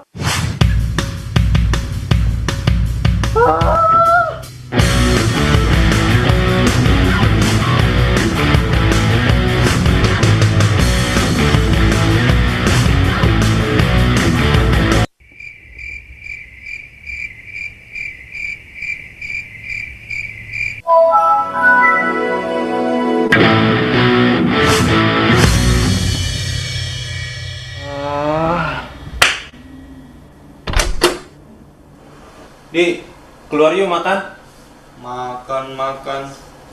Lagi corona kayak gini, mana warung yang buka? Udahlah, makan mie aja. Alah, pagi mie, siang mie, malam mie. Bagaimana ini? Bukannya corona, malah usus buntu. Yang penting Hamdi sehat-sehat ya di sana. Makan jangan lupa. Bu, Ibu juga sehat-sehat. Ibu, bapak, adik-adik, keluarga di sana semoga sehat selalu, Ibu. Iya. Ya udah ya, Hamdi. Ibu. Jadi gini, Bu. Di beberapa hari kemarin bapak saya di PHK oleh tempat kerjanya. Maka dari itu, mau tidak mau saya harus ya membantu meringankan beban orang tua saya. Saya sih udah melakukan beberapa hal kayak mengurangi jatah makan, jatah jajan, dan banyak hal kecil lainnya. Yang penting saya tetap bisa kuliah, Bu. Bapak kamu habis di PHK. Lalu kamu bagaimana? Tetap sehat sih. Untung sih saya punya teman satu kontrakan, namanya Franz, anak FISIP juga, yang selalu mengingatkan saya agar ya tetap menjaga kesehatan, sama-sama lah. Iya Bu, makannya mie mulu. Balah, jangan makan mie terus dong.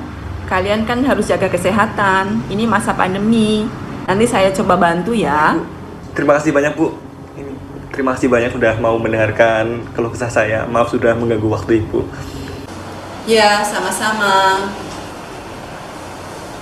Kalian tugas di LDRU udah dikumpulin atau belum? Kalau tugas yang di LDRU saya kurang paham. Kamu gak tahu caranya, Franz? Ribet dah. Ketemu aja. Sepakat. Bener-bener tuh, si Franz. Aku juga besok mau ke Bapendik ngurus transkrip. Terus yang lain gimana nih, Nis? Bisa, aku bisa kok. Mantap. Ini Sa? Iya. Bisa kok, bisa. Habis ngapain sih? Tadi selempang mapres aku jatuh. Mapres nih ceritanya. Selamat ya, Kansa. Sombong amat. Ih, sirik aja.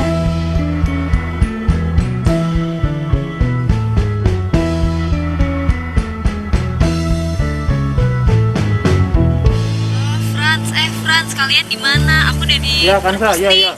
Sebentar. Franz, nitip bentar. Ya, Kansa, ya.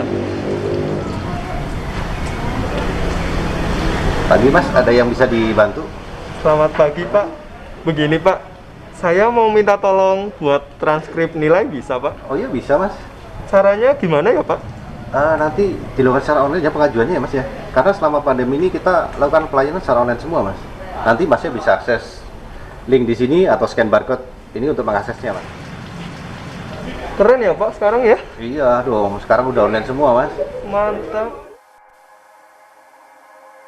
Ya, ginilah kehidupan di masa pandemi. Kuliah online, apa-apanya online. Ngurus di Bapendik juga online. Sempat kepikiran mau pulang, tapi takut ntar bawa virus. Takutnya malah keluarga berketularan. Ya, walaupun semua serba susah, asal kita patuh dan menerapkan protokol kesehatan, kita tetap dapat saling membantu satu sama lain.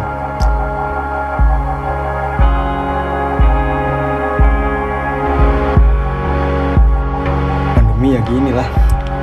Walaupun harus jaga jarak, bukan berarti kita tuh berjuang masing-masing, tapi kita harus bertahan bersama-sama dalam menghadapi pandemi ini. Iya, jadi kebetulan saya mendapat cerita dari mahasiswa bimbingan saya, kalau bapaknya terkena PHK di masa pandemi ini. Semoga ada kebijakan terbaik dari fakultas untuk membantu dia. Waduh, kasihan sekali ya. Iya, benar banget. Soalnya kasihan ya. Mudah-mudahan sih segera ada kebijakan dari fakultas untuk membantu mahasiswa mengatasi masalah yang kayak gini. Saya sepertinya harus menyampaikan curhatan mahasiswa ini ke Pak Dekan. Mohon izin Pak Kajur. Boleh Bu, boleh. Jika Ibu berkenan, saya sih berharap Ibu menghadap Pak Dekan untuk menceritakan curhatan mahasiswa Ibu ini. Bagaimanapun, pandemi ini memang membuat banyak mahasiswa kita menjadi korban, sehingga kita memang harus lebih peduli terhadap mereka. Oke lah, baik. Akan kita lanjut ke pembahasan berikutnya. Mungkin sekarang pembahasan tentang gugus kendali mutu. Bagaimana tim GKM tentang evaluasi pembelajaran daring kita? Ya, baik, terima kasih Pak Kajur. Jadi dari tim Monef GKM kami sudah melakukan survei ke mahasiswa. Nah, mahasiswa itu banyak yang mengeluhkan penggunaan kuota yang besar selama pembelajaran daring ini Pak Kajur. Sehingga mungkin kami bisa menyarankan, misalnya pakai podcast atau misalnya PPT kita itu kita kasih suara, jadi mahasiswa bisa memutarnya berulang-ulang, begitu Pak Kajur. Iya mau nambahin juga Bapak Ibu, jangan lupa setiap tugasan mahasiswa selalu diberikan feedbacknya.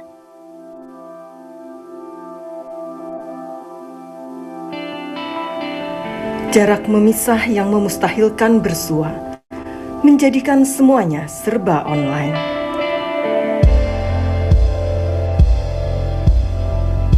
Walaupun begitu, kami tetap akan mengabdi dan berkarya. Mengabdi dan berkarya sebagaimana profesi kami seharusnya. Saling bekerja sama dan membantu satu sama lain. Kami dosen di tengah pandemi menghadang. Ambil vitamin, Pak. Iya, Mbak. Tahu aja, Mbak.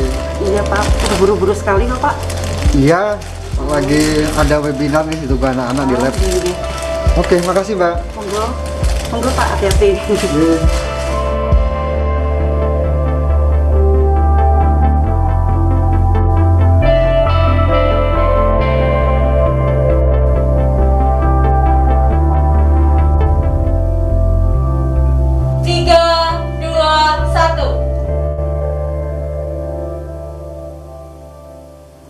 Jadi gini Bu, di beberapa hari kemarin bapak saya di PHK oleh kerjanya. Maka dari itu mau tidak mau saya harus membantu meringankan beban orang tua saya.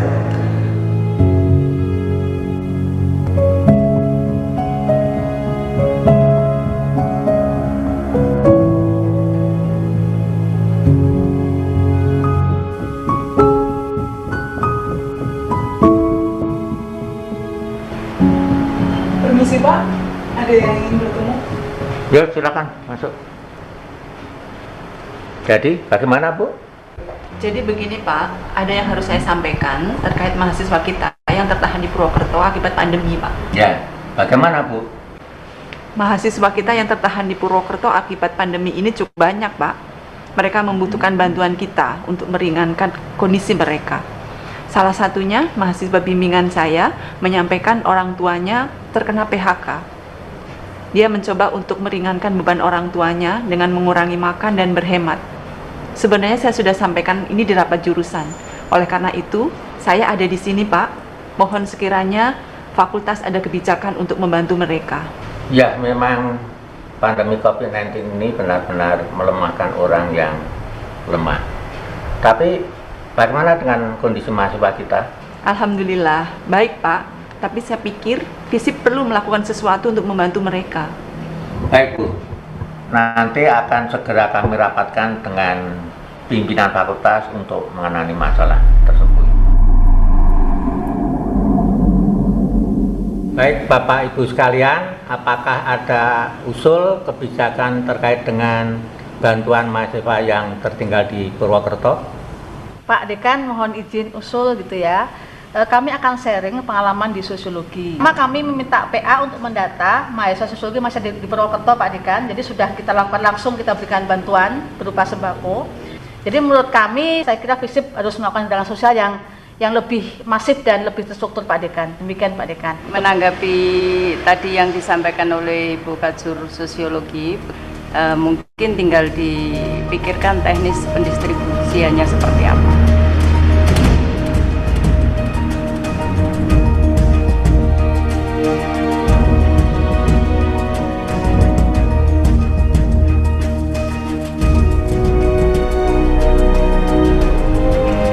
Baiklah Bapak Ibu semuanya, berdasarkan pembahasan yang telah berlangsung tadi dan juga berbagai usulan yang ada, kita akan sepakati bersama bahwa untuk mahasiswa FISIP kita akan memberikan bantuan sosial berupa sembako terhadap para mahasiswa yang masih tertahan di Purwokerto. Bagaimana Bapak Ibu semua?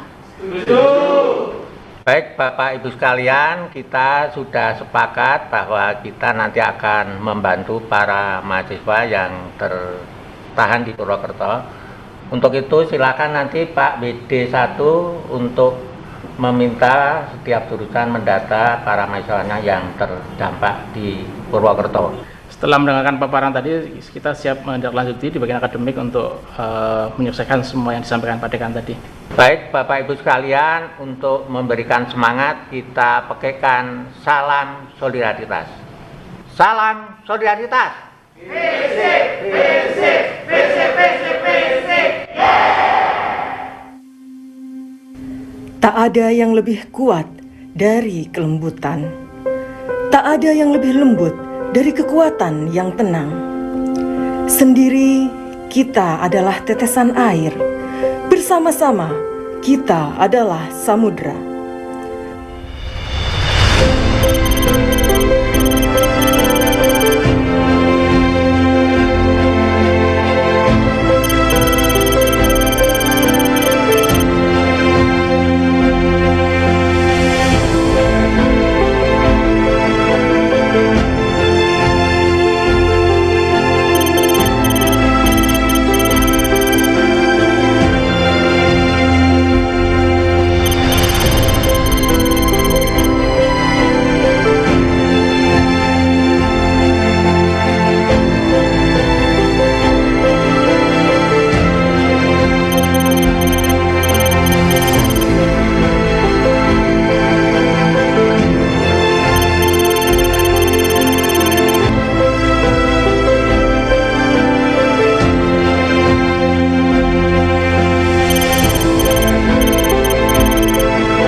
Bersama kita ciptakan kekuatan untuk satu FISIP.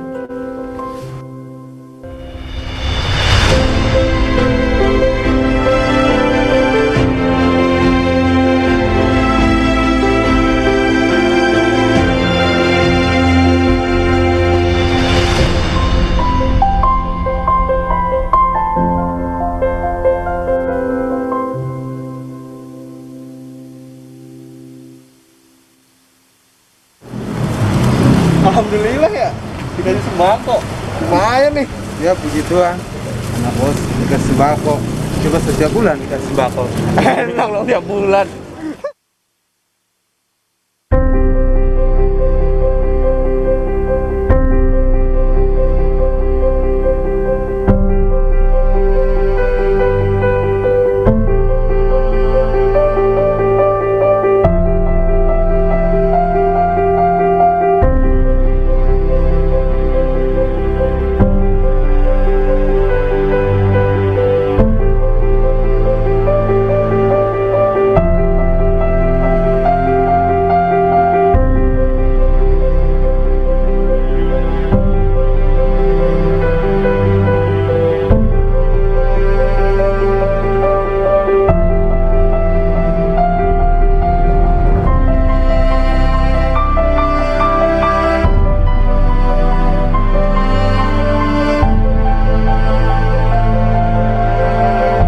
English Diploma Program is the oldest study program in Faculty of Humanities Jenderal Sudirman University, which established in 1997.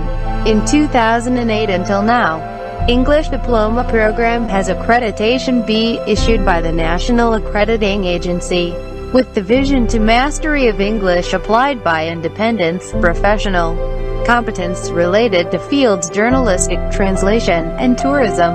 The English Diploma over some two organizations, they are Exploration and English Diploma Futsal.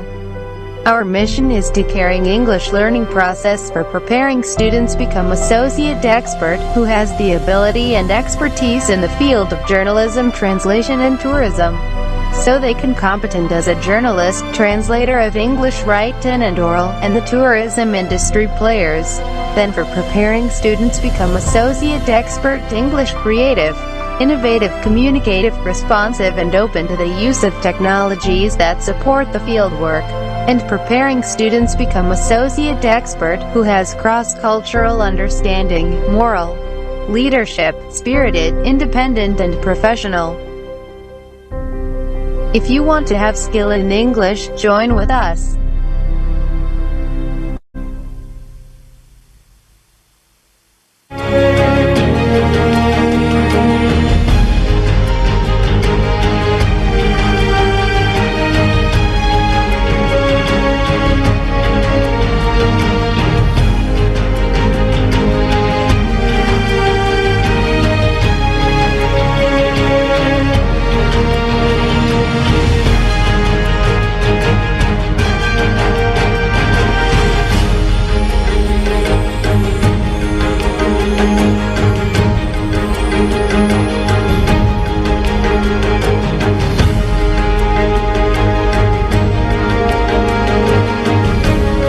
Faculty of Economics and Business, Jenderal Sudirman University was established in 9 October 1963. Today, Faculty of Economics and Business becomes the most leading faculty in Jenderal Sudirman University with 4,000 students.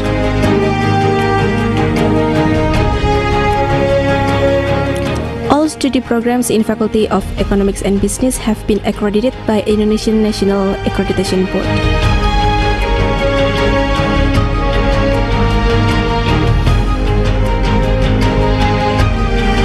Located in 37,000 m² campus area, Faculty of Economics and Business, Jenderal Sudirman University provides you convenient environment to study.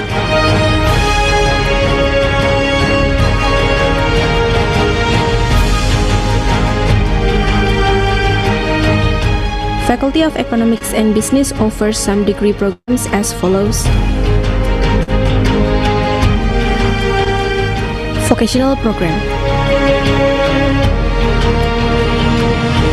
undergraduate program, master program, doctorates program, professional program, certificate program.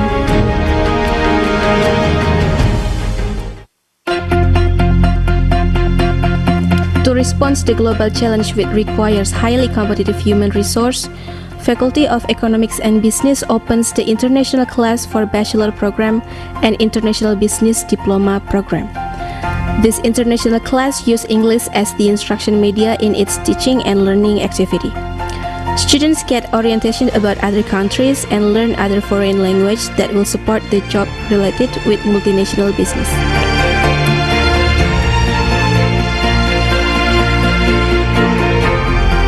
In order to develop students' competence and quality for the global market, Faculty of Economics and Business establishes several collaborations with some overseas universities in Korea, Malaysia, China, Japan, and Thailand.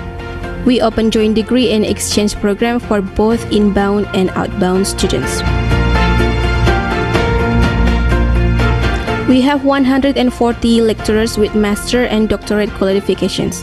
They graduated from various leading universities around the world such as America, United Kingdom, Germany, Australia, New Zealand, Philippines, Malaysia, etc.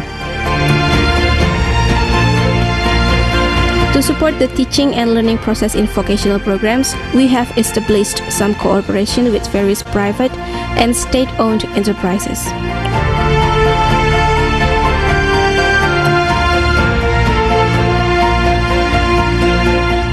Faculty of Economics and Business also provides university scholarships for international students. Scholarships are awarded to students at either diploma, bachelor, master, or doctoral degree. The scholarships are aimed at outstanding students who need educational funding. In addition, many scholarships coming from abroad are aimed at students and lecturers to get a higher level of education in foreign universities.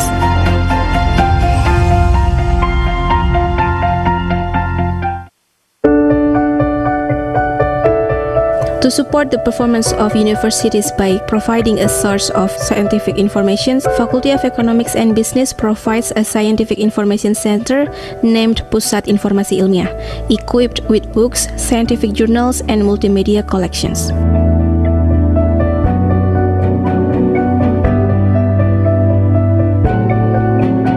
Currently, Faculty of Economics and Business own integrated laboratory facility.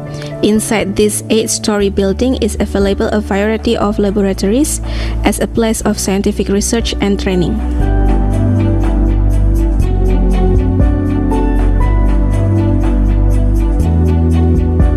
Self-development does not have to go through academic channels. Faculty of Economics and Business Universitas Jenderal Sudirman also provides various student activity units so students can develop their interests and talents on campus.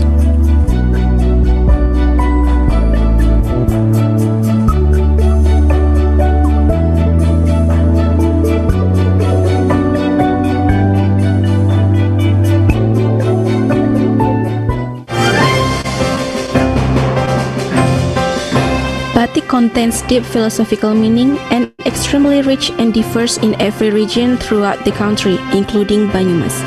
For that, as a form of community service, Faculty of Economics and Business perform actions and assistance to small-medium enterprises batik in Banyumas so that its product can compete and penetrate the market better. We believe that the advancement of the information technology will be great and make change wherever you are. Being here with us is the right choice to achieve a better future.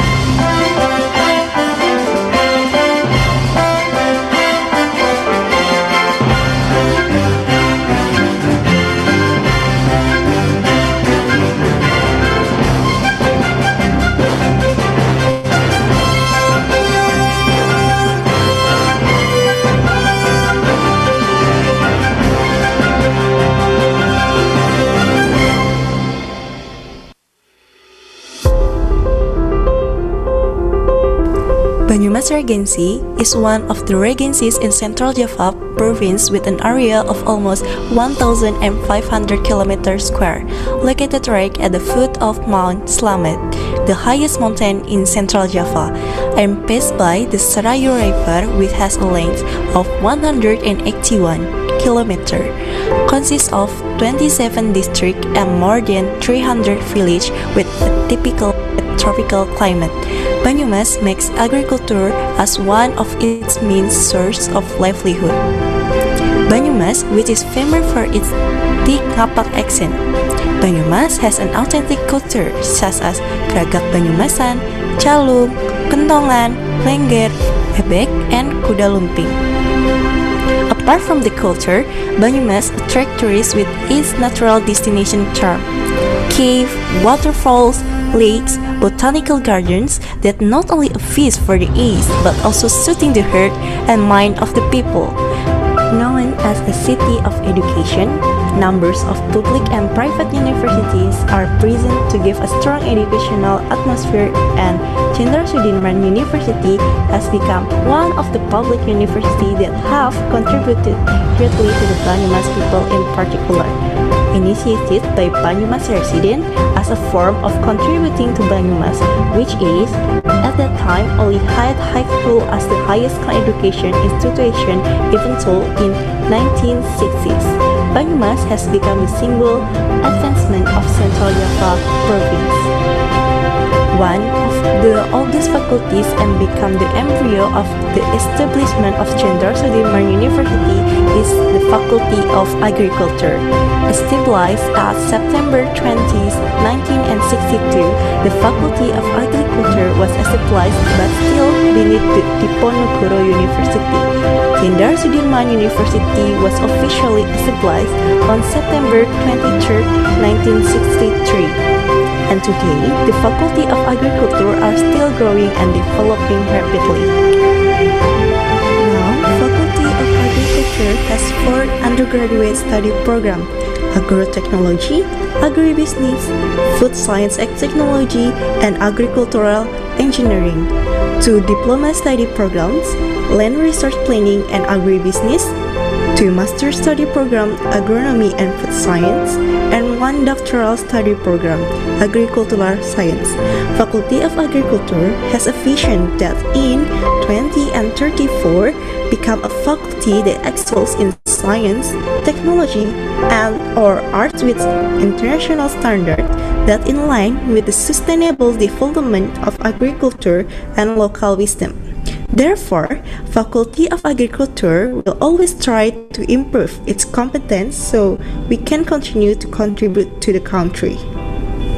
The application of competency-based curriculum since 2002 and independent learning in the era of Industrial Revolution 4.0 encouraged the Faculty of Agriculture to prepare adequate facilities and infrastructure, such as the Scientific Information Service Center building, adequate room for student and lecturer, spacious meeting and seminar rooms, conducive student learning space, sport facility, student school program, green spaces, mosque, internet access, and so on. The Faculty of Agriculture also has an experimental farm covering an area of 2.5 hectares consisting of field for agricultural cultivation activities and 29 greenhouse or screenhouse with a variety of size. Everything is provided to support the strengthening of competence of students and lecturers at the Faculty of Agriculture.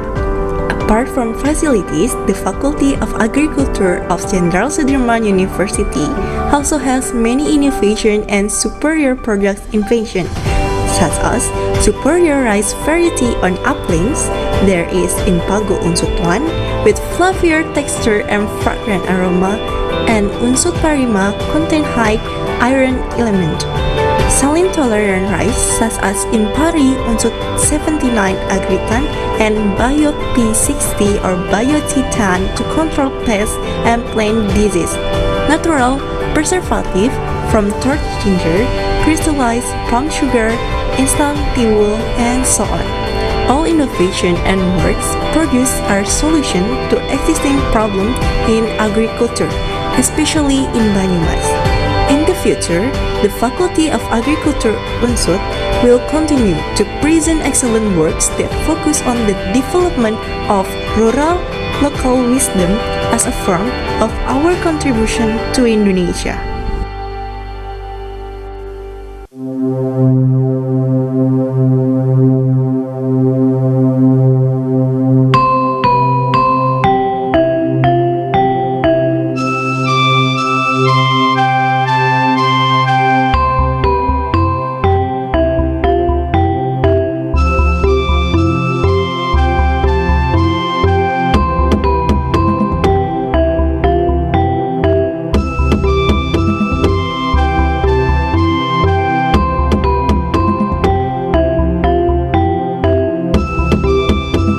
The birth of Jenderal Sudirman University cannot be separated from the complexity of the countryside. Villages have a very strategic role in national development.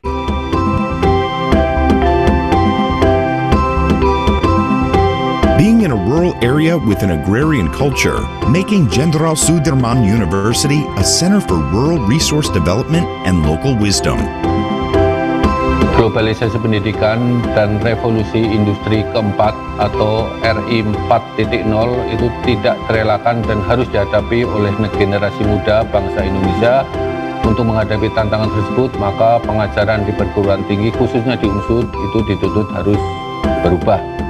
Hal tersebut sudah tertuang dalam misi pendidikan tinggi, di dalam hal ini dalam Kemenristek Dikti, yaitu meningkatkan akses, relevansi, dan mutu pendidikan tinggi untuk menghasilkan SDM yang berkualitas dan meningkatkan kemampuan iptek dan inovasi untuk menghasilkan nilai tambah produk inovasi. Sesuai dengan Permenristek Dikti nomor 28 tahun 2017 dalam Statuta Unsut, tahun 2034 Unsud diakui dunia sebagai pusat pengembangan sumber daya pedesaan dan kearifan lokal. Maka milestone yang ditetapkan pada masing-masing tahapan ada 4, yaitu unsud berkarakter, kemudian dilanjutkan dengan unsud berkontribusi, kemudian unsud diakui, dan terakhir nanti unsud dihormati.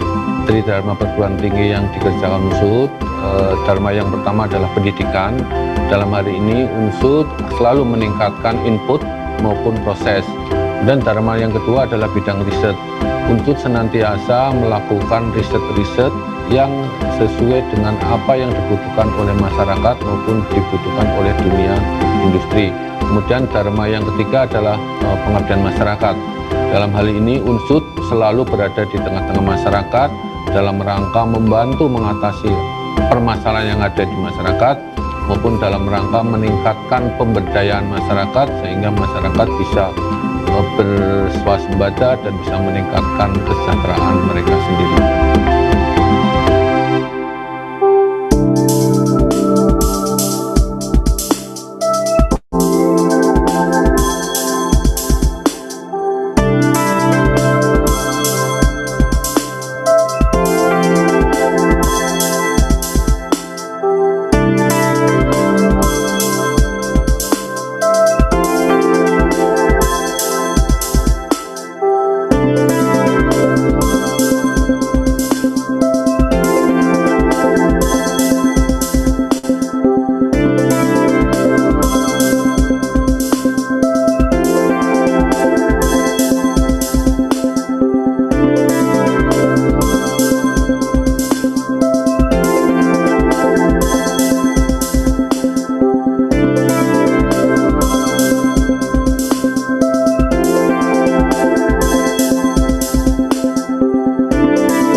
Saya memilih unsud itu karena dari sumber daya dosen, kemudian fasilitas dan pelayanannya pasti sudah sangat baik.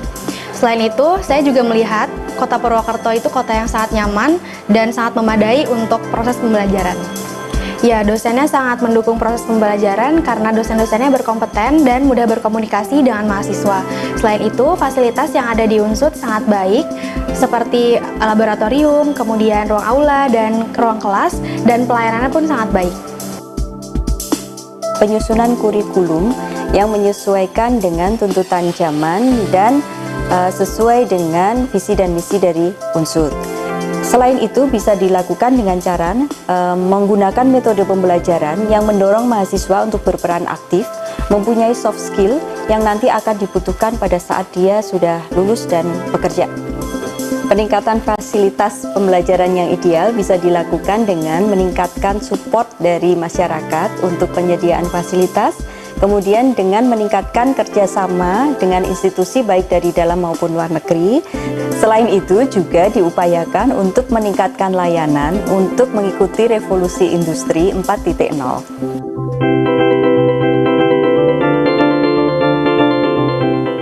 The effectiveness of the agricultural sector is a very important part in supporting national food security, along with the progress of the times. Jenderal Sudirman University has a role to play in contributing to the agricultural problem.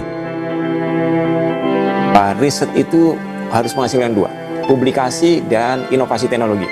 Jadi teknologi yang dihasilkan oleh perguruan tinggi itu hanya akan diakui bermanfaat kalau itu sudah dimanfaatkan oleh masyarakat.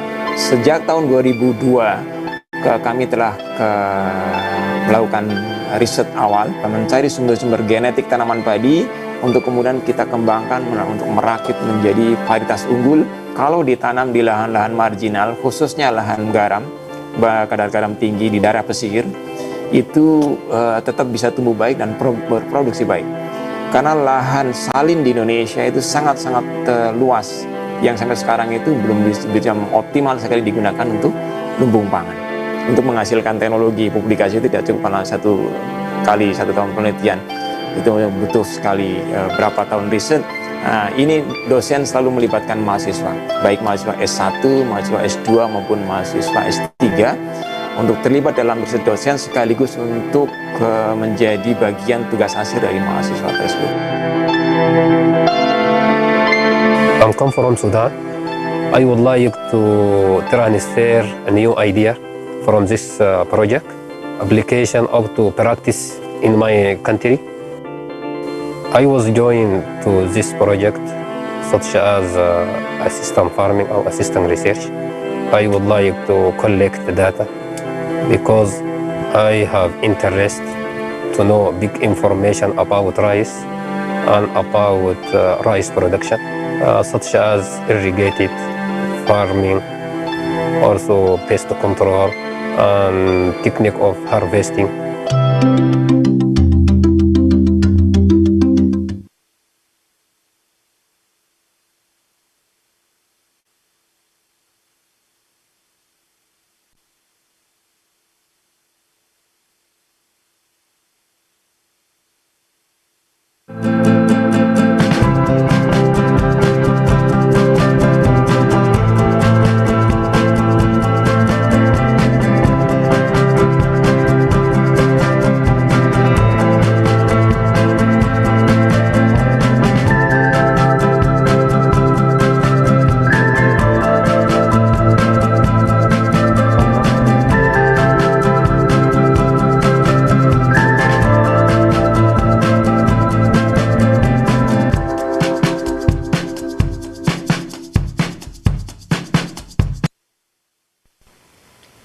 Yes, welcome back to ICMA-SURE 2020. Distinguished guests, ladies and gentlemen, apparently we're going to start our next session, but I missed something here. I cannot find my partner. Mbak Indri, where are you, Mbak? Oh, wait, I'm here. Please wait. Okay. Hello, Mbak Indri. Well, it's good to see you again. You look so fresh. Yeah, I just finished my lunch. Oh, okay. Right. What you have for lunch? I had chicken. Nice. And also gudeg. And also telur rebus. Okay. And a cup of coffee. And happiness. Okay, that's the most important ingredients in everything. So what are we going to have now? Oh yeah, we still have some sessions, but before, I think we need to greet some participants. Yeah. While waiting for the moderator and also the speakers preparing the materials. And I think we Do you have any now candidates? in the screen. Wait, I still look. Okay, Mas Diego. Hello, Mas Diego. Are you there? Yeah, I am here. Yeah. Halo. Halo. Mas Diego. Selamat siang. Selamat siang, apa kabar? Baik. Baik, oke. Mas Diego sehat? Ya, sehat ya. Alright. Want Yes. to ask something? Oh, Mas Diego. Ya. Can you possibly turn on your cam, please? Yeah, of course. We would like to know Camera you more. on, please. Yes. Ya. Hello. Yeah. Right. Hello. Okay. Can you possibly introduce yourself? Where are you from? And how long have you been in Purwokerto? Okay, my name is in English, yes? Or in Indonesian? Which one do you prefer? In English. In English. Or you Okay. can mix English, bahasa Indonesia, Japanese. Okay, I will try in English, yes? My name is Diego Cano. I am an international student of doctoral degree in Jenderal Sudirman University. I have been living here around 13 months. 15 months.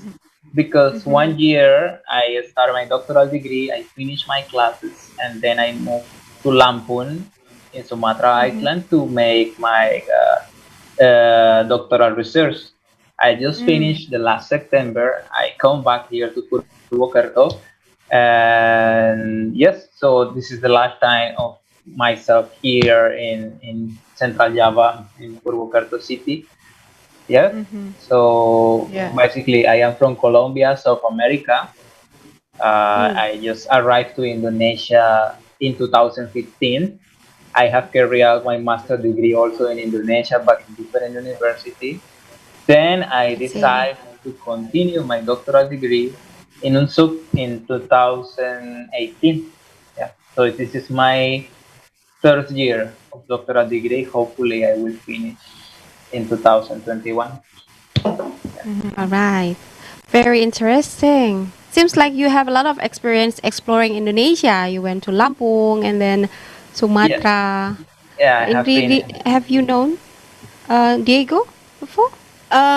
We met a couple of times. Yeah, Yeah, Diego. a couple of times we have met before. Yeah. Have you tried to learn bahasa Banyumas? Oh, Because I heard that you like learning language. Yeah, but it's difficult to learn the local language. I have the opportunity to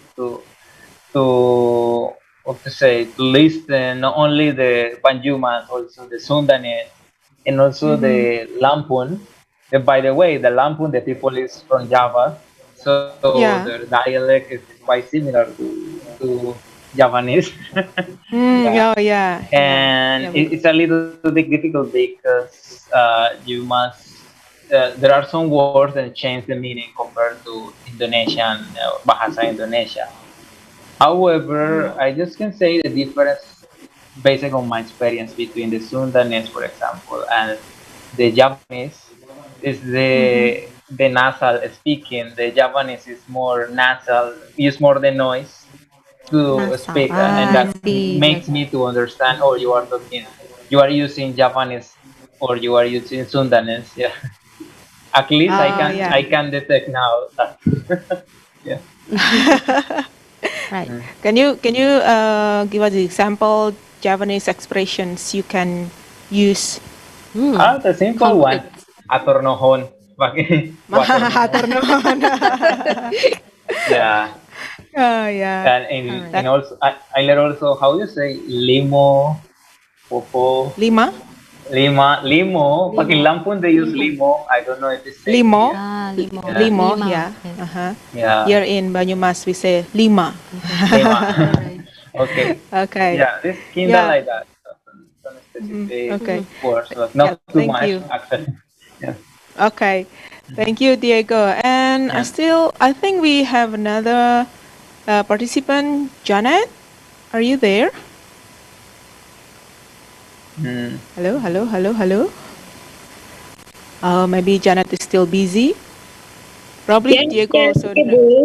And she's here. Oh yeah, Janet, can you hear us? Yes, I can hear you. Okay. Can you please turn on the camera? Okay. Thank you. Can you see me now? Yeah. Yes. Okay. How are you, Janet? Where are you from? Fine. I'm from Zimbabwe, the southern part of Zimbabwe. I see. Yeah. Yes. And why do you join this conference? Why did I join this country? What do you want to know?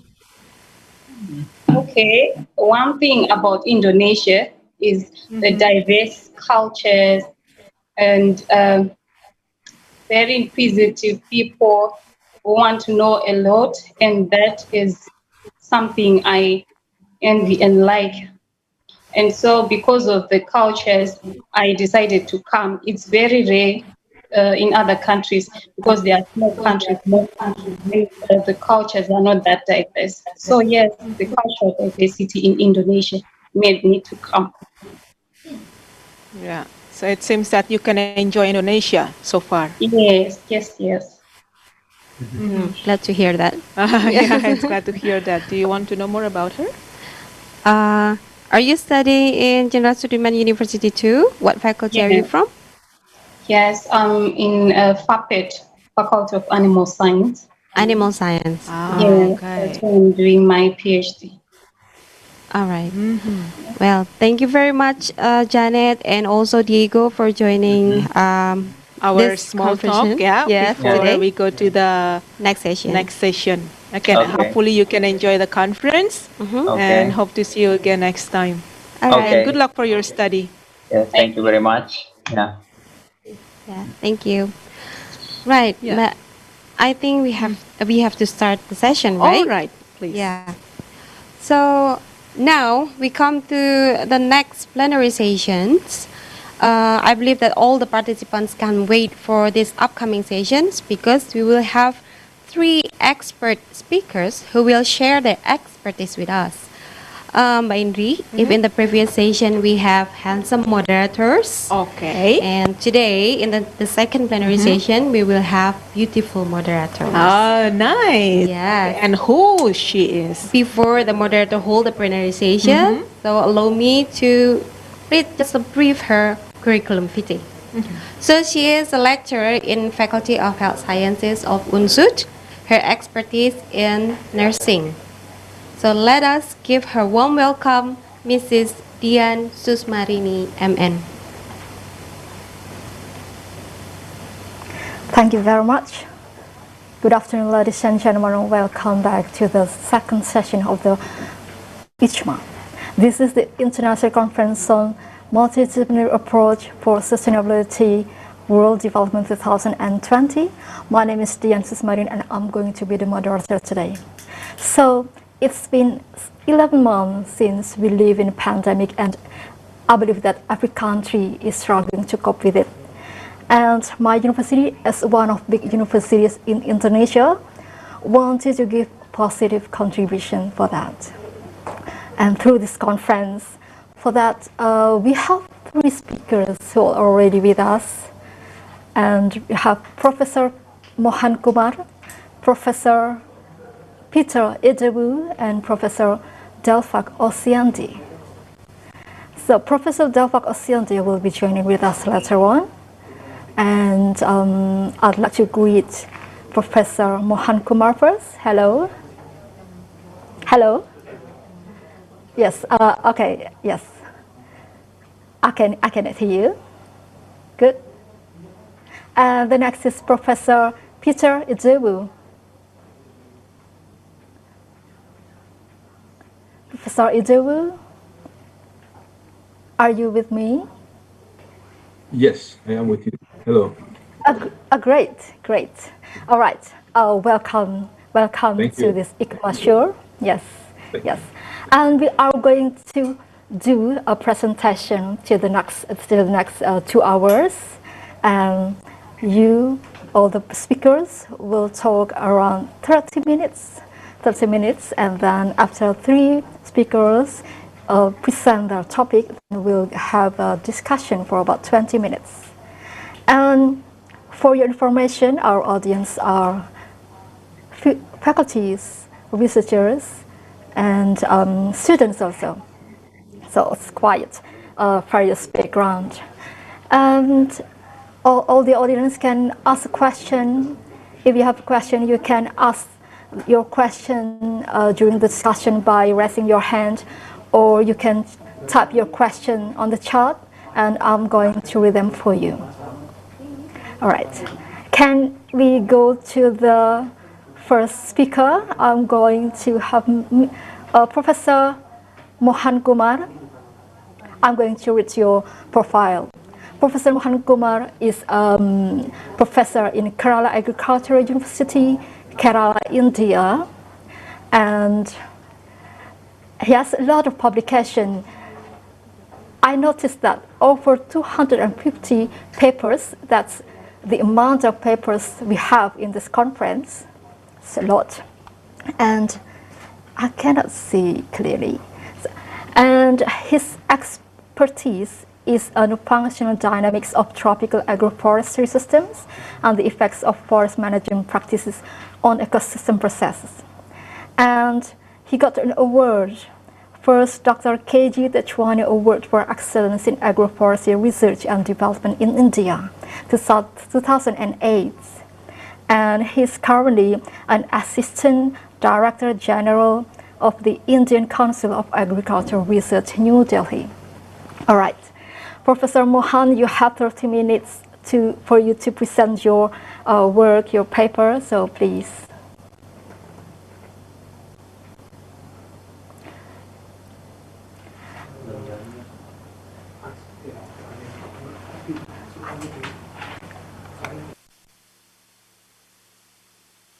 Please unmute. Could you please unmute your microphone? Okay. Am I audible? Yes. Good. Okay. Yes. Thank you, moderator Dian Susnarini. The participants, faculty and students of UNSURE, Purwokerto. I was there a few years back at the School of Agriculture for about a month. I was a visiting professor there. At the outset, ladies and gentlemen, it's my pleasure to speak to the audience of this international conference on sustainable rural development. Okay, and at the outset, let me express my sincere gratitude to the organizers, particularly Maria Menita, professor, and also my friend Juni. Okay. Today I'm going to talk to you about home gardening as for sustainable rural development, in the context of sustainable rural development for food and nutrition security, and also for biodiversity conservation. Let me go to let me try to share my screen. If there is a problem, please let me know. All right. Yes, please.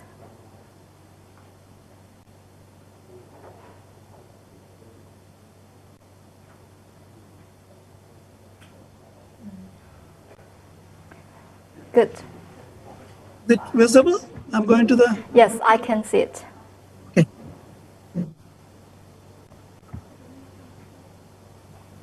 Yeah, the title of my presentation is Home Gardening for Food and Nutrition Security and for Biodiversity Conservation during the pandemic times.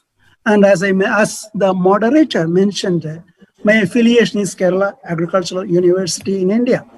Okay. As all of you know, we are passing through an unprecedented time in the history of mankind. The pandemic, the COVID pandemic, has affected all spheres of our activities, human endeavor. And this has changed the business as usual scenario and compounded natural and man-made factors. So in this talk, I'll be talking about how the pandemic and the consequential lockdown are affecting biodiversity or biodiversity conservation per se, both in the natural as well as managed plant use or ecosystems, and also how it is affecting the agro ecosystems. In particular, I'll be talking about the focus of this talk will be how home gardens can give succor to the smallholder farmers of the tropical region. With that brief discussion, brief mention of the outline of my talk, let me go to my next slide. As you all know, this is, as I mentioned also, this is, an abnormal time. The number of confirmed cases of, COVID-19 is increasing. This slide actually presents the global pandemic situation as on 10th November 2020. On the left-hand side, on my left-hand side, you see this curves representing the top one, of course, is the global or the number of positive cases in the world. And then, of course, you also have, which is kind of increasing, as you can see, almost exponentially. And then, of course, this one represents the Asian scenario. And this line actually represents the US scenario. And then, of course, you have here, India closely following the Asian scenario. Most of the, I think, if you can see from this, most of the cases I mean, about 2/3 of the Asian cases are actually from India. Of course, the curve has, the Asian as well as the Indian curve has kind of plateaued out sometime around September, as you can see from the slide. And there are, I mean, as of now, 217 countries and territories around the world that has, I mean, that have reported a total number of over 53 million cases, confirmed cases of coronavirus COVID-19. That is, I mean, all the countries are represented here on the right-hand side. I'm not going into the details of that. And, you know, the scales, I mean, the different, you know, the scale is given at the bottom, which shows that some countries are severely affected, which is kind of summarized in the curves on the top left-hand side.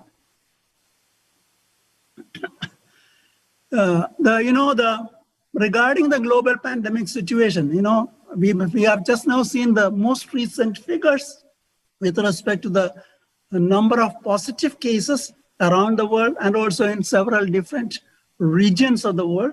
And between December 2019, when, you know, this epidemic has barely started, and between that time and March of 2020, the pandemic has actually besieged 186 countries. You can imagine the speed at which this particular pandemic with little virus is actually spreading all over the globe. And this in turn, of course, was followed by an enforced confinement, which in turn shifted the human mobility patterns. And there were, of course, you know, this large human lockdown that we saw from March onwards in most countries, and its eventual relaxation later on, I mean, is usually referred to as a global human. Hello? Hello? Are you hearing me? Yes. Okay. So this lockdown and its eventual relaxation is referred to as a global human confinement experiment. And this global human confinement experiment, as I just now mentioned, has had strong feedbacks on both the natural as well as the human ecosystems. I mean, if I may say, strong feedbacks on the coupled human and natural systems. There are both positive as well as negative effects of this huge global human confinement experiment on a range of natural and managed systems such as, I mean, wildlife, protected areas, and also agroecosystems. The positive effects, you know, on the positive side of this lockdown, you know, in many countries, pollution levels in many cities particularly have drastically reduced. Pollution levels, or the pollution levels in many cities around the world have drastically reduced. And for example, air quality of Delhi, I mean, one of the most, I mean, polluted cities around the world, I mean, has, you know, there were significant improvements if you compare the periods before and after this lockdown. For example, there was a more or less 50% reduction in the concentration of pollutants such as PM10 and PM2.5 in comparison to the pre-lockdown phase. I mean, on the right-hand side, you see 4 pairs of, you know, graphs. I mean, that's what it shows. You know, there are those median lines, or the red lines. On the left of the median, you see the pollution level during the pre-lockdown period, and on the right-hand side, you see during the lockdown. So it shows, you know, parameters like, you know, particulate matter of diameter 10 micrometers and particulate matters of diameter 2.5 millimicrons have, you know, drastically reduced, about 50% reduction, as you can see from the curves shown on the right-hand side of the slide. I mean, indeed, the satellite images have clearly shown that there are dramatic improvements in air quality of every nation disturbed by the pandemic, primarily because of the fact that, industry and transport are shut down.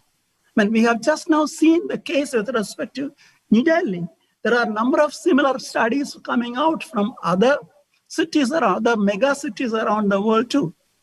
The silver lining is that lockdown, following the outbreak of the COVID-19 pandemic has improved the air quality in many cities. And satellite images clearly show that there were dramatic improvements in air quality in every nation disturbed by the pandemic, primarily because of the fact that industry and transport were shut down.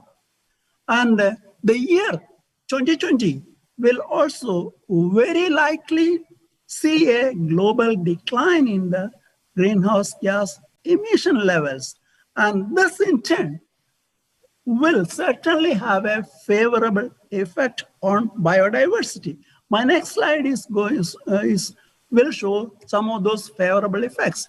In an influential editorial in the journal Biological Conservation by Corlett and others, they noted that there are reports, albeit anecdotal, which showed reduced human pressure on wild species during and after the pandemic.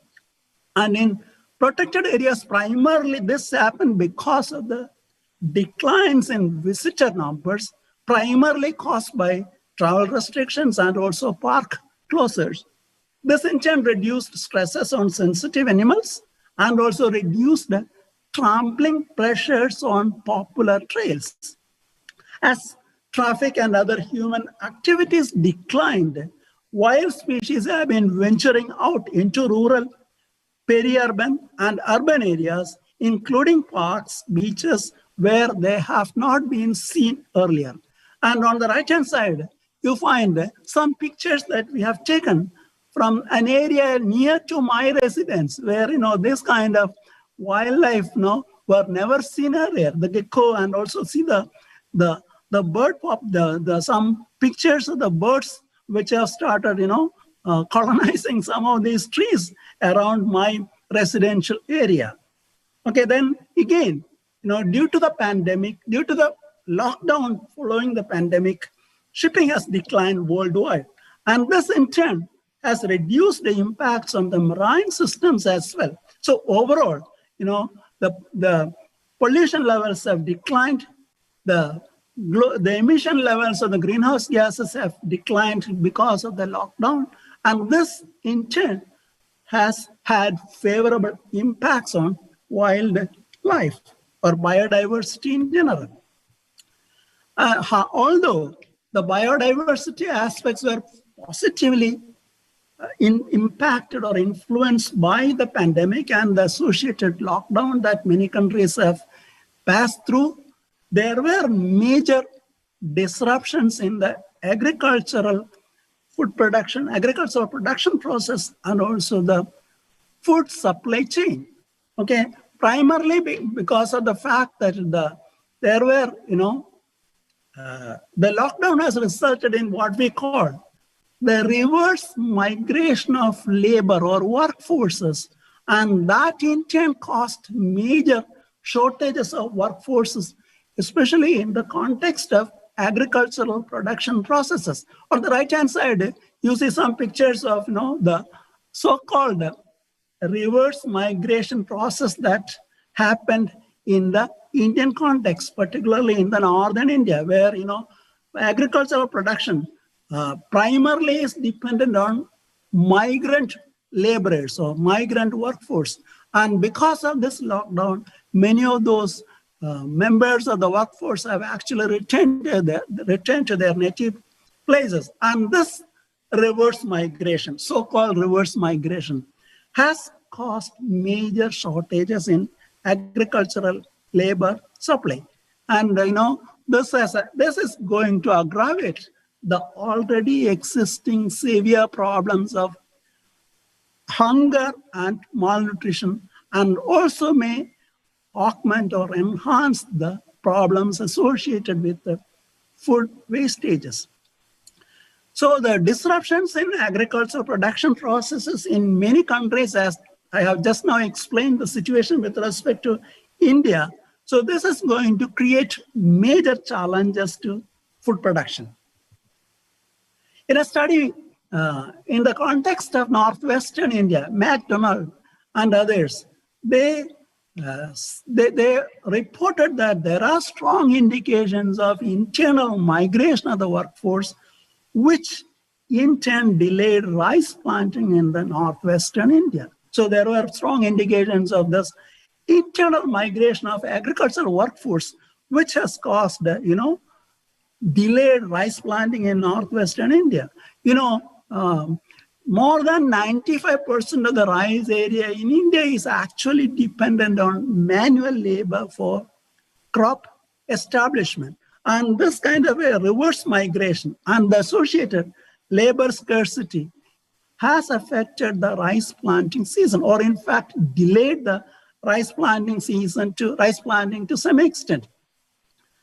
And in the Northwestern Indian context, especially states like Haryana and Punjab in the Northwestern Plain Zone, a rice wheat system is the predominant cropping system. And what determines the productivity of this rice wheat system is actually timely planting of rice, and also subsequently the timely sowing of the wheat crop that follows rice in the sequence. So the reverse migration and also the associated labor shortages, as I have mentioned earlier, has negatively impacted the labor availability. And because of that, these authors reported there were delays in the planting of rice, and that is affecting the food production. At least they hypothesized that this is going to negatively impact the food production. In another study, again from the same region, the Northwestern Plain Zone of India, especially states like Punjab and Haryana, Balwinder Singh and others, they reported that they hypothesized that labor shortages caused by reverse migration of farm labor will significantly delay the rice planting and the transplanting of rice, with a consequent delay in wheat sowing, with cascading effect on system level productivity in the Northwestern India. They did a simulation study. The results of that simulation, excuse me. The results of that simulation study suggest that rice productivity losses were not substantial compared to that of wheat, but the total system productivity declined, and the estimates range from 9% to 21%, equivalent to an economic loss of the magnitude of between $674 million to as much as about $1.48 billion. This is the kind of range of values that they have estimated based on the simulation study that they did. Clearly, the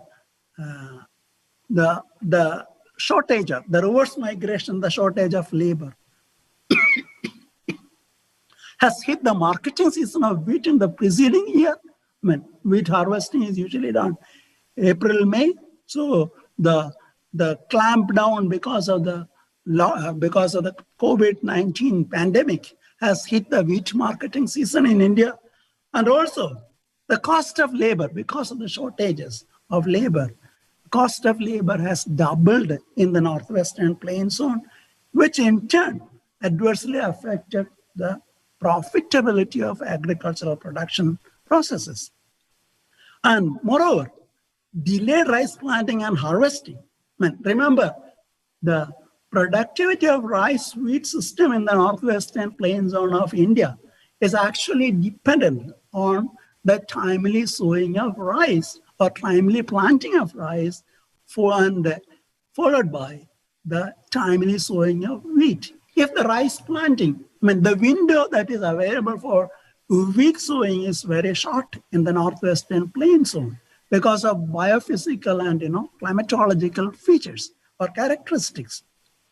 And delayed rice planting and harvesting can obviously lead to increased winter air pollution in northwestern India, because in that area, since the window for wheat planting is very short, what the farmers do is they burn the rice stubbles, which in turn is causing huge amount of, or releasing huge amount of pollutants into the environment.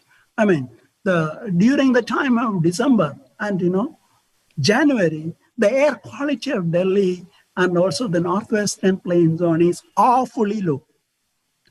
There are, however, several technological options by which one may be able to mitigate this problem of reduced labor availability or labor shortages due to the pandemic or due to the lockdown that is associated with the pandemic.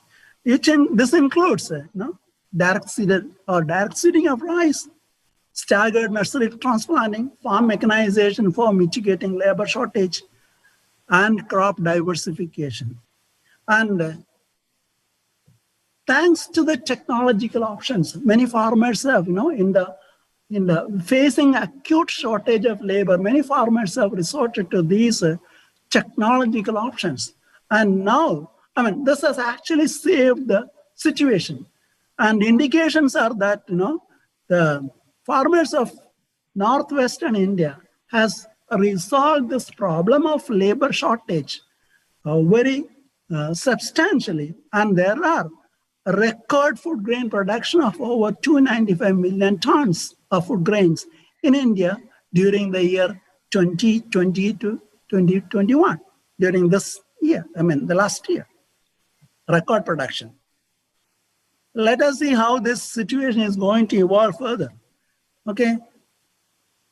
Although the farmers of northwestern plain zone were able to withstand the labor shortage and other related issues caused by the pandemic, other sectors of agriculture and also other regions, the situation in other sectors and in other regions, situation is probably different. With trucks not plying, and also the hospitality industry is severely hit by the pandemic and the general economic slowdown. The fisheries and the livestock sectors were badly affected during the COVID-19 pandemic and time, primarily because of the lockdown and also the restrictions in human mobility. Hardly any trucks are plying, and the hospitality in that industry is very badly affected. And there is also an all-round economic slowdown. So these sectors, particularly fisheries and livestock sectors, were very severely affected by the pandemic.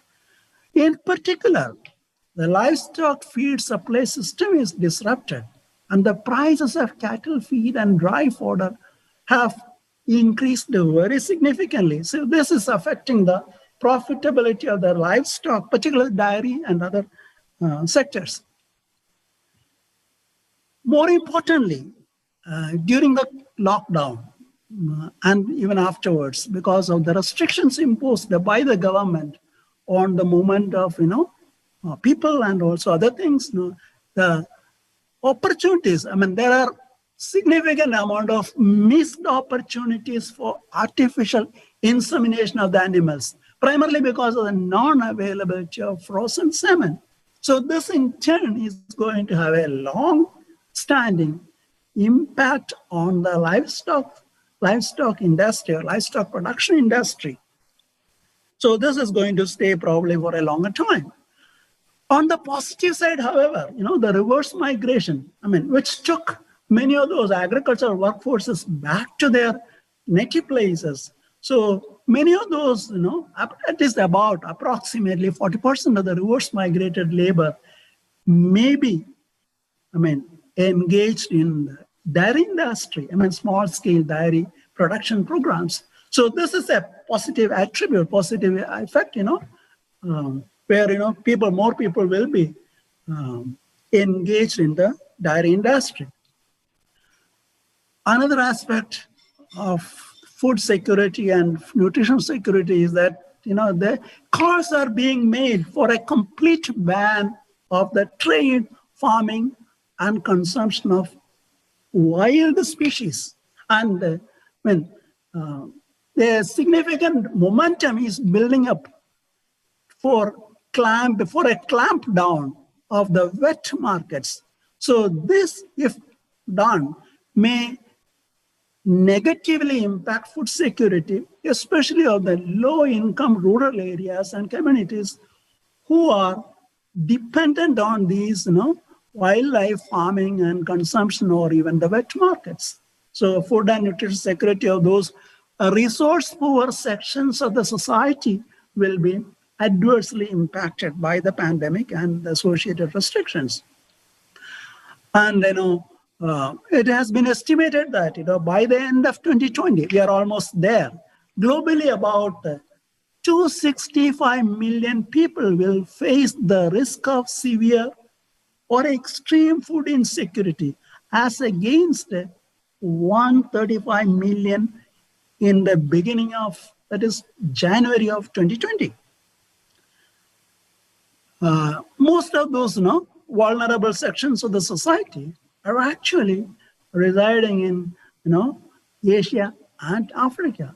South Asia, Caribbeans, many parts of Africa are the hotspots of malnutrition and food insecurity. Obviously, the COVID-19 is worsening the already chronic problems of hunger and hidden hunger in Asia and Africa. What is to be done, therefore, is to promote local food production practices, which can help household and community level food security or nutritional security. The call has been made to adopt more resilient food production systems, reduce food wastage along the supply chain, and strengthen the growth of local agriculture practices. Tropical home gardens are a case in point. My time is up. Excuse me, yes, you have 3 minutes left. Is that okay? Okay, I'll just quickly wind it up. Okay.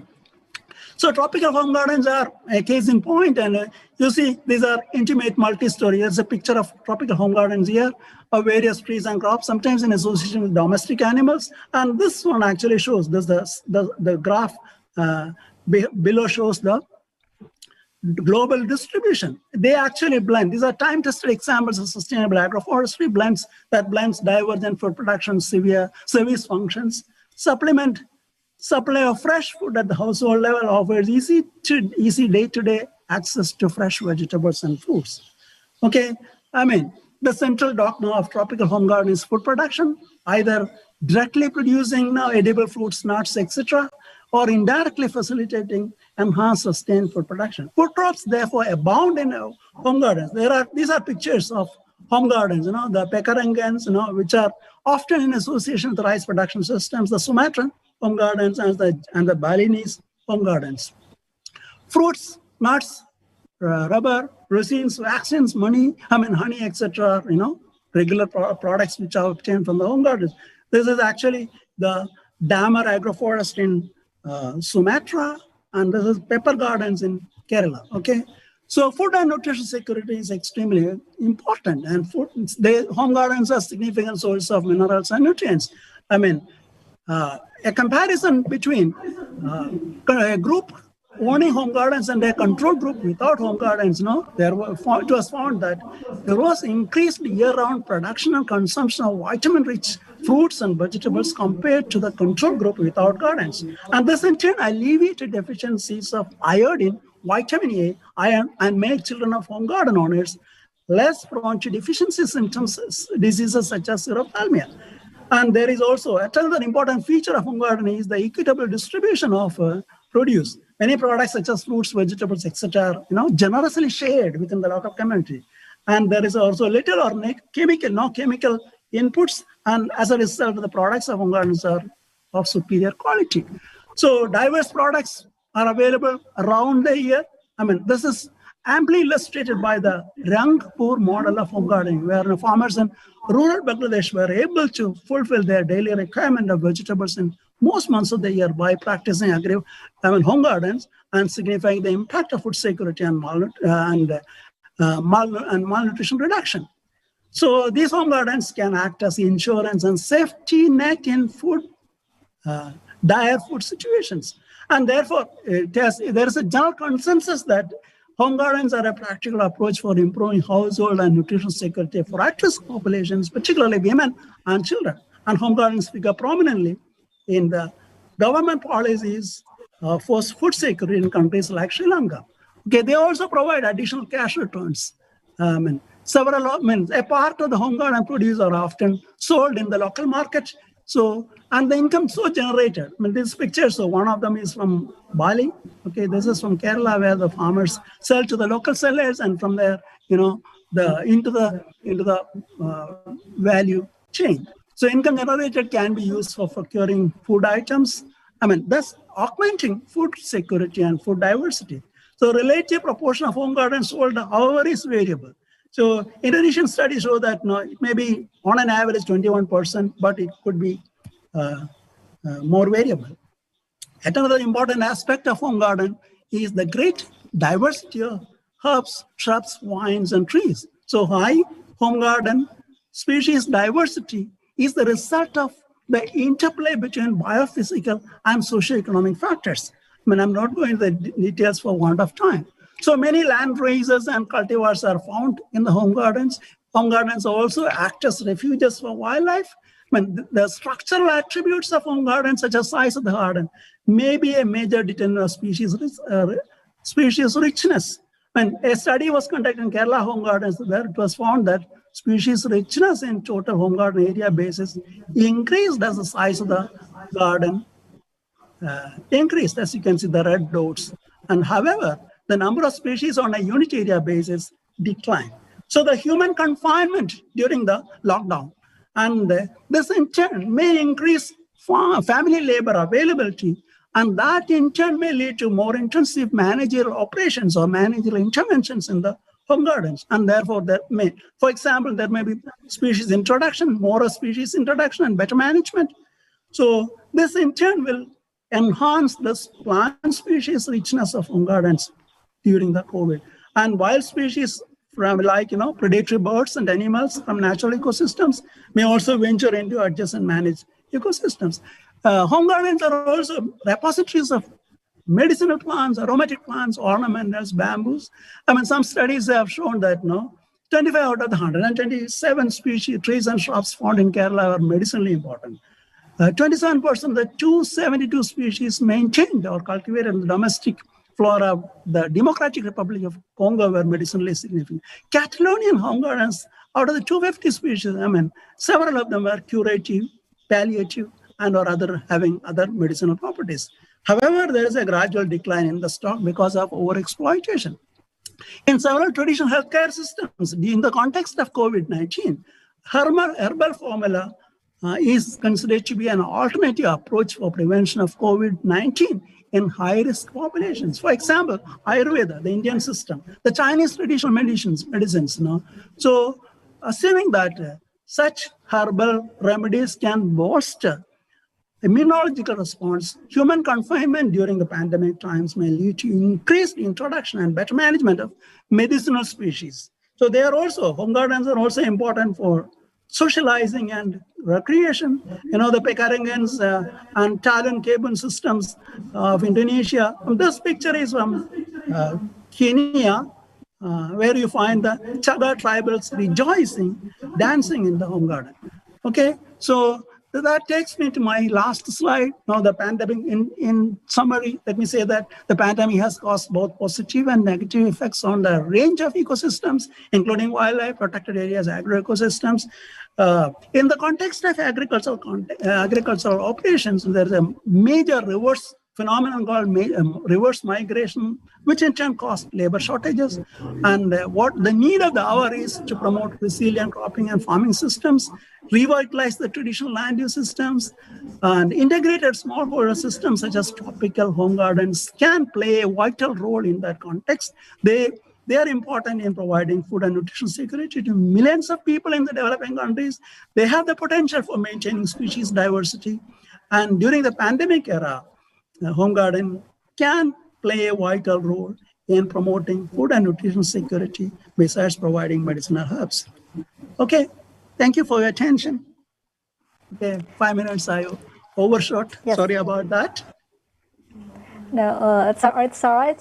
Thank you very much for Professor Mohan Kumar. And yes, I think that at the beginning of this pandemic, I thought that the world is taking a break. The earth is breathing, but actually it has impact, all this pandemic impact all aspects. So we got new insights from your perspective. Thank you very much. Thank you, and we move to Professor Peter Ijewu. Professor Peter Ijewu. Yes. Oh, all right. Professor Mohan Kumar, could you please stop your screen sharing? Oh, yeah, I did that already. Oh, really? Okay, good. Thank you. All right. Professor Peter Ijewu. Are you with me? Okay, good. Okay. I'd like to read your profile first. Professor Peter B. Ijewu, PhD BE, is faculty in the Penn State University, USA. Yes, Penn State University, USA, and he pursued his PhD on electrical engineering at the University of Toledo, Ohio, 30 years ago. That's quite a long time, and so no doubt he's an expert. And his competence is in conceptualized, designed, and developed a prototype resource optimizing access to limited or cold road lab. And he has published more than 40 papers. And now he is a professor of electrical engineering in Penn State University, Harrisburg, the USA. So, Professor Peter, did I correctly pronounce your name? Ijewu? Ijewu, very good, correct. Good, all right. Thank you very much. So this is a midnight at your time. Well, yes, it's like almost 2 a.m. So. Yes, thank you very much. All right, Professor Peter, it's your time to present your work. You have 30 minutes. Okay. Yeah, initially I had sent a recorded version. I was told I was going to play it, but I could give the presentation again. I can do that. Oh yes. Do you want it? Okay, I'll share my screen. Oh yeah.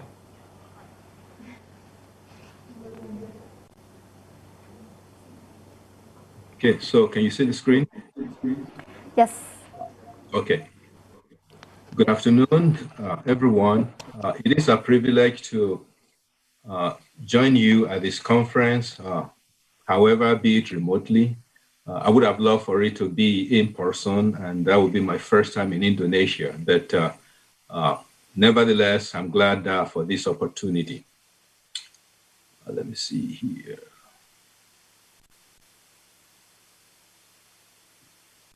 Okay. I'd like to extend my thanks to the committee for the conference, especially Dr. Maria Mainiter for answering various questions that I had leading to the preparation, and also to my friend, Dr. Juni Sumamono. We met about 25, 26 years ago in the Philippines. So I'm glad for this opportunity.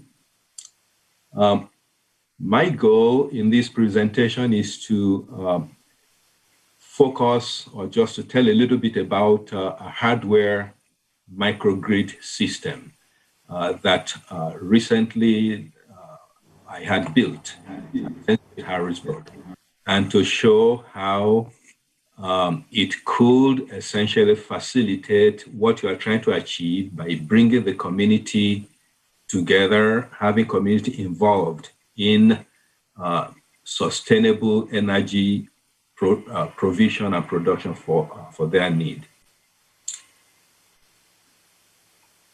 I'm from Penn State, Harrisburg. Penn State University is a large university, about 100,000 students, and Harrisburg campus is at the state capital. Harrisburg is the state capital of Pennsylvania, so that is where my location is. And this is what the campus looks like in the fall as winter approaches. Your focus on this conference is essentially sustainable rural development and looking at multidisciplinary approaches, which I consider very, very comprehensive and very great. So my focus obviously is going to be on the electrification aspect, electrification component of this particular conference theme. So with that, I will kind of take a look at the need for electricity, the barriers, and essentially how a very appropriate tool like a microgrid test bed can be used in achieving some of the goals of involving the community in the process. So rural development, the role of electrification. What is the role for electrification, or what is the purpose for electrification? As we naturally can imagine, without electricity, there's significant limitation on economic activity in any particular area. Health facility will be impacted, rural life, rural quality of life, education, schooling. So it's just about a variety of things will be impacted, ability to have industries and so on. So there's significant limitation. And so what are the barriers? What are the causes for this? Quite naturally, every government would like to provide electricity to every village, every town, everywhere. However, there are always competing priorities. There's never enough resource or money to accomplish that. I like to compare electricity transmission system as to superhighway, high-speed highway. A high-speed highway has controlled access. In other words, you can't ramp out or ramp in anywhere you want. You have specially dedicated exits and ramp ins.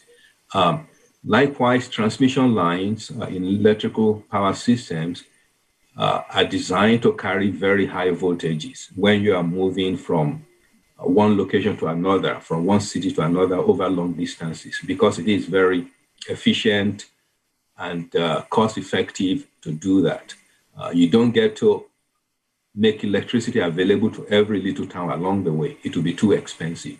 So that is the nature of the economic impact of trying to make electricity available to everywhere.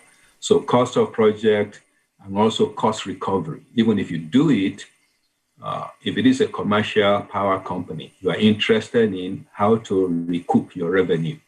And small communities do not have the industrial base, so they cannot produce enough revenue to make the cost of the project worthwhile or sustainable. So because of that, natural barriers exist.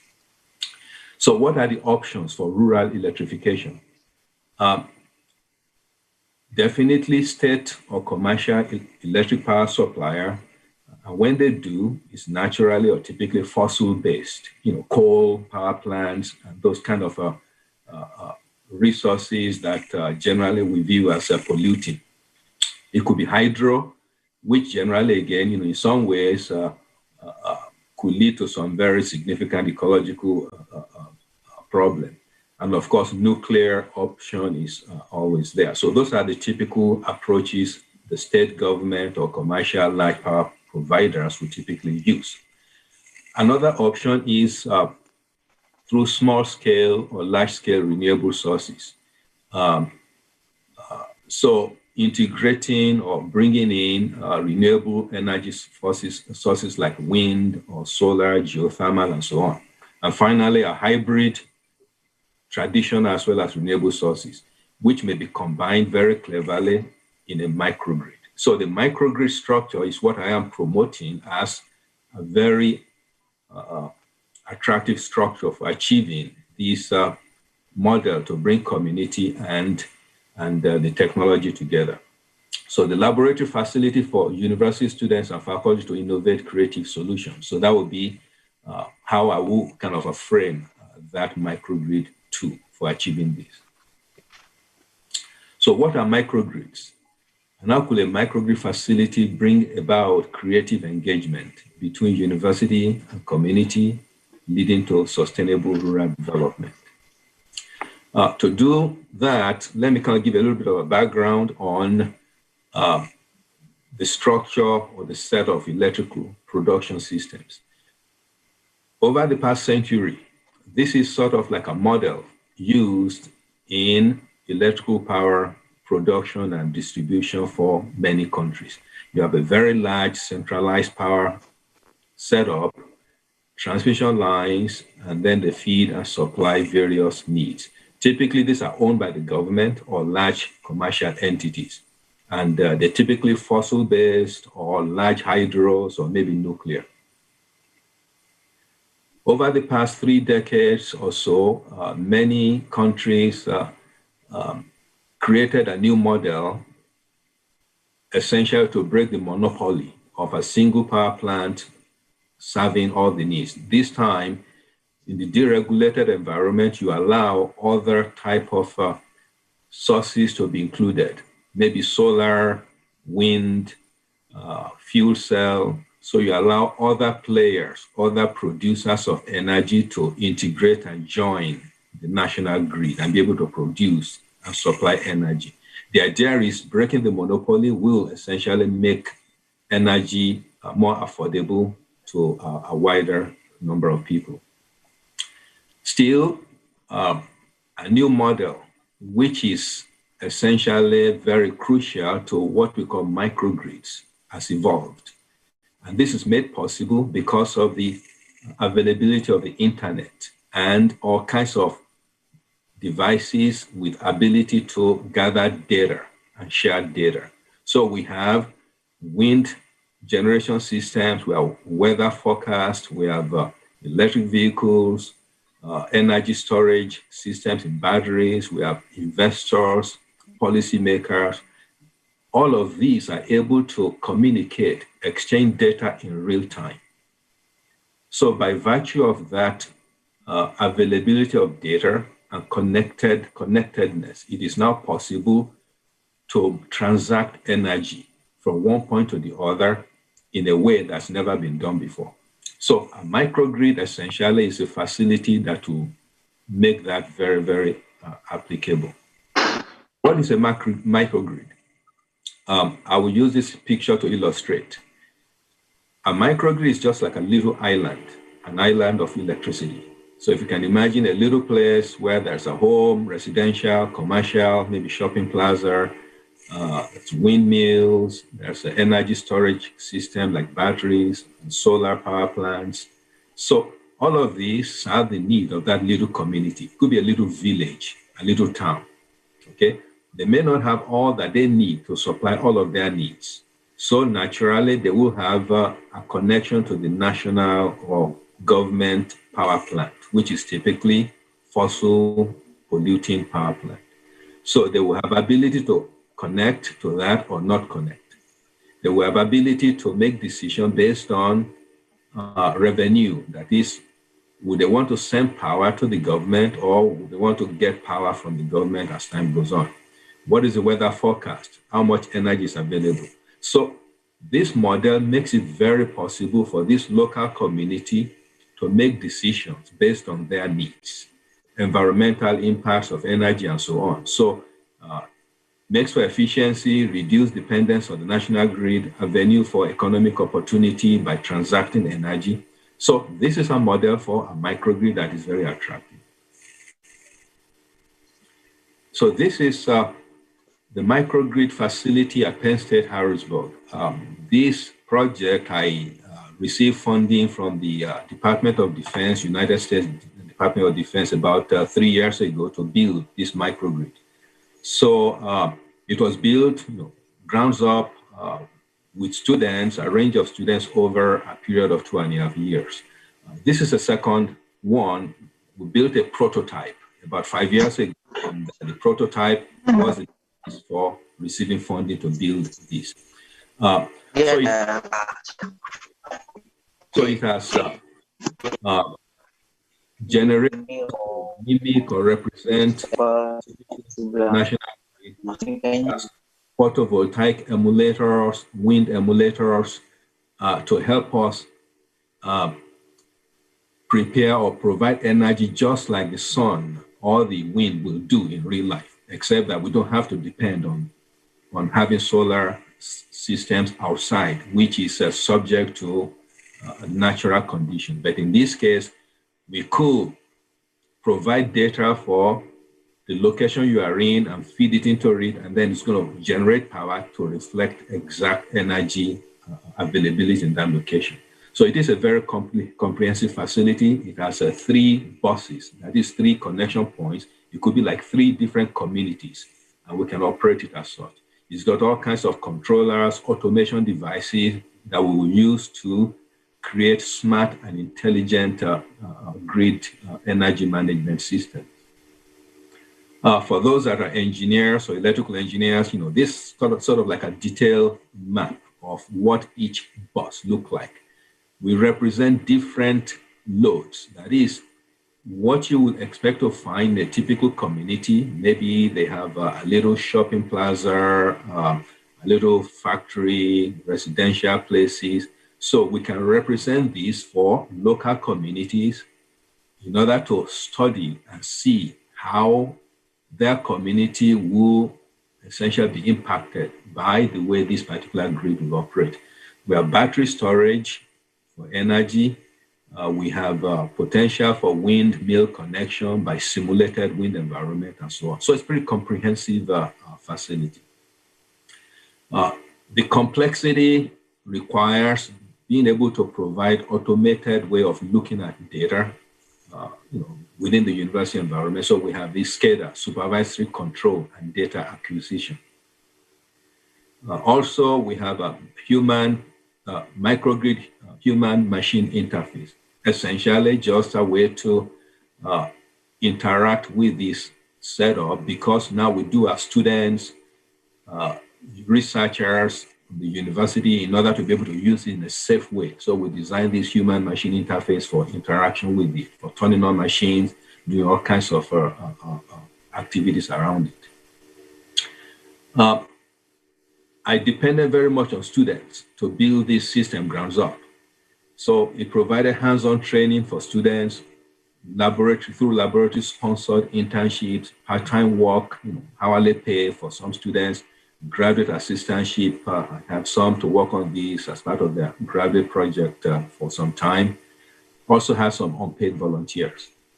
Many of the students have never done anything substantial to this scale before, but by being guided, through and through, they were able to achieve some very impressive thing in putting everything together. So how could a microgrid facility bring about creative engagement between university community, leading to sustainable rural development? So which is really the goal or the objective of this? How can we use this tool to achieve that? Well, change makers, that is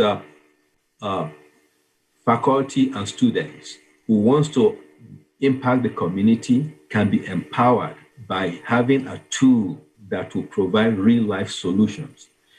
Now, in many universities, it is affordable or comfortable to do these things by using computer simulations.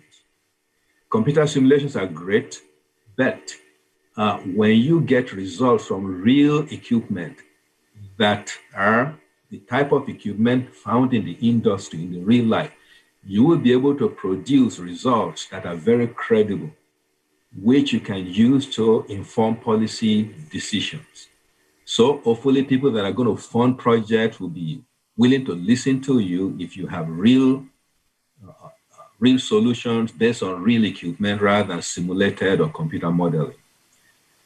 Technology that is locally developed, customized, or adapted to local needs will achieve the potential for sustainability. In other words, the way this works is if the local community can be involved in helping them see how electricity provision for them will result in terms of impact on their community, be it economic, be it pollution, or be it cost, then essentially it is likely to be sustainable because you have the local talent around, but the university and the community are vested in it because they are very much part of the development. The facility is flexible. In other words, suppose your community over time begins to have some other energy supply, maybe geothermal, maybe things change in the community. Well, you can go back and reconfigure and restudy and then come up with new solutions. So the flexibility makes it very, very easy to adjust to changes in the local community. Promotes distributed energy resources structure, which offers the kind of a platform for renewable energy resources. The microgrid structure is a perfect structure to accommodate renewable energy resources. It could be small hydro, it could be small photovoltaic, it could be small wind power system. So this is the perfect technology to essentially integrate and adopt and adapt those for the community. Creates opportunities for partnership with technology industry, between the university and the technology industry.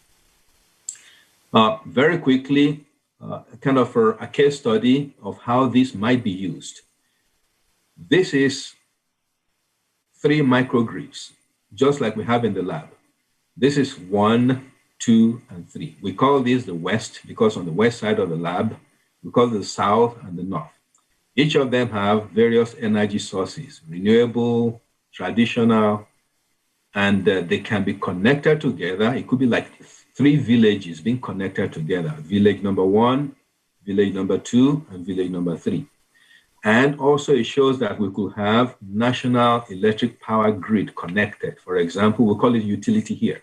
So that's your state or government power supplies right here. So with this, the village can operate as an island, meaning not interested in connecting to the government. And generally speaking, well, what you have is probably not enough to service all your needs. You almost always need the government grid for you to service larger industry. So this is the structure of what we have. And the goal of this study is to operate different loads within those communities, turn them on, operate them, synchronize, connect the national grid, and cause a power outage, power failure, abruptly cut this off, and then see how the community is going to be impacted. So again, the goal here is to see these and use that as a basis for designing automatic controllers that will help the community sort of achieve what they want to have within this setup.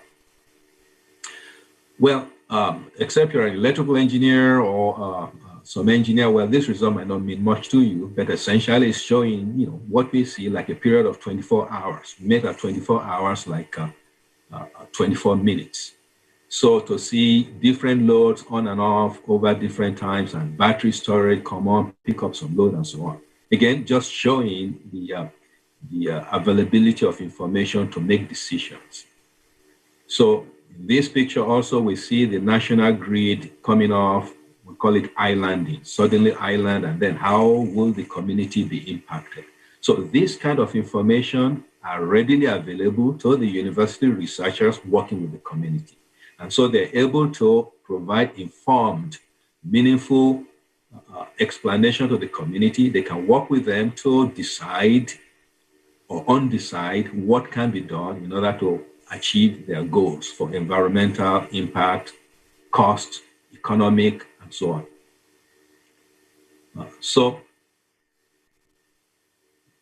Characteristics of diverse equipment connected. So study helps community learn in advance how their way of life will be impacted by the service options available. Reliability of service to be expected before investing in businesses. options that meet sustainability goals, environment, cost, technology support, and so on. So maybe after looking at some of the results, they might decide that, well, guess what? That's too much impact on the environment. We do not want that scale or want to change something. Assess potential for future addition of other renewable sources.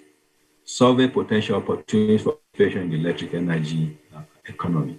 In more and more, industrialized countries, you have ability to sell your power to the government if the price is right, and you have ability to kind of do a variety of things like that. Also, apply artificial intelligence concepts in creating autonomous, self-directed energy management systems. So that's our goal for this project. I have a graduate student working on this now. The goal is to create intelligent agents that will be able to be self-directed, decide to operate things without human guidance so that the goals and objectives of the community or the user is met without really directly intervening. So you have an autonomous agent taking care of that for you. In conclusion, the microgrid at Penn State Harrisburg represents an example of collaboration between local industry, commercial, electric utility, national government, grant, university, and faculty students. So that is the resource base for building this microgrid. Many students have been trained and have acquired necessary skills and employment in power and energy industries. So in building this, as you could, your Department of Engineering, well, the process actually could help students learn a lot of skills that are going to be very, very much beneficial, post-graduation. The facility offers the environment to innovate and demonstrate technology that could help achieve sustainable development. Rural community being served will come together with solution providers to develop services that the community needs. With this, I would say truly, Desa, Mandiri, Sajatera, sustainability and balance of rural community empowerment could be truly achieved for the electrical power and energy sector with these two. To know more about this lab facility, I will encourage you to click on this site. You will be able to see the microgrid actually run in operation. Or this is another video of my student Roger, who is working on this project right now in the same microgrid lab. Or you can send me an email with my last name, which is IDOWU at psu.edu, just my last name, IDOWU at PSU, Penn State University.edu. So with that, I end my presentation, and it's a pleasure being able to discuss our microgrid system with you. Thank you. Peter Idul, yes, your lab has been working very good with the electricity, and it answers all that we are suffering during this pandemic, and also that you involve your students to work on your project, and it's very good. And the next is Professor Delphak Osiante. Are you with us?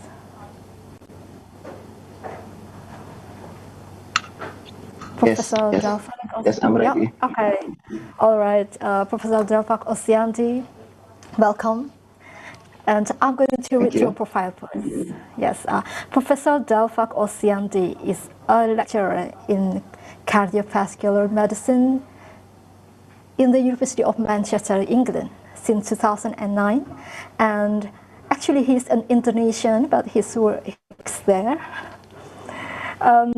He graduated from a bachelor from University of Erlangen, and master's, and also doctorate in University of Queensland, Australia. And he has he received an award for in 2006 for European Society of Cardiology Young Investigator Award as the first winner. So, welcome, Professor Delphak Osiante. So, are you going to present your PowerPoint by yourself, or should we Yes, do that? I've got my presentation here, so I'm happy to share the screen. All right. Yes, you have 30 minutes. I hope you're punctual for this. 30 minutes. Yes. Okay, thank you very much. Yes. Thank you very much, Ibu, for the introduction.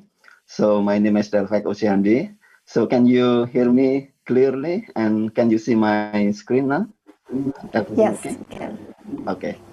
So I'm working in Manchester in the division of cardiovascular sciences, and basically I'm a basic biomedical scientist.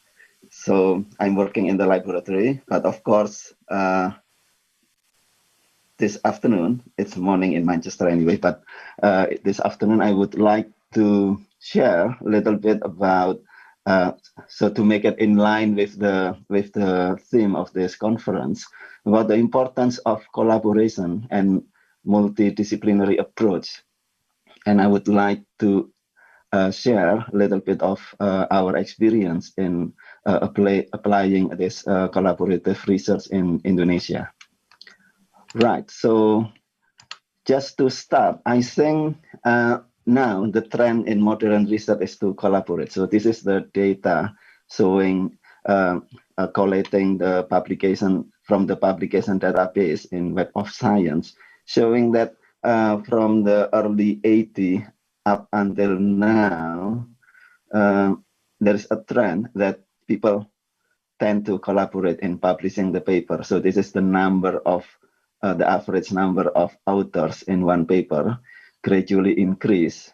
And now I think there's only a few papers has only a single author, as you can see on in the right-hand side. So people tend to collaborate. So why collaborate? So just want to start with some evidence. So first, it's promotes productivity. More research, more outcomes, more publications. So I can give maybe 5 to 10 evidence, but I just want to underline this study carried out in the US a few years ago, no, 10, 15 years ago. So this guy studies or do analysis research in 1,800 faculty members in the US universities and analyze publication between 2001 2003. So they ask all the faculty members how many collaborators they have during that time and how many papers published during this 2 years time. And they did some analysis and come with results. There is a strong correlation between number of collaboration and publication productivity. So that's some evidence showing that if we collaborate, we have a good opportunity to come with more publication, more outcome, and so on. And then, more importantly, what about the quality of the publication? So there are some evidence as well showing that collaboration, also improve the quality of our outcome. So this is analysis now is in Italy. They analyzed publication in Italy from 2004 to 2010, and they measure or they correlate between the number of authors in a paper and the AIR, the percentile rank of the publication of the paper, so the impact factor and so on. So you can see here that there is a trend, a positive correlation between the number of authors in the horizontal axis here with the rank of the journal, the highest quality of the journal. And then this is extremely important for those in this area, biology, biomedical research, chemistry, clinical medicine, because in other area, like in the social sciences, maybe there is some strength, but it's a bit scattered like this. So that's also about the same with, this is analysis from the publication in Indonesia. So as you know, the important indicator of a paper is about the quality is how many the paper is cited after it's published. And this is analysis from the bibliometric analysis of ASEAN countries, but I only took publication from Indonesia. And as you can see here, this is a number of citation, average citation per paper. So if you can see the top three here in the biology, biomedical science, and clinical medicine, the number of citation per paper from Indonesian authors increase significantly when they co-publish with other authors outside Indonesia, and more significant increase of the citation number if the Indonesian people collaborate or co-publish with researchers from EU, European, and UK. Not so if you co-publish with people in ASEAN. I don't know. Maybe I'm biased because I'm from UK, but this is the data. But of course, this is an analysis from data from the EU in 2014. So maybe if it's not include doesn't include any co-publication with researcher from the US and other American country maybe. But interestingly, this is consistent with previous data showing that publication in other area, engineering, math, social science, the increase in the citation not really prominent, even if you co-publish with people in EU, UK, or other country. So if you are working in social science, you may get away with not collaborating with anyone. But of course, I'm not saying that you don't need to collaborate. It's really important to collaborate. So then, what other else that we can get from collaboration? Of course, I can name few here: share expertise, techniques, access to facilities, more innovative research, and competitive brand application. So I'm not going to give you some bibliometrics evidence. I'm going to share my personal experience in doing collaboration with something that really outside of my my area of research. Okay, so the project's already done probably in the past 3 or 4 years in Indonesia. It's called the Smart Health Cardiovascular Project. So this is the team. As you can see here, it's really a collaborative approach from scientists from 4 countries: Indonesia, Australia, UK, and India. And it's also multidisciplinary. As you can see, there's a clinical cardiologist, social scientist, public health, and so on. So why we're doing this? So this is the reason. So this is the data from the Global Burden Disease Study, which is done every year probably, to see what is the main cause of death in each country. And as you can see here, in Indonesia, the first couple cause of death is the cardiovascular disease. So the heart or stroke, heart disease or stroke. This is number 1 and number 2, and it's consistent from 2005 to 2016. And as you can see here, the trend for infectious disease, communicable disease, which is in the red circle here, is reduced. So I think this is important finding, because most people still think that in developed countries like Indonesia, communicable disease is still the main problems, but it's actually not. It's non-communicable disease and cardiovascular disease is among the main causes of death. So if we talk about non-communicable disease like heart disease, there is a step how the disease is developed. So for example, from a healthy heart, it's not very acute and it's causing a death straight away, but normally it has a process.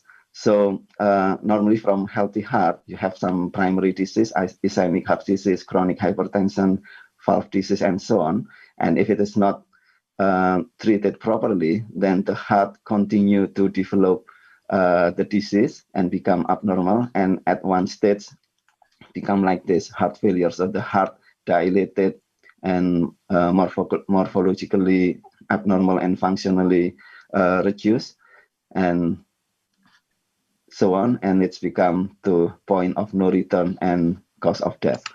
So many studies, many research, and in particular in my laboratory, we are looking at this, try to find a new way to do the good treatment once the disease is developed, either an early treatment at the acute phase or long-term treatment.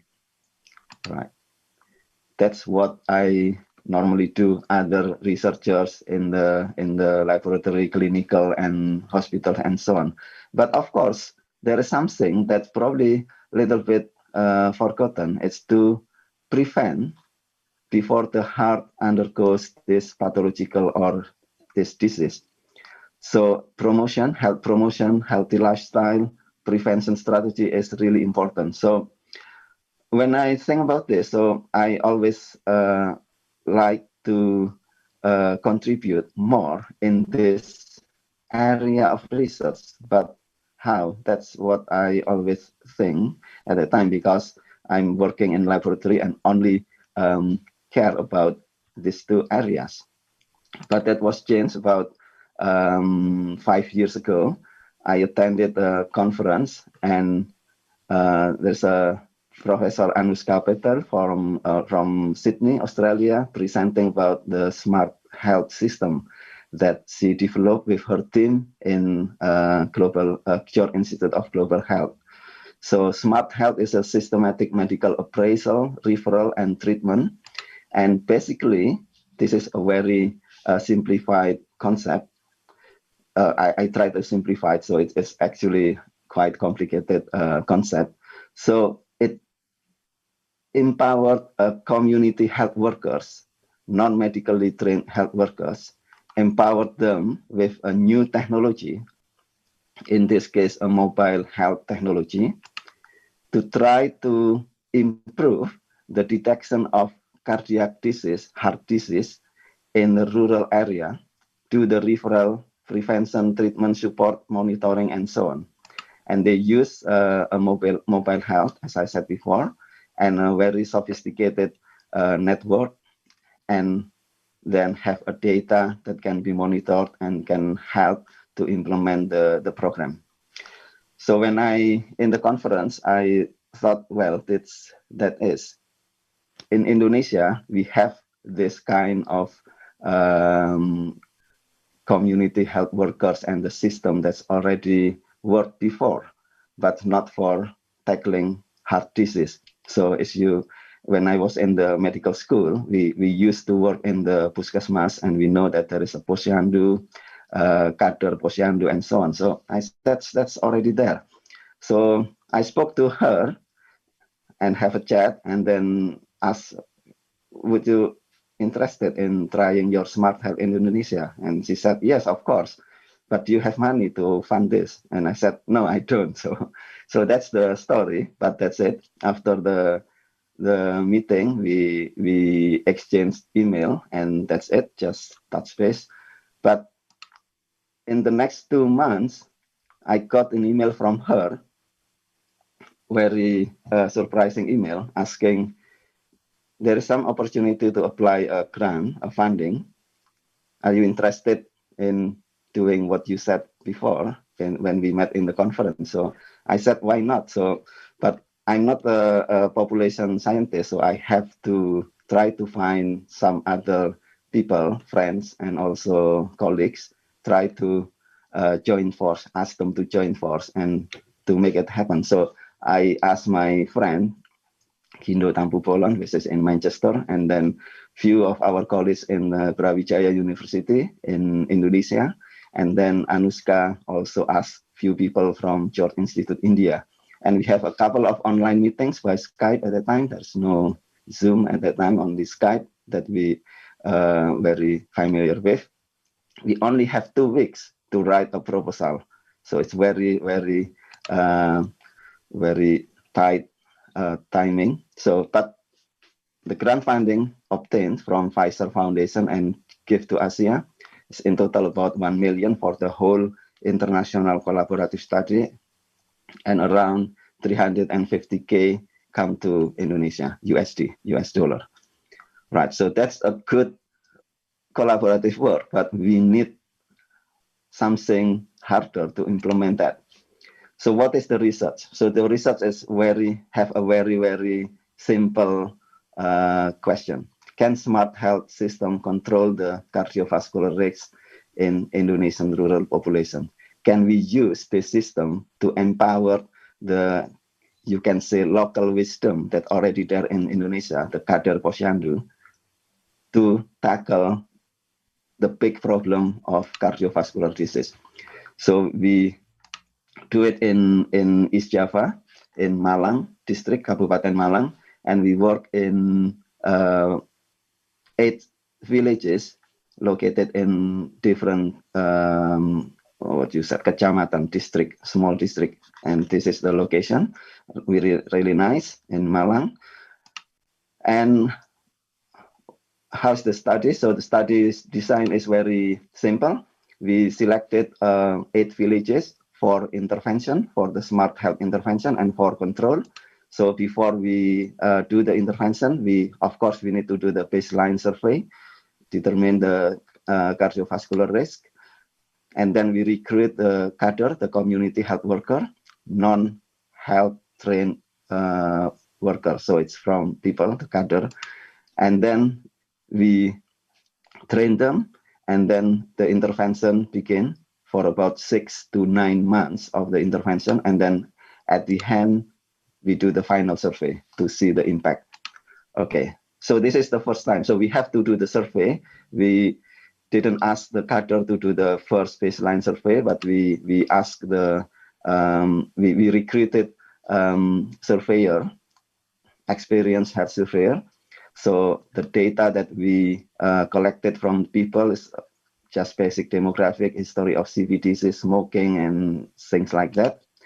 And all people with 40 years old were included in the study in all 8 villages. So we use the very simple protocol or algorithm from WHO or International Society of Hypertension to classify or to determine whether the people got a high risk or not. So this is the criteria. I'm not going to go to this in detail. So this is the finding of the preliminary or the basic survey.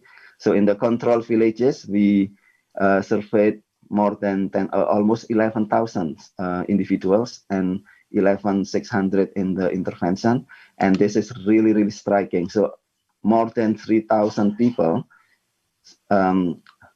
classified as high risk. So it's about 30% of population with more than 40 years old in rural Indonesia. This is not in the city. This is in rural, very far from Malang, very far from the city. They are identified as high risk to get cardiovascular disease.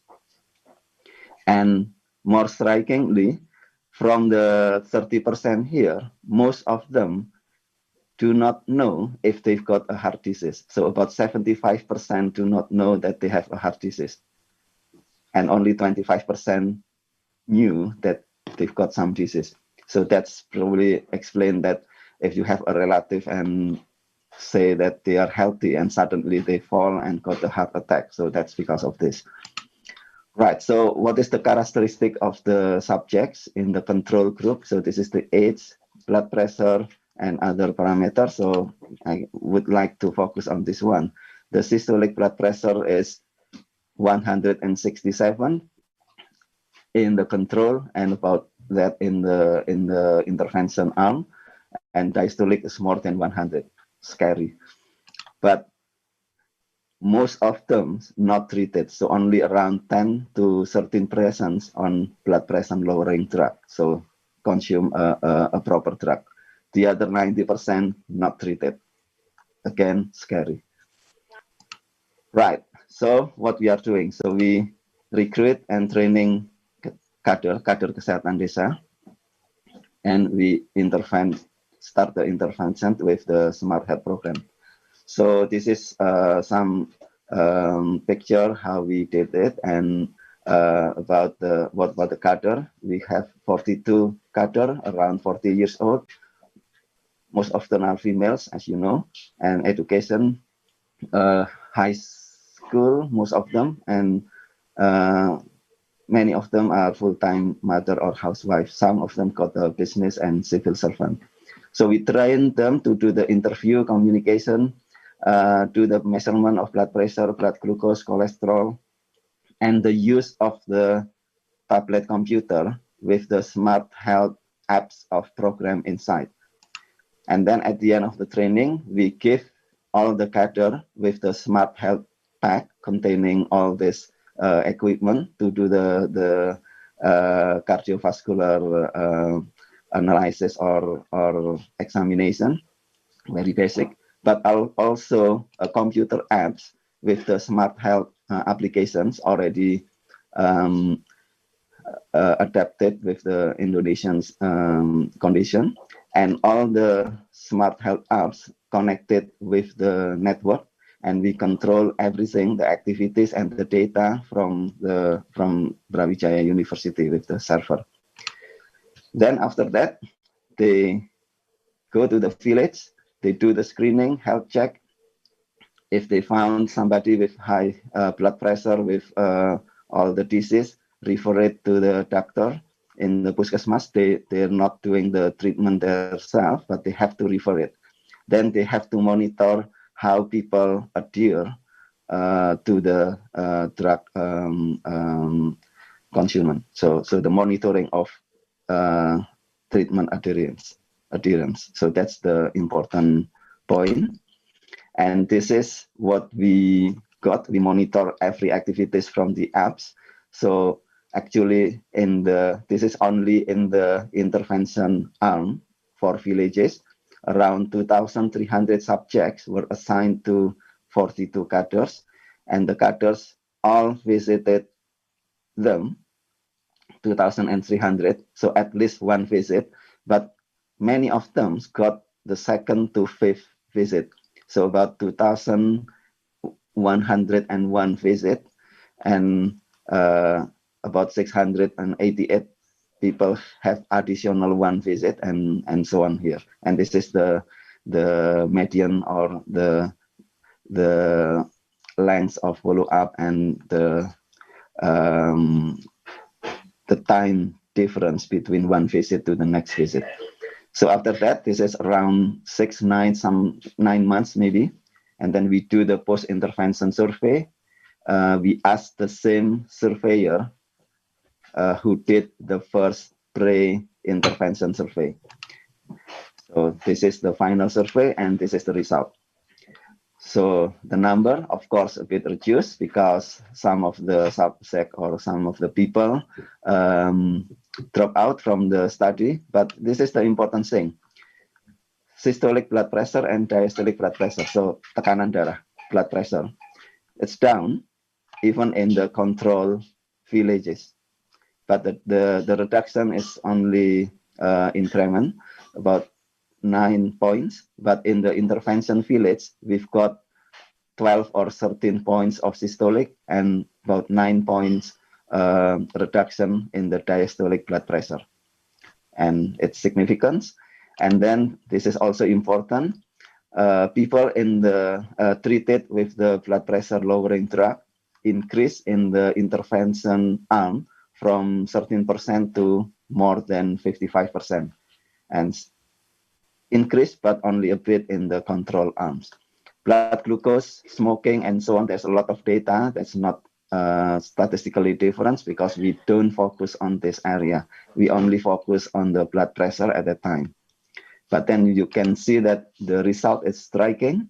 If we compare with this one, we see more significant reduction of blood pressure and also more adherence in the use of proper treatment for their disease or abnormality. And we've got some health economics expert here, and also we can also predict, because 1 in 3 people with high risk can achieve the target blood pressure. That means they remove from high risk to low risk people, 1 and 3. That means if we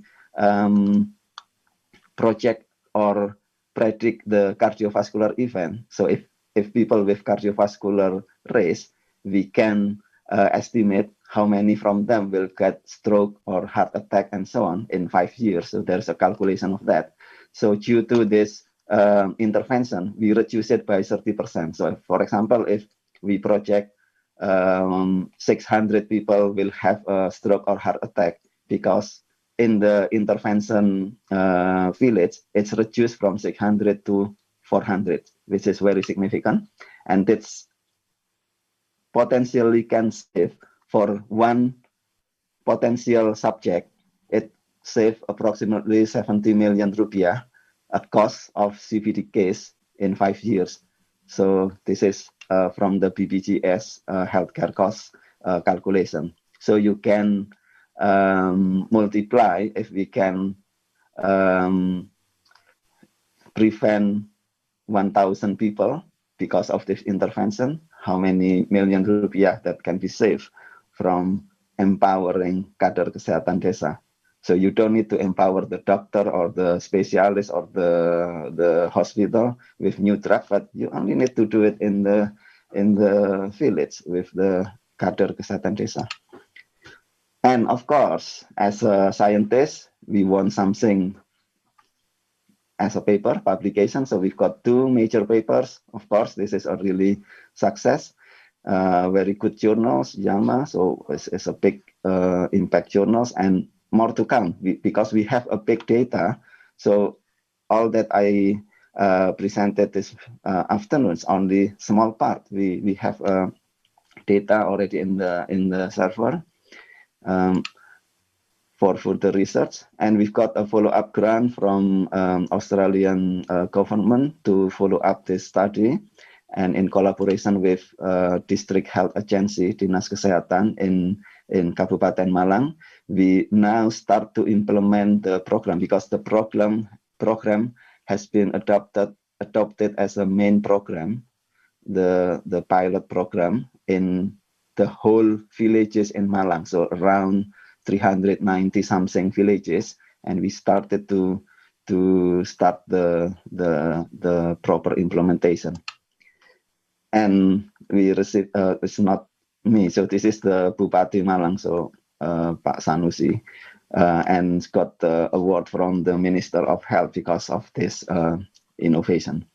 So that's good, and we now thinking about expanding this smart health, not smart health cardiovascular only, but maybe we can expand it as smart health COVID, because we can use this system to improve the track and trace system in the rural area. So if we can enable the Kader Posyandu to help detecting and do the tracing, contact tracing, and so on, and help to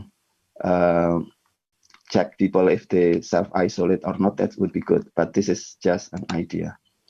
So this is my last slide. So back to the question why we collaborate. So I think I have shown some evidence, both from some data from some papers, and then more importantly, personal experience from the Smart Health project. So everything is thick. And thank you very much for the attention. And I bring it back to the Ibu Moderator. Thank you. Thank you very much, Professor Delphak. And yes, I like the idea that even though you work in a laboratorium, but then you have to transfer your knowledge or your research for the community, and by partnering with other health professions. And also that we see that this collaboration have a bigger impact for the community. All right, we move to the question and answer. Actually, we have so many questions. First is for Professor Mohan.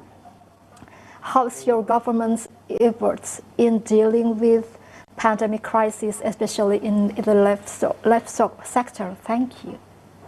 Professor Mohan? If I understood your question correctly, are you referring to the agricultural sector or the pandemic in general? Yes. All right. Was the question about the pandemic situation in India in general? Or India and in general? Probably Okay. Yeah. In India, I think, you have seen the data. The number of cases have been increasing and it started kind of plateauing it out around September. So I think there had been, some amount of control, if I may say so, on the spread of this disease in India. And of course, there is a lot of variability within the states of India. I come from the southern state of Kerala. Yeah, Kerala, I think, initially we were in a very good situation. When the spread was effectively checked. But then somewhere along the route, we lost the steam and then the number of cases started skyrocketing. But now I think the number of cases, number of positive confirmed cases reported daily is decreasing or declining. So I think, given the population, I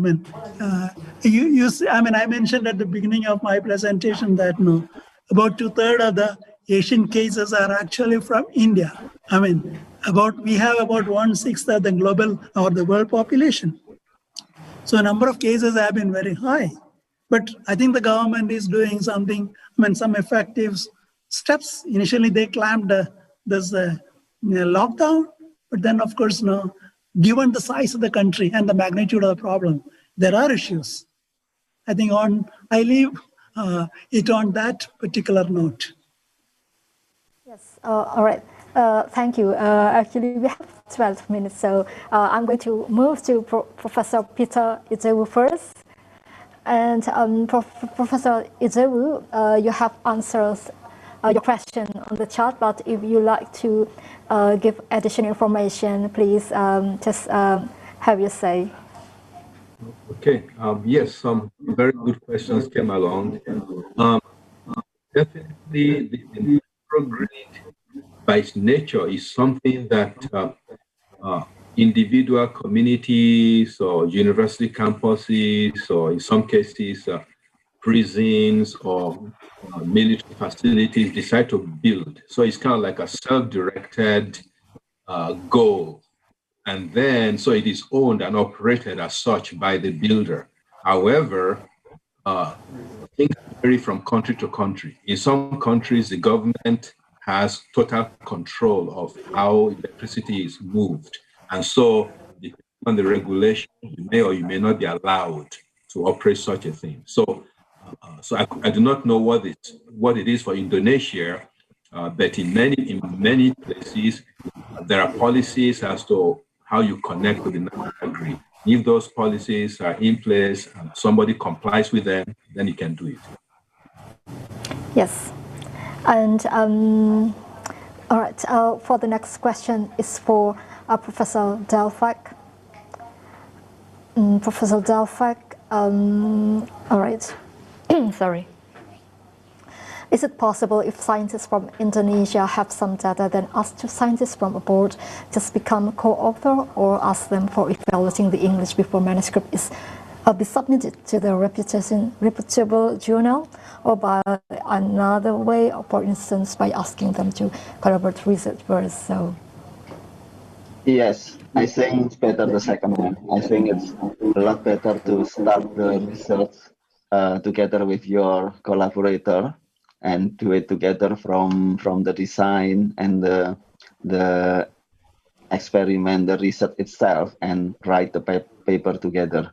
So the first one, if you already have the data, and then just ask your collaborator to be co-author. I'm not encouraging you to do that, because if I've been asked like that, I would be very interested about how you obtain the data, whether it's really valid, about the methodology and so on. So it's always good to start everything together, the collaboration from the beginning. So I think the The examples that I gave in the presentation is it very clear that we started it from scratch, from writing the proposal, designing the study, and so on. Yeah, well, yes, but of course, the question will be how can you get the collaborators? And I always believe there are two things. So there's possibility you got collaborator from top to bottom initiative. For example, a lot of universities start workshop, international workshop together, and they ask people from Indonesia and people from abroad to go together to encourage collaboration. That may work, but then I always people to start. You have to your own. Okay, so I think that's my answer for that question. Yes, thank you. I think I agree with you that we have to make a collaboration from the beginning, from when you designed, and then when you do the research. That you have to have a plan from the beginning with other health professions. And the next question, back to Professor Mohan. Sorry. Yes, Professor Mohan, because the viruses that infect certain types of wild animals can transmit to humans and cause fatal effects. What is the best approach to conserve these wild animals while at the same time prevent them from threatening humankind? Can you please repeat that? I mean, it was not quite audible to me. Okay. Viruses that infect certain types of wild animals can transmit to humans and cause fatal effects. Yes. Oh yeah, there are many zoonotic diseases. Like in back in India, in particular in Kerala, recently, just before this COVID-19 pandemic arrived, there was a case of the Nipah virus. The Nipah virus is actually transmitted by the frugivorous bats. But obviously you cannot control. You cannot have so much of control on the bat population. But then the people are expected to take care not to come in contact with such vectors which may spread the virus from the animals to humans. And then once this epidemic happens, as it happened in the case of the novel coronavirus, the story is that it all started from the wet markets in Wuhan town, Wuhan city. So it's very difficult to control once it go out of hands. So, people are expected to take care. Otherwise, I myself is not an expert on zoonotic diseases, but then, the best thing is to take care. Yes, thank you. And because I saw on TV about the massive migration from big cities to the rural in India a few months ago. And what about the home gardening? Because you talk about the home gardening. What's the difference between the application of home gardening in the city and in the rural areas? Probably you see both. Yeah, true. Yeah, regarding home gardens, these are predominantly found in the rural areas. But these days, there are home gardens in the urban centers and also the peri-urban centers. So the thrust of my presentation was there should be more focus on home gardening, regardless of whether they are in the cities or whether they are in the rural areas. Some time back, we did a study on urban home gardens in one of the selected cities in the state of Kerala. And what we found was that over a 10-year period, actually, the benchmark year was 2000 and then 2010. So between this year 2000 and 2010, there was loss of species richness in the urban centers or urban home gardens. So point is that Multi-species systems such as home gardens should be promoted regardless of or revitalized regardless of whether they are in the rural areas or in the urban centers. There should be more focus on that. Yes, thank you very much. And moving to Professor Peter, because you said about the EDR, electrical distributed resource. How long have you been applying that, and what's the scope? Is it in Pennsylvania or around that? Can you clarify for me just a little bit more, please? In the microgrid. Yes, the microgrid that you've been working on. Okay. Well, the purpose of the grid initially was to create what we call a plug and play microgrid system to facilitate research, education, and support for industry. So, the plug and play idea is to make it easy to be reconfigured. In other words, we don't want to build or make major adjustments if we want to add new equipment, or we want to replace an old equipment for another one. So plug and play, easy changes. And supporting research, obviously, in the microgrid concept, what really we want to do with the test bed is to create innovative algorithms, innovative control techniques to achieve efficiency, cost savings, pollution control, all kinds of things. So it's a very general platform to achieve a lot of things. So with that, it's going to serve many students, in their graduate work for many years, and also for industry support. We want to be able to use to test products from the industry. For example, we have some smart meters that we're going to put in there, run them, evaluate them, and give them to the industry or manufacturer. So it can serve a variety of purposes. This particular piece, in building it, because it's unique, might have cost probably maybe close to $400,000. But it does not need to be that expensive. If I'm going to build another one, it's going to be much cheaper. But again, it's kind of like a prototype. So now we learn a lot from the instructions. So if I'm going to do another one, probably can do it for more cheaper. Yes, okay, all right, thank you. And one last question for Professor Delphak. You have 1 minute to answer. What's your recommendation or what's your suggestion for scholars from Indonesia to have a better collaboration in research? Yes, so of course you have to try to find the best collaborator for your research, whatever area that you are.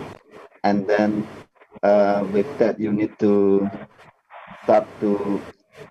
don't be afraid to start communicating or contacting with people with the same interest of research.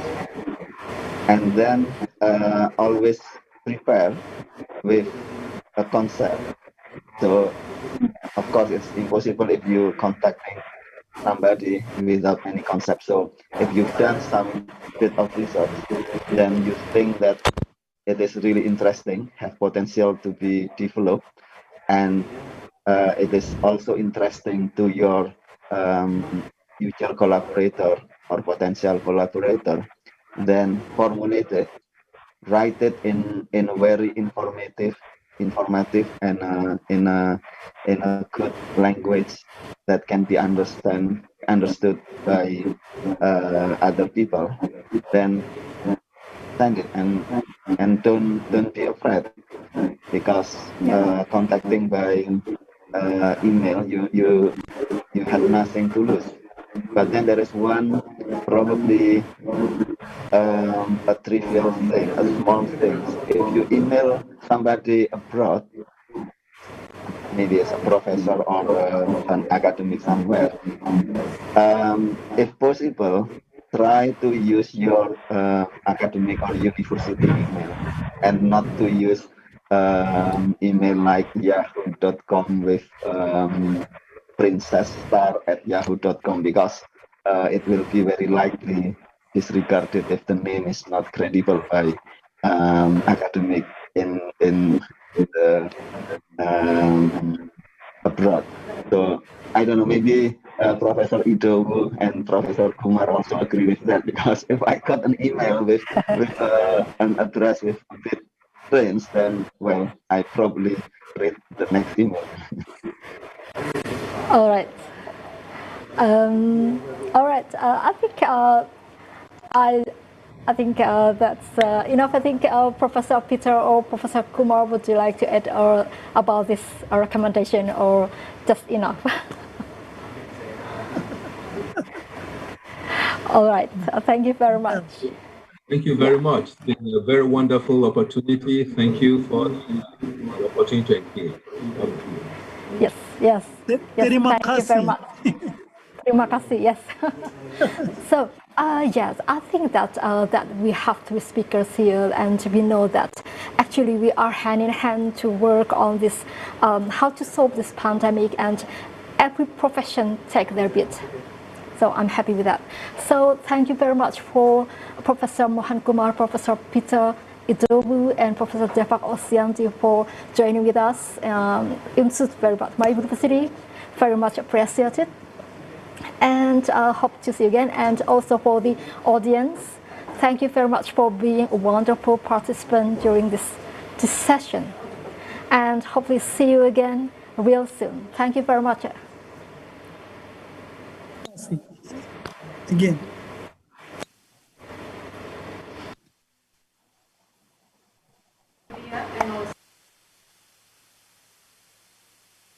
On the screen, because the committee has prepared a certificate for the great speakers today, Professor Mohan Kumar, Professor Peter Idowu, and Professor Deepak Osyanti, and also the moderator.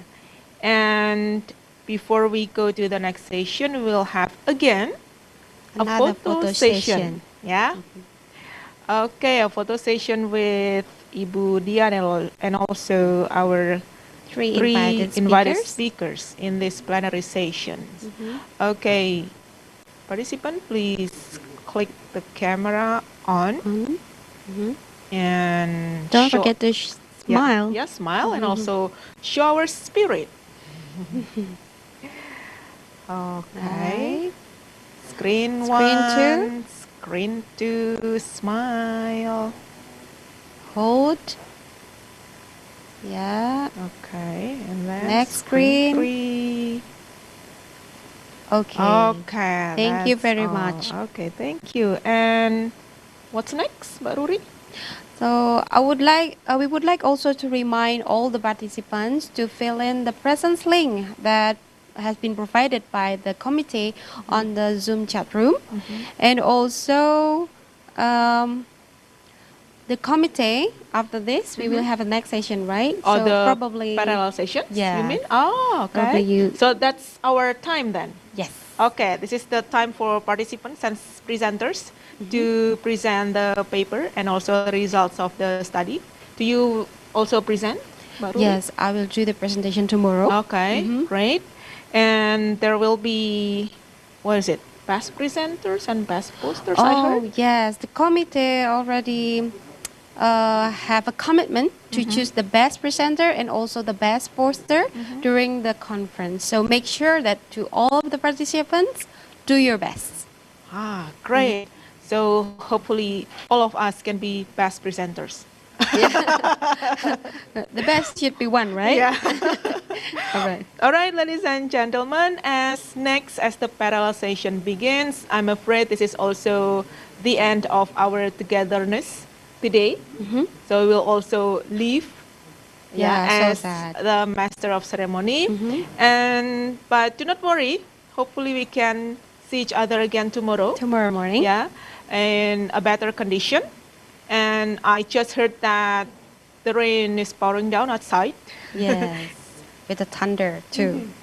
So stay safe, stay healthy, and always be happy. Thank you. Assalamualaikum warahmatullahi wabarakatuh.